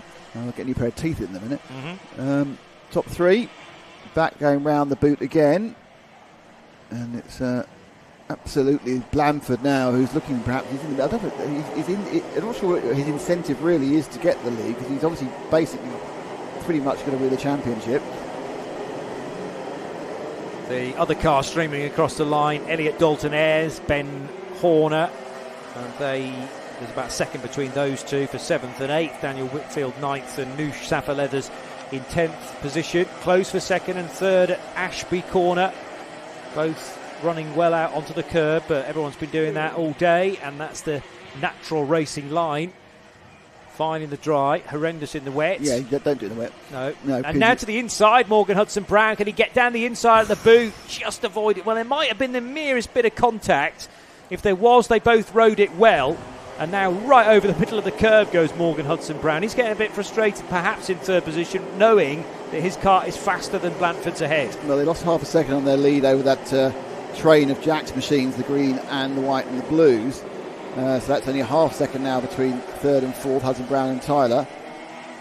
Blandford probably saw Hudson-Brown to his left and thought, no, I'm not letting that one go through, and just took the corner. At that point, you kind of have to, if you're not over 100% past, you have to be actually ahead, not just alongside. You just have to back out of it, and that's what he did. Lost a bit of time and became the filling in a sandwich between Blandford and Tyler. Hudson-Brown, I think, thought about doing that same manoeuvre again, but wait a lap or so and then catch Lucas Blandford when he's napping. He'll have 2, maybe 3 more opportunities to do that into the boot, but it's all about getting a good exit out of Chapman Corner and down the back straight. Nobody stopping Pearson Bullock Carter, way ahead now, almost 7/10 of a second of Lucas Blandford. Blandford far more focused on the whereabouts of Morgan Hudson-Brown at Ashby Corner now. Making a little bit of a breakaway from his fellow teammates is Ross Tyler, but actually in the process bringing Mikey Walker with him. So could we even have 5 for 2nd position? Here's Hudson-Brown down the inside. That's much more clinical. Yeah, that was excellent overtake. Yeah, brilliant move there. I don't know how he managed to get that sort of extra drive off of Chapman, but at that point he went, right, I'm going to be so far alongside you, Lucas, you cannot run across me. Yeah, so job done. Now he's got a minute plus an extra lap. Found pace. Just straight line speed, wasn't it? Blandford went, no, all right, I would try and cut you off, but that would probably just involve both us being in a big tangled mess at the end of the corner. I think Blandford might have lost a little bit of pace by the looks of it. He's fallen immediately into the clutches of Ross Tyler in the 22, green and white. So possibly just one of those days where the tyre pressures aren't quite right. He's got it slightly wrong on setup, because he's dropping back, and as you rightly say earlier, the Pearson Bullock car has disappeared in having his own little party, isn't he, up ahead? Yeah, well, 2nd clear now, but I was interested to know whether Morgan Hudson-Brown might be able to reel him in. Now he's got clear line of sight. Quick look over the shoulder from Hudson, and clearly Blandford's still a concern for him. Ross Tyler and Mikey Walker involving themselves as well. Oliver Liversidge is more distant, so is anybody going to be able to eat into this gap for Pearson Bullock Carter at around about a second? This is still the penultimate lap, so lap and a half or so to go, and the change is likely for 2nd, 3rd, 4th and 5th potentially as well in the hands of Mikey Walker. The quickest kart out there is Ross Tyler, still running in 4th. He's really closed that gap now to Lucas Blandford as they head for the boot. Penultimate time. Still going to be about a second, I reckon, for Pearson Bullock Carter. Yeah, I don't think there's any danger that Pearson's going to be challenged for the lead in this one. In fact, in many ways, there's quite an equidistant gap between 2, 3, 4 and 5 as well. I mean, I'm sure you could give it a throw up the inside, which I think for a second there, Tyler maybe slightly thought about, but a little bit stretchy this one. Not quite as close as we would expect, but I suppose really at this point they're going, well, I'll get the points, it's the final next, and I'll do any damage there. Yeah, best to be sensible in the superheats, as sensible as you can. It's all in context, I suppose. And again, Lucas Blandford, not the cleanest line through Chapman. We'll focus on the leader, quite rightly so, because Pearson Bullock Carter from about half distance absolutely bossed this 2nd superheat for the senior Rotax karts. Over the line in 2nd is Hudson-Brown, and Lucas Blandford pushed all the way by the teammates from the Jacks team. Ross Tyler finishing 4th and does get the fastest lap. A number of them broke the 46-second marker, but that was clearly the quickest for the Englishman, ahead of Mikey Walker and Oliver Liversidge. But it's Bullock Carter, Hudson-Brown and Lucas Blandford, who are finishing in the top 3 positions. Then Jack's Motorsport Benefit ahead of Elliot Dalton-Ayres, Ben Horner, Daniel Whitfield 9th, Michael Ambler in 10th. Then Oscar Lambert 11th, 12th position for Liam Phillips, Jamie Kirkbride and Archie Hogan 13th and 14th, and Noosh Safa Leathers made the top 15. It's not raining, by the way. That'll be to protect from a bit of warmth in the day. I know, he's got a sun parasol. So that's it's the last heat of the morning, and let's see who wants to take part in the cadet race.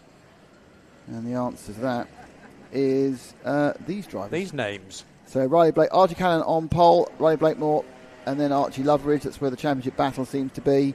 Elliot Bourke is in 4th. Then Ronnie Jones, Arthur Murfitt, Luke McGall, Ollie Knox, Dino Rowlands, Bradley Sutton.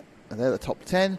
Mason Becker, Jack Wykes, Sawyer Henderson, and Shaylin Shirikithan, and Jerry Dufficy. That's the 15. Then 16 is Harry Search. Then it's Daniel Barton, Finley Thursfield, Oliver Ratton, and Ben Bowers.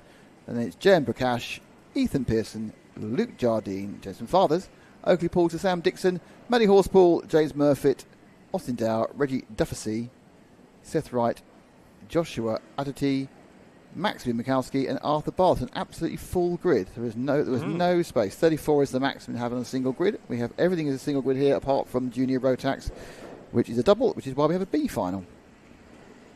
Yeah, so fit to bursting. Is that determined by the track or the championship? The championship. No, the championship decide how many entries they want. Well, okay. I think the 34 is a maximum. Sorry, I think that's the maximum. Is the track is licensed championship for. And track maximum. Yeah. Yeah. Okay. I mean that is going to be busy for 8 minutes. But for sure. There are kind of elements where you can kind of move this around a little bit and have extra numbers here and there. But I think that you kind of decide where you think it's the best to be. I mean, for example, there's a 24-hour race on in this weekend up north, and they've got 95 entries now beyond, but they're pro karts, so they're quite slow. Okay. And also, it's not MSA, so you can go on a different sort of set of rules. But yeah. When you say up north, where specifically? Do you know? Yeah, Teesside. Okay. And is that a similar length track to Wilton Mill? No, it's a very long. They use a long version of the Teesside track. Right. So that helps as well. I think it's almost 1.5 kilometres, which is obviously longer than you're allowed to have as a short track. Okay. But good for a 24-hour race, I would imagine. Well, yeah, and it's pro karts. They're not doing any speed. It's like rental. They've got some pro karts and got some what we would call rental karts. So nothing. I wouldn't think anything's even as fast as these cadets, which the 8-year-olds are driving, the 9-year-olds. But it's not about speed. It's about endurance, obviously. And we know because we get roped into so many 24-hour races. Yeah, that's our want. No, not necessarily our want, but I've only done three this year. I did 3 24-hour races. Yeah, because I didn't do Nürburgring. I'm not doing Barcelona. So you'll do 5. Did you do Daytona? I did. So you'll do 5 then. Dubai, Daytona, Le Mans, Nürburgring, and Barcelona. I'm not at Barcelona. Oh, you're not? I thought you were.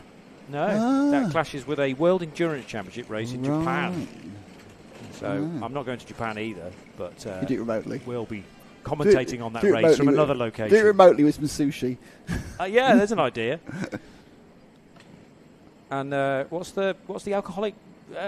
Sake. Sake is the name really I was nice. chasing Rice for. wine, it's lovely. I've been very heavily hungover on that. Had sake. Oh, I got so drunk on that. Can you get it in the UK? That's another story again, which I can't tell because the race is about to start. That was a great story. That was just fun. All right. There's a side story. There's a side story I could never tell on air, which is even funnier, but that didn't actually involve me. But tell me that in the lunch break. It involved cameramen, and anybody know what professional cameramen like? Not Ash. I mean professional old BBC cameramen are like. You know what I'm talking about.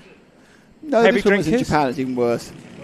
Anyway, the revs are rising. Final race before the lunch break. It's the Superheat second fair for the Honda Cadets. Great start from the 14. And one that didn't get away well was Riley Blakemore. As you say, really good start for Elliot Bourke, who thankfully saw that Riley didn't get away well. That's one off on the grass. To the yellow cart there. No idea who that was. Yeah. But I think everyone got, despite not being where he should have been, I think he rejoined safely, and so it's fine. Where did Blakemore eventually feed in, having not got the best start? 5th position, I reckon. I think you're right. And that means that the race leader is Archie Cannon from pole position. Did get the good draw away. This is what I was saying earlier on about whether it was a launch or whether you could potentially hold yourself up. That's the first time I've seen that go quite so badly wrong at the start. I mean, there's often a position swap, not a 5 positions, John. Yeah, so Archie Loveridge in second. 3rd position is Elliot Bourke in the number 14.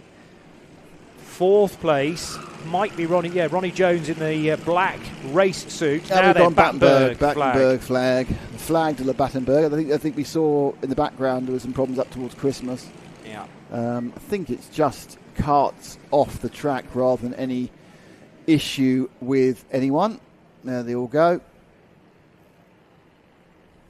Can we work out from the lap times? Well, 2 carts haven't come round to finish their first lap. Yeah, but I was also intrigued as to who went wide at the first corner. Might have been one of those, of course. Or it could have been Luke Jardine, who lost 11 positions on one lap. That would seem more likely. That was a position loser and then carrying on. Yeah. So it took 1 minute and 7 seconds to complete that lap for Luke Jardine. And not quite sure. This is a replay of a previous race. It was a good. It was a great overtake. Different race entirely. Thanks, Paul. Thanks, Paul. Yeah, that's great. Yeah. I've got a memory berry. There we go. That one lined up for a long while. Just testing our memories out. Someone's pressing the wrong buttons. I don't want to point out anyone particularly, but it's Paul. I like to point out when I do Paul, so I press all the wrong buttons as well. Yeah. And I'm sure I would if I ever got this opportunity. There's no point you pressing button. You just press some music, wouldn't you? I would play. Oh, they red flagged it. It is red flagged, yes. Otherwise, we wouldn't have personnel. See, we got almost to lunchtime. Yeah. Saying we were well ahead of time, or pretty much on time, with only 2 races to go. What could possibly go wrong? Well, clearly something has happened at Christmas corner, and as I say, if that was, Luke Jardine running wide, he managed to get back onto the track. The time looks like it's going to be reset back to the 8 minutes, so it's not going to be a shortened race at this stage. We do have a little bit of time in hand, and the correct order will need to be determined as well before we send them around to, I'm guessing, another clutch start. So it'll be a full restart because of this red flag. The 2 minutes in, not sure. Okay. There may be a rolling restart from this position here. They've got 3 options. They've got a regrid, they've got a rolling restart. And a single file, therefore, would be. Unfortunately, we do have for the first time today, we do have an ambulance on track, unfortunately. So that's what's going on. Treating one of the drivers. You rightly said up towards Christmas has been a little bit of an issue. Hopefully, often the drivers just feel a bit winded or just it soon passes, but they're up there at the moment. My guess is, because we're 2.5 minutes in, though, they probably called the red flag about 30 seconds prior to that. They probably won't regrid. They probably, if they want to get restarted, I think they'll roll them down. Oh, there's the driver walking in the background. He's obviously hurt his arm slightly, unfortunately. Well, that's one of the drivers. Do we know it's only one? Oh, there's more than one. It's okay. So it's coming together. So I'm entirely guessing. No. We have another. Obviously, we're not showing it, but we have another shot. All right. Looking at what's going on with the ambulance, just to give us an idea of timing and everything. Yep. So you reckon, and maybe a slight reshuffle of the order, because it'll have to be done on the previous racing lap completed. But at the moment, they've got about 3 options. They can reset, as you said, the whole thing. They can reshuffle with a rolling start, or just roll them from this position. It's kind of the choice. Now, I'm not overly sure, because it's an MSA, whether all 3 of those are open to them. Or it's called an IKR, which is like NKC or Super 1. You have more flexibility because you have a little bit more, I suppose you'd say, you make the rules up to suit the situation rather than having to follow a very precise rule book, which obviously you need to do when you're in an MSA. And there's nothing wrong with following a precise rule book, because that's how you actually organise meetings in a certain way. So I see Dan Ashton's out there, and the man's walking out with a piece of paper which makes it they're going to reorder. So I reckon they're going to reorder to, as you say, either the end of the last lap or the end of the... Well, they've done one lap officially. So it would have to be one racing lap, yes. In which case, I think they'll regrid. Kid looks like it's good news as far as the child who got injured or was being looked after up at the Christmas corner. So he's now up and standing and walking around. That could be... He's probably feeling shaken up. You get punted, you do feel shaken up. They're sending out the rescue trolleys to get the carts, so that's all good news. Everything moving forward reasonably well. And still the time remaining in the race sits on our screen, so that at the moment suggests just 5 minutes and 25 seconds, but it could change. Kids getting out. Does yes. this mean they're going to rearrange? Are they going to have a chat with them? Or are they going to rearrange the grid? Well, clearly easier to move karts into position when they don't have drivers in them. So a chance then to just step out of the concentration zone. You don't want to go too far. I think the debate is whether they're going to regrid or whether they're going to just pick up from going.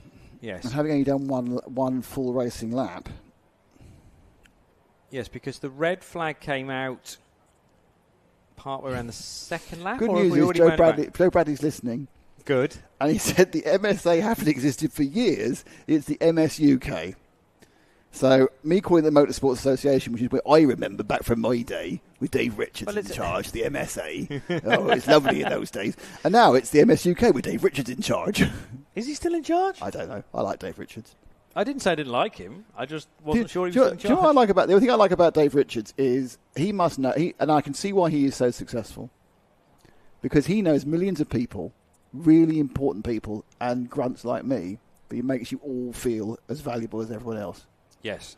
And that is an incredible skill, and why he is a master politician, because I know he knows I'm nothing, but he's always lovely. And he remembers my name. He's like, how can you remember my name? It's ridiculous.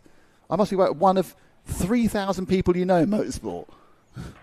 He is a David, though, remember. I know, as well. I know. You're very careful about that, yes. Calling him Dave Richards. The executive of MS UK is actually Hugh Chambers, but I don't know whether...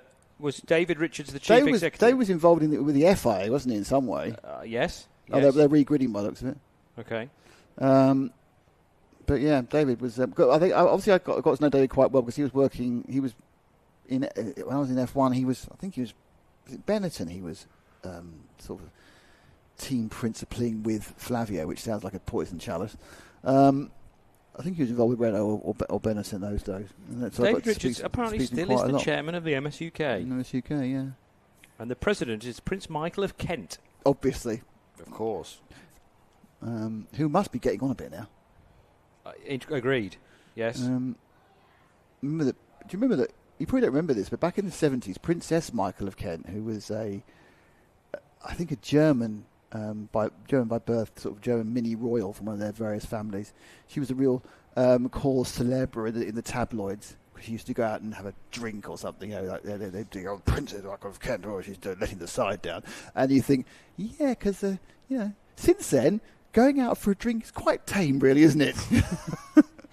In relation to some of the other stories we've heard. Exactly, yeah, I would agree. Mm-hmm. But yes, that's how. So Prince Michael of Kent, and there's the Duke of Kent. I know none of them live in Kent because I was from Kent. I go, this is our own prince and princess. I was like, our own prince. No, it's an area. They don't live there. They haven't got a house there. It's a title, isn't it? But, you'd like to think they visited at least once a year. Well, yeah, they ground themselves. Just getting on a ferry.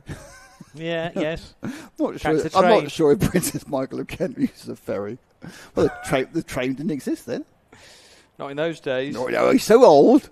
There were no trains. There were no trains. It was coach travel. Just fields. We go to a rutted barn. And the occasional ferry across the water. Ferry? Once a month. It wasn't a ferry. It was one of those coracles. It's a pedalo. Pedalers advanced. You got pedal power. We had to do it with a stick. No, only a stick. We'd occasionally tie several gulls to this boat and let them pull us along. And I'll stop there. We didn't have much material in hand, did we, for prior to the lunch break? We thought we were going to be away and clear. And, yes, I didn't touch enough wood ahead of saying that we were well in advance of time. Well, the next race is due to start, I think, about 1:30. Is it? Is that the post-lunch break 1:30, is it? Yes. Oh, I can still get half an hour then. 1:25. Well, they'll lose 10 minutes or 15 minutes. It's not a problem. 1:25, and then the next race, which is the Mighty Bambinos after the Junior Rotax, due to start at 1:40. That's right, isn't it? 15-minute intervals. Yeah. Okay. So yeah, the next. Oh yeah, is it B final first? It's the Junior Rotax Repechage. Yeah, so that's only 8 minutes, whereas the finals are 12 minutes, so they start making the gaps a bit bigger. Okay. So a 20-minute gap, for the Mighty Bambino final. 1:40 scheduled start ahead of Micromax and their final. So it's finals throughout then, isn't it, after that one-off repechage? There's a question about this one. They have decided to regrid. My second question is, are they actually going to run the full 8 minutes, or are they going to run a 6-minute version? Well, that's the thing. I keep glancing at the clock, which still says 5.5 minutes there or thereabouts. More comments from Joe? Just sorry to be that person, but I'm having lunch. Of course he is. From the sunbed. Yeah, he's having lunch. Yeah. He's stopped drinking rum and coke and just lounging on the sunbed, and he's decided to listen and heckle. He's heckling from 1,500 miles away. Mm-hmm. Welcome, Joe. I hope you've got it on a big screen so all the pool He's could got watch. it on his phone. That's no good. Bluetooth it to a bigger device. This is good. Get everyone involved in the party. Well, it's the only. Yeah, Paul likes our big screen. We're in the where we are actually in Whilton Village, in the briefing room for some of the corporate karting, and they've got what, a 50-inch screen? Would you say that is? At least, yeah. 50, and luckily, because we managed to find a link to it, we've now got our monitor screen on a 50-inch screen. It's great. The only problem is that Paul starts watching the racing and forgetting to cut the camera. So I apologise sometimes when you just got a whip pan from Frank, because Paul's just gone, oh, it's really exciting. I've done that, by the way. I sat there doing that too. I was sat there going, oh, this is really exciting. I'm listening to Paul and listening to Joe and Henry going, oh, this is great. I'm really enjoying this. Oh, no. I've sat there watching it going, change the shot. Oh, it's me. I changed the shot. I'm in control of that. It's an all professional crew we got here, by the way. Yeah, well, I'll take all of that as a huge compliment that you're just enjoying our coverage and forgetting your role within it, Paul. Yes. I'm enjoying our coverage. Right, so could you get a different editor? They've turned it off, so because this is cadets, and obviously the cadets still have their still looked after by their mechanics, fathers, mothers, everything else. So they'll get them they'll do the pull start. 'Cause it's not on a button. So they'll start the engine on the pull starts, get the adults to do that. I assume they're going to roll round for a lap and a half. Now, the only question is whether they'll restart for 6 minutes or restart for the whole 8, because that is within their remit. Decide what to do. Good news that no one's badly hurt, which is the only thing that really matters, to be honest, about any motor racing meetings. Everyone has fun, no one gets hurt. Quite right, too. If you manage to damage a car and it costs you lots of money, that's one of those things. It's kind of the nature of the beast, isn't it? But, the last thing we want is bodies that are broken bodies at the end of the day. The biggest oxymoron in the world is the title cheap motorsport. Yes. But then again, if you've got a Reliant Robin, it's not that much, I suppose. It's difficult to find them these days. I was impressed with the count last night at Northamptonshire. I know. Say. You were so impressed you played music rather than actually commentating on it. Oh, I did. Because, I couldn't speak. I was shocked by it all. They were upside down so often. We had Cotton Eye Joe 14 times. No. If in doubt, play a record. And ideally one that hasn't been heard already in the evening. It was quite. That was the dawning as it dawned on Ash and I about your limited playlist. It took a while because we enjoyed it. We heard. Are you before? just using one CD? There were a couple of songs you didn't play again, because I remember you played a couple. You played a Blur song which I quite like, by Beetlebum, and then you didn't play it again. I think I did. No, it went out once. I'd have known because I was singing along to it. Okay. Maybe you were having the argument about a lack of lemonade, even though you'd been given lemonade and another drink. That's a brilliant story. Maybe the staff member clearly didn't understand that half of a shandy is lemonade. The staff member didn't understand her job, which was to be a bar person. Yeah. I walked up to the bar. I said, "Can I have a pint of bitter shandy?" She said, "Which one's the bitter?" And she had like 4 taps in front of her. Which one's the bitter? It's like, you're the bar staff. Yeah. I had that experience as well in the northeast when I was working at Croft last weekend, and the local hotel we were staying in, she didn't understand the difference between filtered and unfiltered Italian beer. I said, "We've got unfiltered Moretti. Can I have one?" Well, I don't know what that is. It's on the front of the tap. Surely you've been given some basic training. I think this is the point. The answer is no. Yeah. Oh, forget it. I'll just pour it myself. What you have then? I'll have a lager. Give me a Carlsberg. I'll have a bitter. Which one's the bitter? Which one's the bitter? At that point, I should have realised it was an issue. Which one's the bitter? There is a second half of that story, which we may or may not. This is 4 stories we haven't got to so far. Still 5 minutes and 26 seconds on the clock. Are they going to pick up? It's hard to but tell. I have 8 minutes on my screen. They've reset. They have gone for a complete reset. Okay. Yeah. So it's a grid from the original minus a few.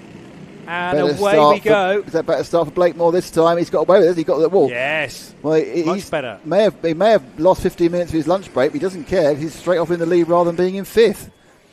And Archie Cannon got away from the other side of the grid pretty well too, although, having said that, I can't actually see the S plate. So I think it's 4th. Okay, in the mixture. But it is definitely Blakemore that leads. No, it's not, is he? You're right. Fifth place for the S. So he started on the front row, or should have done, unless there was a redraft of the grid, of course, which we weren't privy to.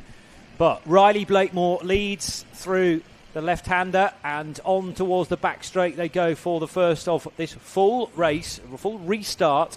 And Blakemore and Archie Loveridge, that old tussle. It feels like we're spending much of the morning talking about another chapter. And both of them will be talking to us in a few minutes in the break on our paddock show. But Loveridge needs to get past Blakemore because he needs to get back the points he lost, inverted commas, in the first heat by finishing behind him. He's now looking behind. It's Bork and Jones. Jones up the inside. Jones had a super run in the first heat, up to the point where he didn't. He was running well up the front, and then he had an incident over it's the black of the black cart, by the way, in third place. He had an incident over the Nouvelle chicane, which kind of unsettled him, and then he just lost it off the side of the track about 3 corners later. A fine example of just every now and again your brain explodes. Terrific dive down the inside at Ashby for Archie Cannon to now get ahead of, who was that, Elliot Bork, I reckon. So here are the leaders, Blakemore and Loveridge. Ronnie Jones now running in third on the O-plate. Then Archie Cannon, who muscled his way by Elliot Bork at Ashby. And through the Nouvelle chicane they go for the second time. Stranded carts left, right and centre, but everyone's aware of where they are now. They can be recovered in the lunch break as Blakemore becomes the fastest kart on the racetrack and leads by 15 hundredths of a second. It's now a train of 5.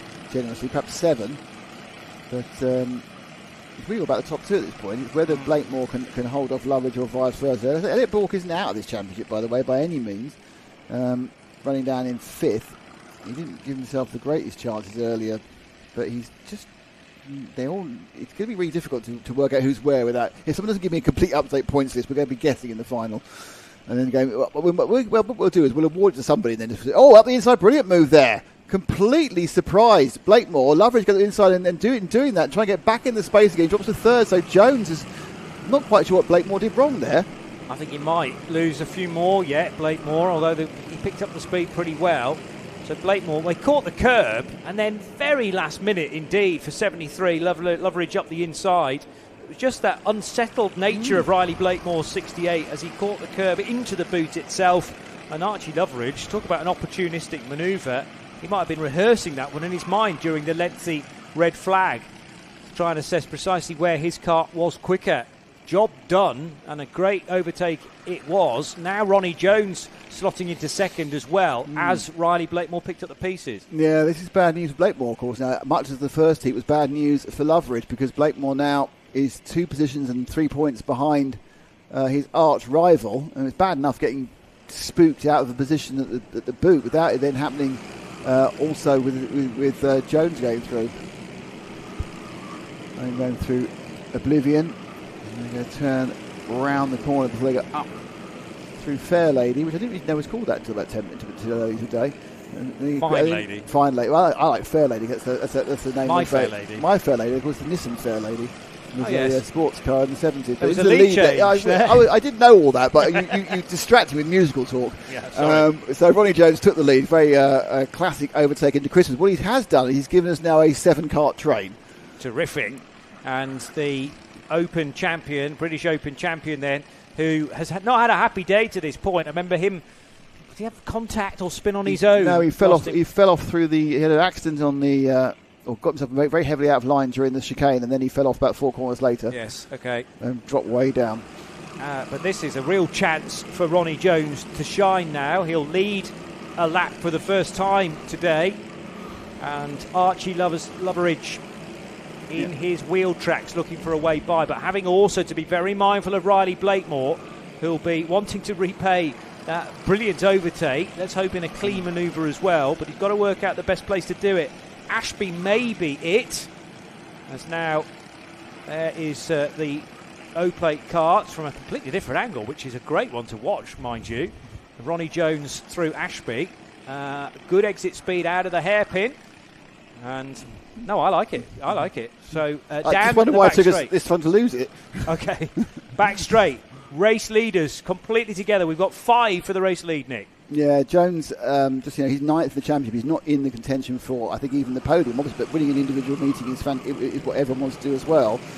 It's excellent news for Blakemore that Loveridge is behind Jones, as the penalty goes out to the 12 card. I don't think he's involved in the top end of this particular battle. But it's now 5. It was 7, it's now 5. But Blakemore still really needs to get past Loveridge to give himself every chance of picking up that gap and moving into the lead of the championship prior to the final, which I still think is where everything's going to be decided. As they come into Ashby, this is the back view of Ashby, the corner. You can see the massive runoff before they now accelerate back and go into the second part of the corner. There is a two Parker and into Chapman's there.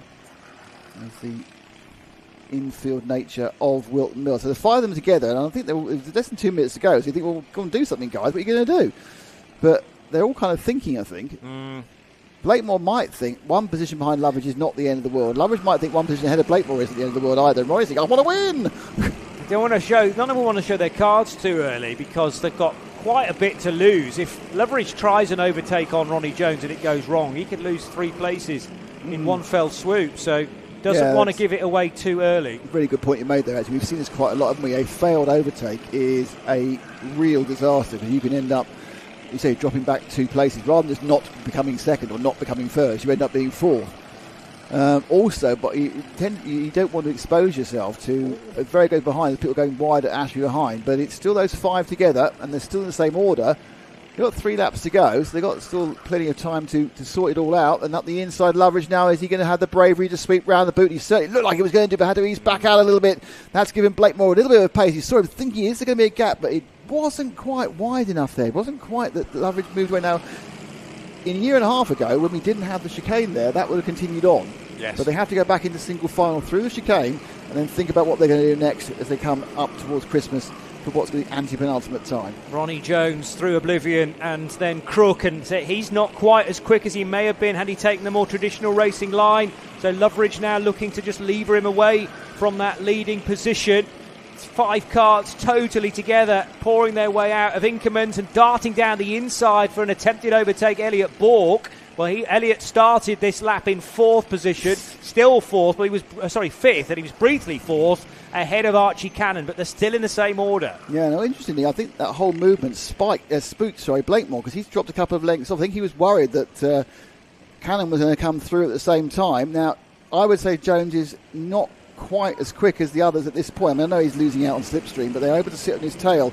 There are 2 laps to go. Or rather, no, they're on the last lap. Right, they hit the last lap. Yeah, so there's the last lap. Someone's got to do something, you kind of feel, and it may well be... Look how defensive Jones is going. It's completely wrong part of the track, but then all the carts follow him because they need the slipstream. Apart from Elliot Bork, who thought, well, if you're going to go on that side of the track, I'll go on the left to try and benefit. Again, Jones having to be massively defensive into Ashby. By the way, Luke McGaw lost a hatful of places on the penultimate lap, slips all the way back to 13th from something like 6th or 7th, but concentrating on this leading quartet because Ronnie Jones is under huge pressure from both 2nd and 3rd. 4th a little more distant now, Archie Cannon. They've all got ideas of how to do the boot. Last ditch manoeuvre, not quite, because we've still got the pit bend still to go and the chicane, and Ronnie Jones forces his way down the inside. Are they both going to spin? Here comes Riley Blakemore, surely to win it. 68 gets the win. Terrific stuff. He read the situation perfectly at the head of the order, and Riley Blakemore from 3rd to the win. Loveridge is livid. He's absolutely livid. He's come 4th. He's come 4th, and this is the whole thing. It went horribly. I think we got some of it. It was so long we won't have all of it. We've got the initial... It just gets leaned off the track, and that's it. And they're both of them going, they're scrapping. And look up the inside, and also the momentum which the S-plate of Archie Cannon had took him past Loveridge. Well, that's a way to end the morning, and that is fantastic news for Riley Blakemore fans and a nightmare for Archie Loveridge fans. And, of course, Riley Blakemore fans and Archie Loveridge fans are going to be very happy now because you're both featured on the Paddock Show. There you go. Perfect trailer for the... interviews that you managed to cram in during yesterday's Paddock Show. God, wasn't I lucky? Very well, Nick. That was a fantastic race again. I think I'm going to have to try and find out where this puts everything on points of the file. I'm not sure if I can. But that is our lunch break. We're going to have the Paddock Show. I assume they were due back at 25 past. My feeling is they're probably going to come back at 25 to, I think. but we'll get that confirmed because once we finish running this, we'll put the little thing up when he came back. So it's like a half-hour break now for lunch for the marshals and everybody else. But you could get to enjoy the glory of me without Joe trying really, really hard to be nice to everybody. And miserably failing, no. Okay. Paddock show, break, finals. Well, hello and welcome to the final round of the Kart Championship here from sunny and lovely Whilton Mill. My name's Nick Damon and you've probably seen me walking down this road many, many times, but of course the person you really want to see is the man who goes round the paddock. It's Joe Bradley. Oh. Well, obviously it's not Joe Bradley. It must be Henry Baudet. No. Okay. Johnny Palmer? David Sullivan? Is it? What, it's me? I have to go around the pits. I have to do the paddock walk myself. I have to talk to everyone. Me? Ah! Jensen Sell in a big battle for the Intermax Championship. How are you approaching this weekend? Just trying to beat my competitors and thinking about the championship like silly moves. You've got to be very smart and use your head. I mean, it's interesting you say that because that's what some of the people we've been talking say, no, it's just another race, but you are actually thinking about where you are in relation to your competitors rather than to everybody. Yeah, it's very hard to know when to overtake and all that, but sometimes it works, sometimes it doesn't. You've raced against these guys all year. Now, do you now know what they're going to do? Do you know, this driver will do this driver will do that? Not really, because every track's different and they always change at different tracks, so not really. Do you like Whilton Mill? Is Whilton Mill one of your favourites? Yeah, I love the new sector with the curb. I love hitting curbs. I like that. You like trying to damage your ribs. Is that what you feel? You like the pain? Yeah. It's interesting you say that. I mean, because we talked about with the other drivers about the tracks they like. I mean, do you feel you have an advantage in these slower sections then? I think I'm quite good in the slower sections, but I always try my best in the slower bits. It's the fast bits all down to the engines, and so that the straight isn't really my part. It's just the corners. So when you're looking to get past someone, how often can you actually make the move with your speed, and how often do you need them to make a small mistake? Sometimes you can just get a good run better than the opponent. It doesn't mean they need a bad run. It's just if you get a good one, then it's quite easier because then you can pull out and go down the inside. So as soon as you're alongside, you're there, so they can't really defend it unless if they try and keep it round the outside, but it's quite often that if you're there, you're there. And when you go past someone, is it like yes, or is it like nope, head down, carry on? Keep going.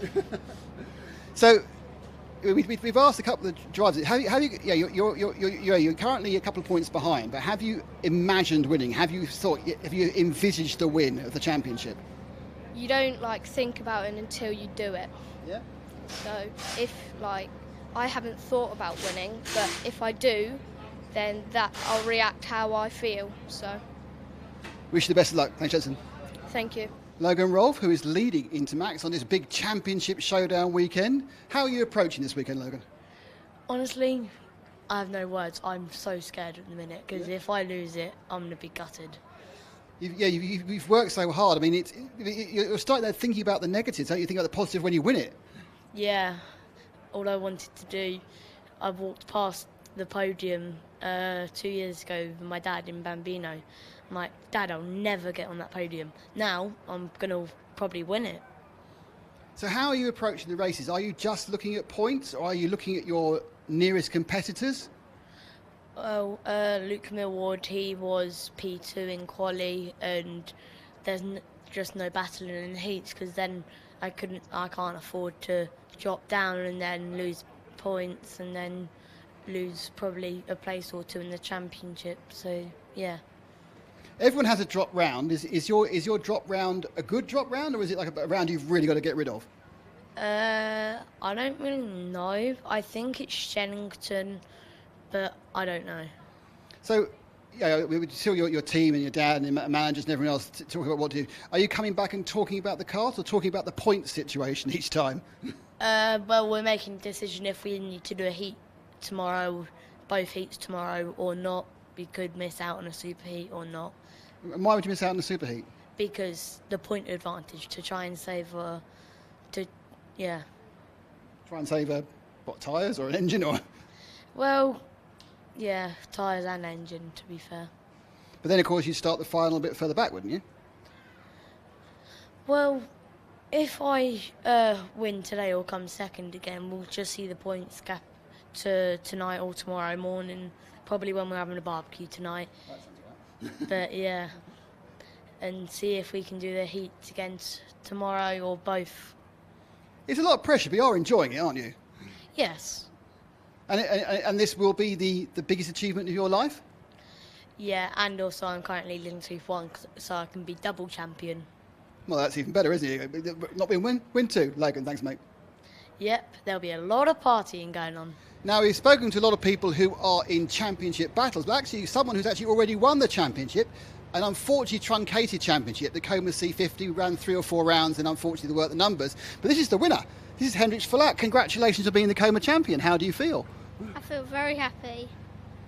And I suppose you're a bit disappointed that there weren't any more rounds when you were doing so well.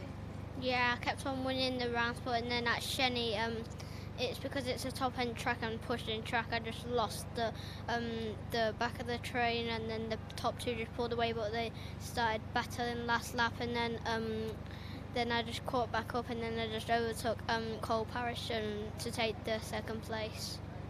So do you remember? It's interesting how you remember. Do you remember all your races? Like, can you remember all your races? Because you can learn from them. So I just won like every single round except from Shenny, but yeah. So that's like just it. Like all the rounds from this championship, I've just won them except from Shenny. Well, congratulations on the championship. Now you're trying it this weekend. You're having a go with the electric Bambinos. How different is that? How different is an electric Bambino from a Coma Bambino? There's more power. It's also a lot different when you come off the throttle. It just like feels like you're braking, and also off the starts they're just a lot more different. And you don't need to rev them up in electric. In Comas you do, because you need to get some temp. I always wondered why you did that. It must be where you sat on the road revving and Dad's were holding the carts for you. So you've tried both. So would you say you prefer the Comas, or do you think now you're going to get used to the Mighties? I think I'm going to prefer the Comas. Mm-hmm. So what are your hopes for this weekend now you're trying the Mighties? Obviously there's a couple of guys who've been here all year and they're very fast. Do you think you can catch them, or are you just looking for a mid-table result? I just think that I can just like probably win this one. I just think so. That's great. If you think you win it, you might well win it. Congratulations. Congratulations, champion. Thanks for talking to us. Thank you. Well, we're going to take a quick break from talking to championship protagonists and champions to talk to the man who puts the championship on. It's Darren Beavers. Darren, we've reached the final round of the 2025 series. How do you feel 2025's gone? It's gone quick, I think. I mean, August already. Started quite early though, didn't we? End of March. But yeah, it's gone quick, but it's gone well. I think it's gone really well. I mean, this is round 6. A lot of championships on the line still. Be interesting to watch how the weekend pans out. But no, it's gone really well numbers wise. We've been 180 plus. I think we peaked at 224 at PFI, which was great. Always expected at PFI to be your best round, but no, it's really good. Kept people coming back, which is the main thing. Obviously, karting's quite a difficult game to keep everybody like happy, but to keep 180 plus coming back round after round, and to finish here at Whilton Mill with 195, 196, yeah, couldn't have really got any better. Now, I know it's always a big ambition for yours to have a round at PFI. I mean, we weren't there, but let's gloss over that. Was it everything you expected it to be? Yeah, I think it was everything and more, really. Obviously, I'm quite lucky in the respect that my main race director, Dan Ashton, who's worked for me for a number of years, he is heavily involved with PFI anyway. So, he just made sure everything went smoothly, which it was always going to, because they're a fantastic circuit and they've got a fantastic team there. But Dan just went that extra mile to make sure PFI went really, really well, and it was fantastic. And obviously we move into winter, we start engaging those conversations again and try and get it on the calendar again next year. So you kind of usurp my next question. Is that when is it now you start thinking about next year, or have you been thinking about next year for several months? No, I can't start thinking about it too early. I normally get to around this sort of time and start working on the calendar for next year. I mean, yeah, I've been talking to tracks for probably the last 3 or 4 weeks, since sort of July time. Start penciling in a couple of dates here and a couple of dates there with the venues. I don't like to set anything in stone early, because obviously to be successful, your calendar's got to be right and your dates have got to fall right with what the teams do and what the other drivers do, and a lot of them commit to other championships as well. So yeah, I start getting provisionally ready around this sort of time, and then once I've got European dates and once I've got British dates, I can then set my calendar in stone. Usually mid to late October is when I can finally say this is what we're doing. Now, during the course of this season, of course, we saw the sad end of Como Bambino, but we've seen the growth in the other classes. Are you expecting it to be the same classes next year, or are you looking to add new classes? So, real shame to see the demise of the Como C50. I mean, that's that's the class I started with. 2011 is where it all started with Como. Yes, since the Mighty Electric came out, the Como numbers have dwindled, and we've struggled to get a grid together for these last couple of rounds. So I think it's fair to say next year there won't be any Como Bambino British Championship title in Motorsport UK racing. I think the class may continue in other championships, but I think it's fair to say we likely won't be running Como next year. That does free up a slot for a new class. What that class will be yet, if any, we're not sure. Obviously, the Mighty Bambino is in with us and it's growing all the time. I know MSUK are in talks with them about potentially bringing in a Mighty Cadet. Whether that happens for next year is too early to say. I don't know. If it did, then yes, we would accommodate it for sure, because we want that stepping stone for our electric Bambinos to stay with us and step into electric Cadet. If the electric Bambino doesn't happen next year, then we don't really need to add another class. We are thriving in the juniors. We're always doubled up with juniors. The senior grid, this is our first year running senior grid, as you know, and it's growing all the time. And yeah, so I was going to ask you about seniors. I mean, it started slow, but it really seems to have caught on towards the end of the season. Why do you think that is? I think the main reason for it is our last couple of rounds have fallen well. So our round at Rowra last month fell a week before the UKC Championship, and this round here now we fall a fortnight before the British Championship. So I think a lot of the seniors are coming to test with us as a round before their British Championship round. However, it's great to see that, because that's new customers coming in, and actually the amount of those customers who've just jumped in, who have come to me at the end of the weekend or come to me halfway through the weekend and said, we've had a fantastic time, we didn't realise your championship's this good, we'll see you next year for the full season. So those people jumping in here and there as a practice, shall we say, are telling me they're committing to next year. So, I mean, I feel like we've had a fantastic year numbers-wise this year. If I can get the calendar right next year, we might be even bigger. Well, that's it. I mean, it's a difficult question to have, but there is, I suppose, a limit, isn't there? There's a limit to the numbers you can have at particular tracks. Yeah, for sure. There's always a sort of limit. I'm one of them people, I don't just take. I will cap it at a certain amount. I mean, for me, 200 is enough. You can go 240, 250 if you really want, but then you start becoming lots of issues, particularly with like the infrastructure and parking. The tracks here in the UK aren't massive like they are over Europe, so we don't want people parked on top of each other and squabbling over pit bays. So for me, 200 is the sort of limit. We may take a few more than that, but I'm not greedy. I'll be happy with 200 every round, Nice problem to have. Yeah, exactly. Darren, thanks very much, and well done on 2025. We'll see you on 26. Lovely, thank you. Cheers. One of the closest championships this weekend is the Honda Cadet, Archie Loveridge, in a real battle with Riley Blakemore. Here's Archie. Archie, do you feel the pressure of a championship deciding meeting? Yeah. So, how have you approached this differently? Just need to stay calm. Just stay calm, yeah. So you get out, you have the practices. You've been here before. Is Whilton the track you like? Yes, my top 3 best. What are the other two? PFI and Raura. Ah, so the last 3 rounds of the championship have been your favourite tracks. That must have helped your momentum. Yeah. So what is it about these tracks that you like? Why do you like those 3 tracks more? PFI is just nice to drive, and Raura is just technical, and Whilton is nice to drive as well. And do you think the track's better since they put the chicane in, or do you think it's made a lot of problems? It's about the same, to be fair.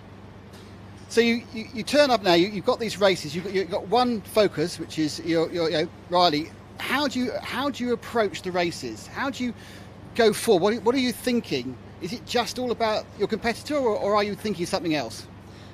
Just treat it like a normal race, not thinking about the championship. When you're in the kart, can you be completely focused, or does your mind wander a bit and you start thinking about the championship, start thinking about points, or are you just thinking about that race? Thinking about that race. Is that something you've learned to do, or something you've always been able to do? Something I've learned to do. And who's taught you? Have you learnt the mental side of karting? My dad's helped. Yeah. Yeah. How has he helped? Just told me what to do, and Paul. I've noticed a lot, but when dads tell people what to do, they don't always do it. So, do you find it easy working with your dad? Is it fun working with him? Yeah. What's the best bit about it? Telling him what to do. So, this is Saturday. You've had a qualifying. You've about to go heats. How has it been going so far? All the practices have been bad, but qualifying went good. Why were the practices bad? So the engine's playing up and stuff like that. So have you changed engines, or are you stuck with the same one? We changed it. And that's the winner, is it? That's not one I've normally used, but it's a different. Well, best of luck. Thank you. Thank you. Well, the other half of the intense cadet battle for the championship is Riley Blakemore. Riley, we've spoken to Archie. He seems very calm. How are you feeling going into this deciding round? I feel calm as well. I think it's very close, so it's just no matter who comes first and who comes second and third in this. We've had 5 rounds of the championship. What's been your highlight of the series so far? I'd probably say it might be here. Really? Why is that? I just have a good feeling. Yeah. Now, a lot of people said they really enjoyed going to PFI. Was that a track you enjoyed? Yeah, it's fun. It's fast. So a lot of close racing there. I enjoy it a lot. Now, the cadet class, it's very close. It's been established. What do you think it is that makes you and your team stand out against the others? I'm not in a team, but I'd probably say that this chassis is fast and it's good controlling and that. So obviously this is a deciding round. How did you prepare for a round? How did you prepare to take on this event? I practice on the sim and that. I mentally prepare. I start eating a bit more just so then I can get ready and not be as tired. So you've done the whole thing. You've done it body, mind, and practice. So do you do a lot of laps on the sim for all the tracks? It's just like 12 minutes. And how? I mean, it's quite hard. How realistic, you say, is the sim? What do you learn from the sim you don't learn perhaps from being here on the Friday practicing? What you can learn is consistency, and what you can't learn is I'd probably say racing skills like overtaking, because you're going against AI. Yeah, and they always cheat, the AI. So you talk about racing your competitors. You've only really got one competitor this weekend, haven't you? It's only about you and Archie. Does that change the way you feel about the races? I mean, I don't think it's just me and Archie Loveridge. I think it's me, Archie Loveridge and Archie Cannon and Elliot Bork. We're all very close in the championship. And so if you do take the championship, I mean, have you visualised in your mind becoming the champion? Have you wished it to happen, willed it to happen? Well, if you don't think you're going to win, then you've already lost. Can't argue with that. I think you might win if you think that way. Thank you very much. Yep, thank you.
Well, that was a lovely lunch, wasn't it? Yes. I couldn't answer because I was still digesting some of it. But yeah, cracking. Right, so we've got the repechage, and those are half the carts there. Top 4 bump up. Often with the repechage, the grid will say one thing, and then the actual people who take part is something different because some people have kind of gone home having had a bad day at this point. Understandable. I'm still trying to work out the points for various championships because I actually did find most of the points, which is quite exciting. But you're having to make... Oh, you're actually not in noting your them down. In your notepad.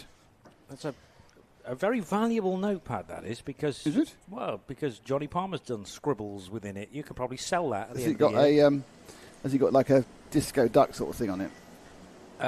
It's got a playlist from last night which reads Cotton Eye Joe, Cotton Eye Joe, then that one from Blur everyone's forgotten, and Cotton Eye Joe. Right, so that's interesting. I'm just doing these things now. Okay.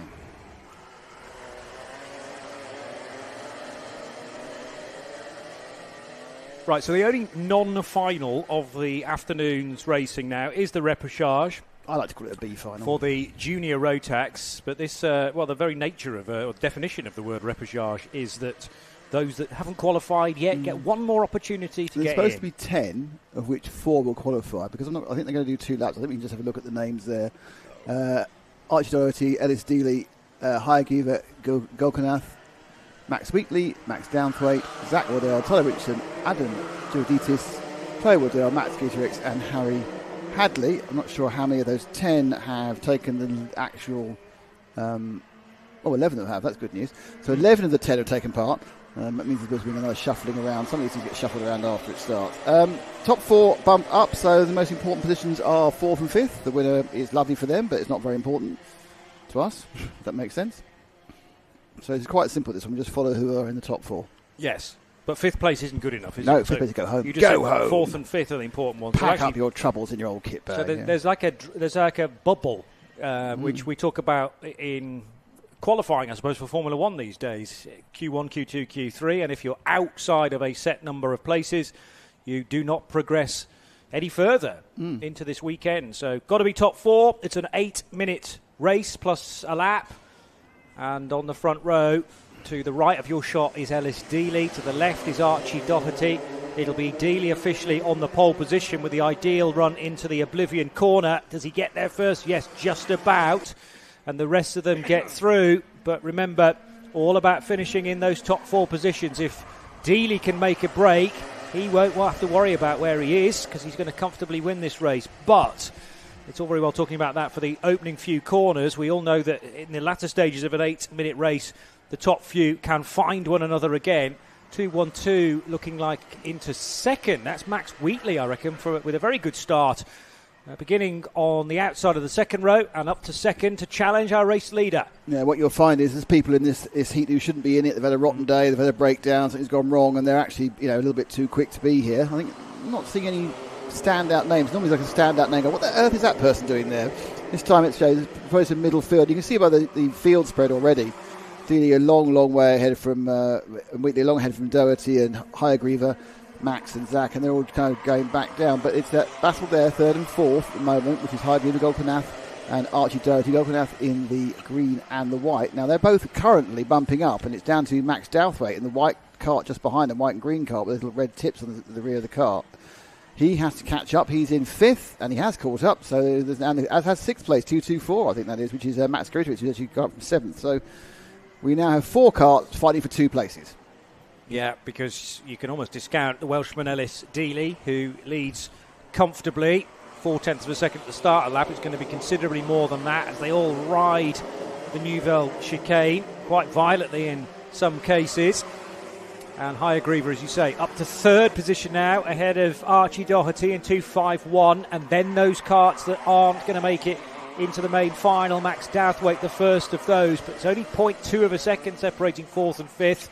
So that is by no means done, especially with still 3/4 of the race to go, plus the extra lap. Yeah, Doherty in the black and white X cart, he's under increasing pressure from the 2:30 Max Douthwaite, though Max Greatovich, in fairness, he's kind of pressurising that cart himself. I kind of think it might be Max's better idea to actually let them start annoying the fourth place man rather than annoying the... I know to get to fourth you have to get to fifth first, but in getting to fourth gets away. There's no point. I think does that make sense? It made sense in my head when I said it. Just about.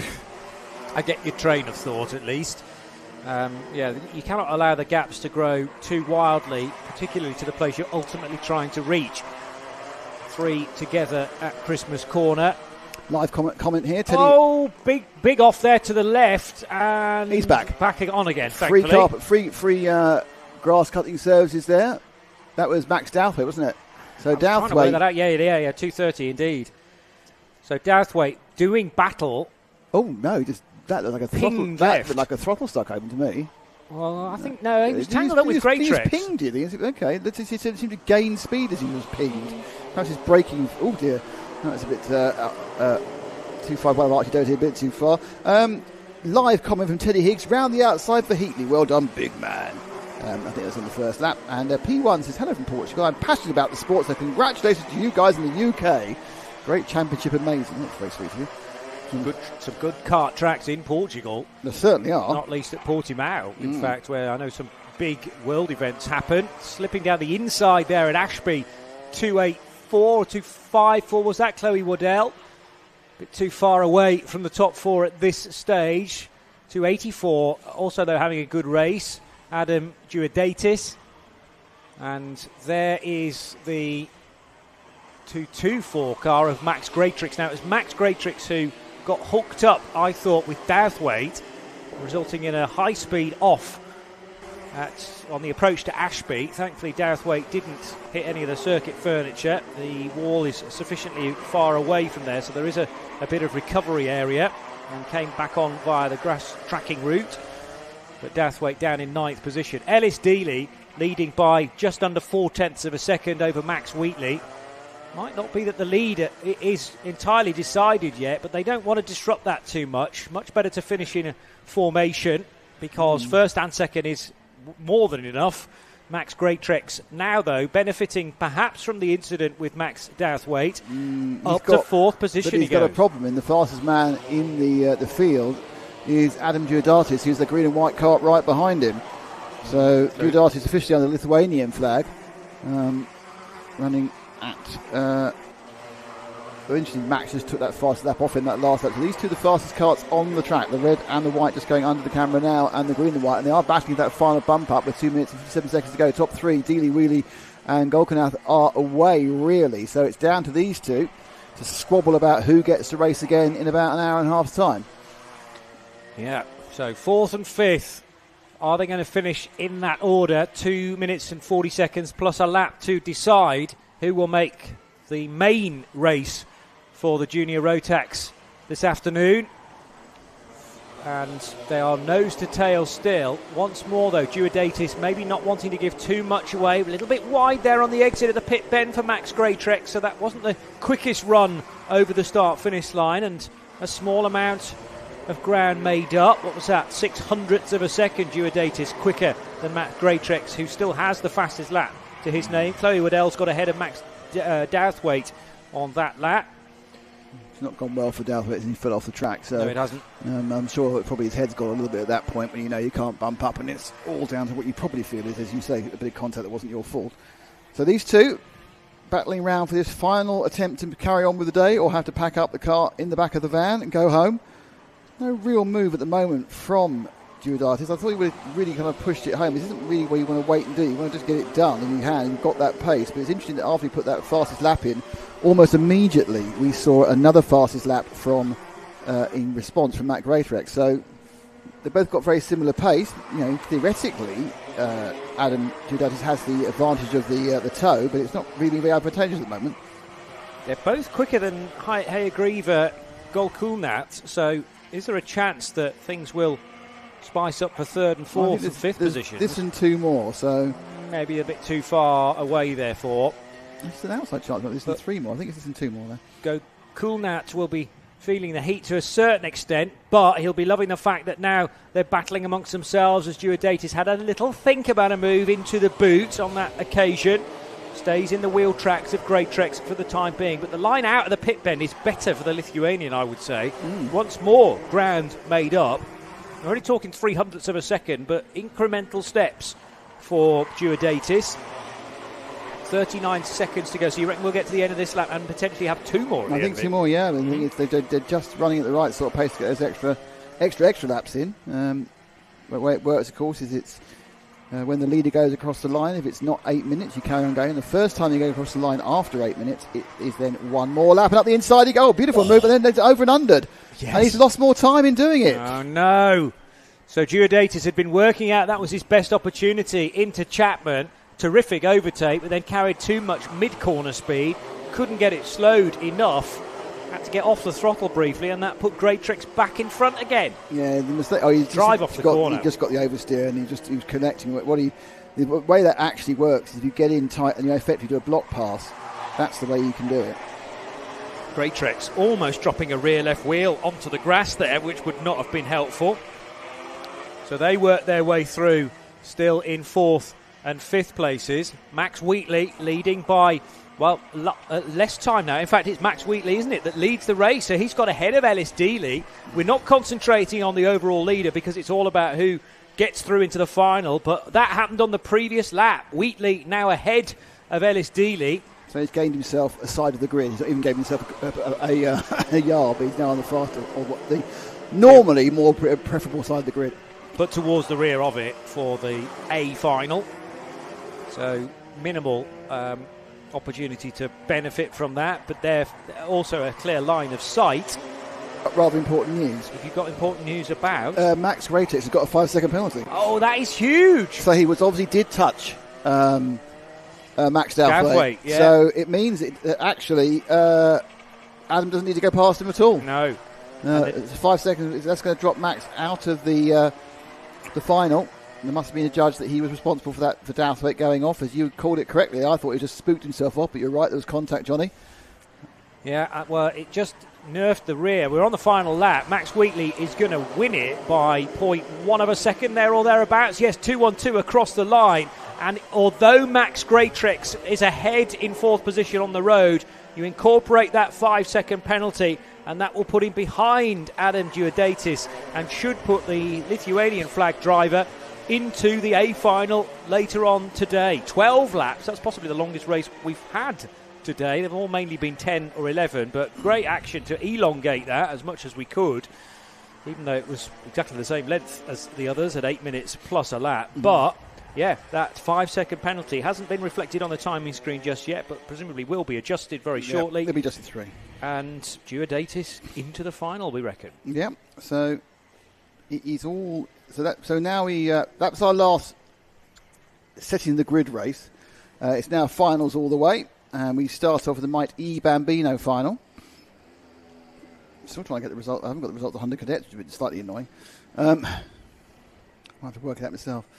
So we go for the Might E Bambino final. Let me just give you a chance to look at the grid for that. It'll be another 12-minuter.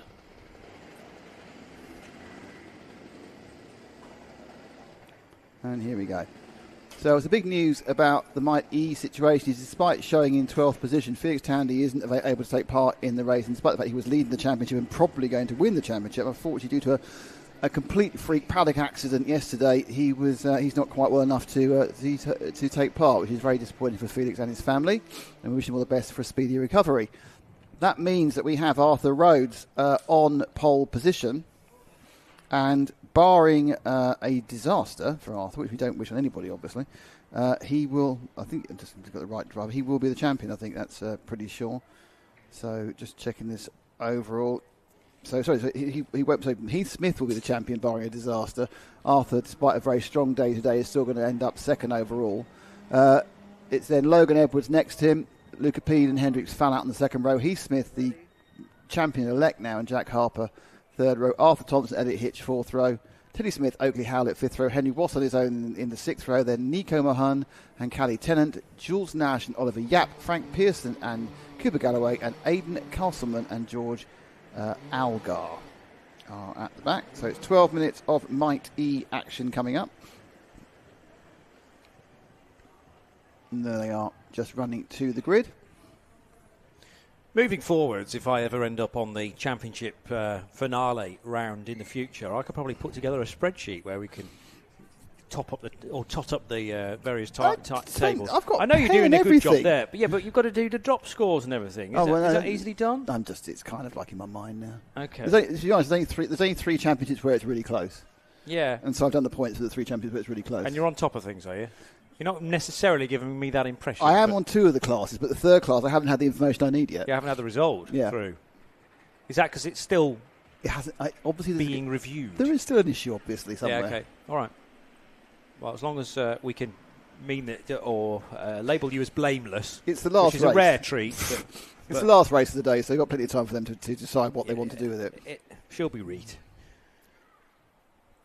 So Arthur Rhodes, Luca Pede, together with Logan Edwards, have been the star drivers. Hendricks Fallat not that far away either through the course of the mighty Bambinos.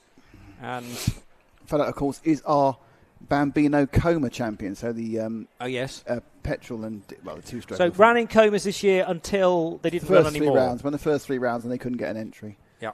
Was it maybe run the first 4 rounds and they couldn't get an entry after that? So they it got stopped. They couldn't get. Some of those coma guys have moved over to Bambino, because all you have to do is change the engine for a motor and a battery. You don't have to buy a new chassis. It's the same chassis, same tyres, same everything else.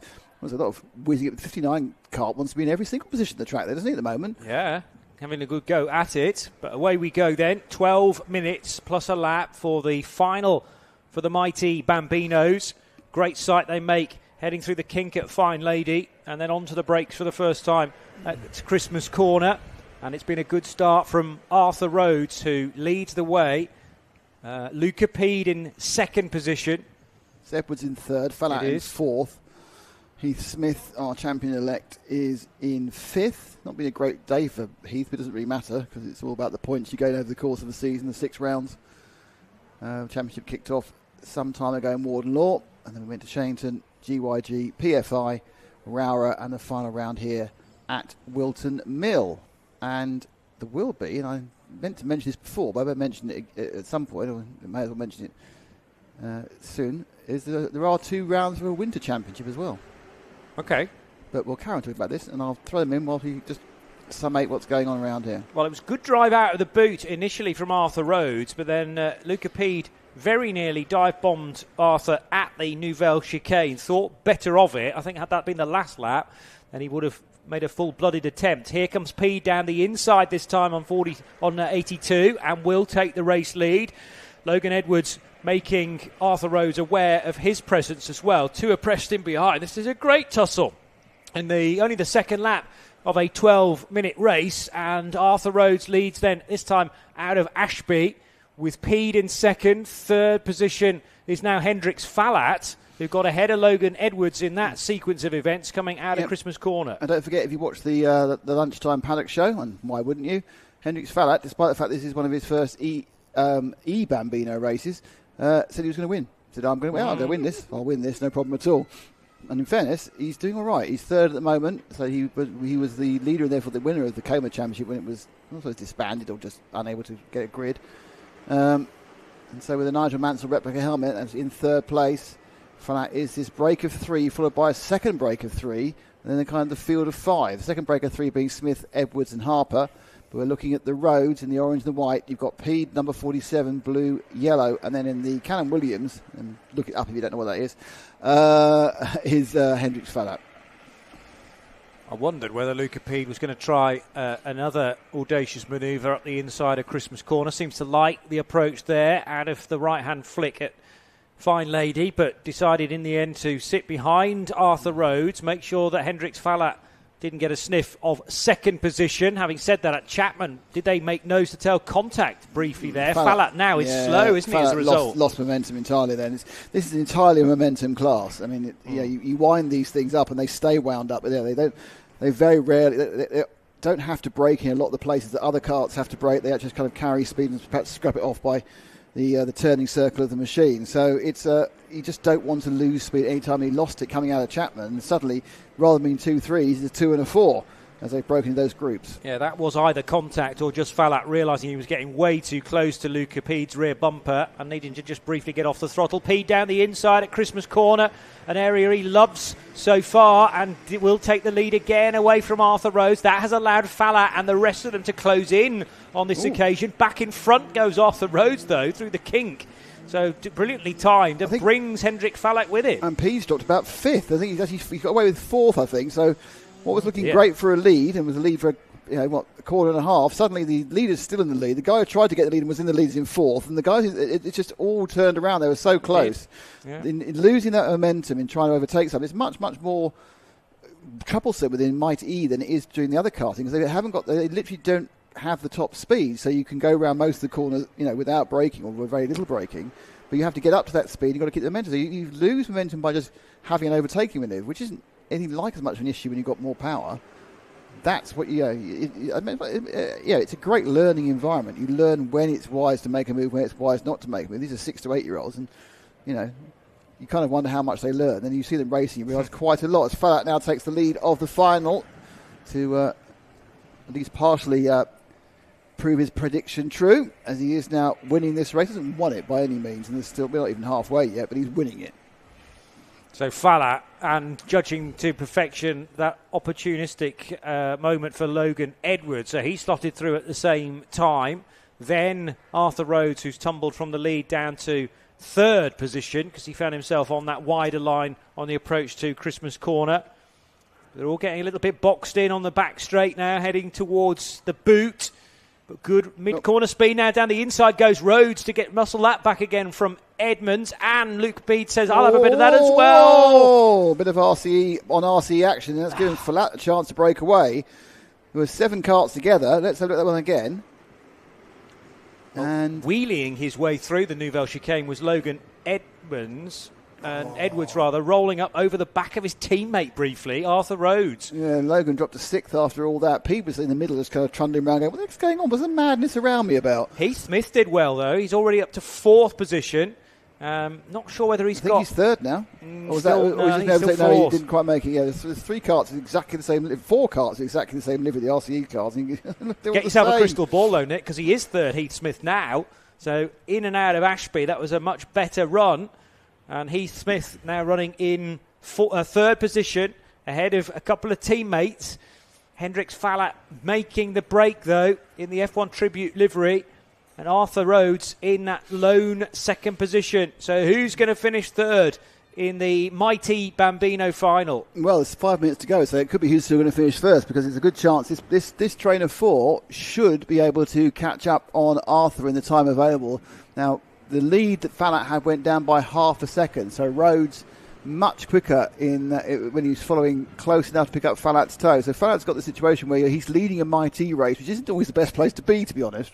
It is kind of key for last or penultimate lap overtakes, and then just because the slipstream effect is so great in this class that you just need to use it all the time. There, look, so Rhodes has cut onto the back of Falat with no. It isn't because Rhodes is stunningly quicker than Falat. I'm not saying we're not adjusting their relative talents, but you can just do this in Mighty. If you can just get onto the tail, you'll be brought along by the cleared air of the cart in front of you. But this doesn't mean anything about it, because what's going to happen now is there's a good chance they'll pull the 4 behind them back in again. Yeah, well, that gap is rather big, but I see what you're saying. It's certainly not uncatchable, this leading duo, as a fair bit of curb taken from both Hendricks Falat and Arthur Rhodes. But their exit speed wasn't great, including for Falat, who was concerned that Rhodes might be able to dive bomb him into the Oblivion corner. Making a bit of a break from the 4-car train is now Heath Smith. So he's broken some of that toe, but the three of them working together behind will reel him in. They'll be back together by the time we get to Christmas corner. Now, half the lead went that last time round. I think you say it was mostly due to squabbling. And that gap went down to 6/10 between the two groups. It does appear that he's got a little bit more pace than the three behind him, but not enough pace to break the aerodynamic toe. And this is the thing.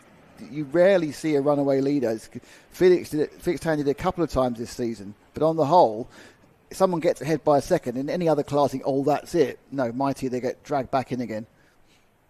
Excellent to watch. Leaves it entirely unpredictable, even with a couple of minutes still to go. There's the top two at the boot. End of lap 8. Falat ahead of Rhodes. Down the inside, Luca Pede in the background. Yeah, Pede up to third position then now from where he started this lap in 5th.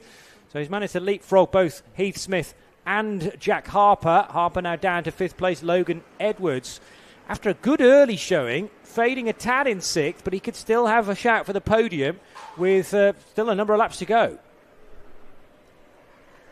So 3 minutes left on the clock, plus the extra lap. A little bit wide coming out of Christmas corner was Heath Smith. They are still trying to work hard to get within the same postcode, Hendricks Falat and Arthur Rhodes. Now towards Wilkins, the first of the infield left-handers. Chapman up next. Falat ahead of Rhodes. Rhodes is close enough to be pushing Hendricks through the corner. And feinting to the inside line, was that Heath Smith or... No, actually Logan Edwards, I think, trying to take a place away from Jack Harper. But it's 1, 2, 3, 4 definitely in that lead train with a smallish gap. Hendricks Falat struggling a little bit through the pit bend there, but Rhodes not close enough to stamp his authority. Still then the yellow and blue nose of Hendricks Falat leading on to lap 10. 2 minutes to go. 2 abreast for the race lead, though, now. And Arthur Rhodes is through. Luca Pede will surely snatch second position as well. So Hendricks Falat slipping down to third position as the Joe Bradley bell starts to ring in the background. This is where you really start to earn your money. Pede down the inside. There's contact, though, for the race lead, and that will send 82 very, very wide indeed, Arthur Rhodes. So the lead battle is now between Luca Pede, the new race leader, and Hendricks Falat, who's still in second. But that all happened at Ashby Corner. Down the inside was Luca Pede. Contact side pod to side pod, and it pushed Arthur Rhodes wide out onto the wide curbing there. And when you are sideways on the concrete, it's very tricky to get the car again facing in the right direction and crucially get all the momentum back that you've lost. 4 now for the race lead, but sadly for Arthur Rhodes, he does appear to be out of it with just over a minute to go on the clock. Yeah, Pede now is in the worst position of all, leading. And he's trying to run out. He tried to go really, really well. He's looking both ways. He's missed Falat. He looked left, Falat went up the inside. He looked right. Oh, no, he's back again. And then Falat now takes the lead again. They got this one.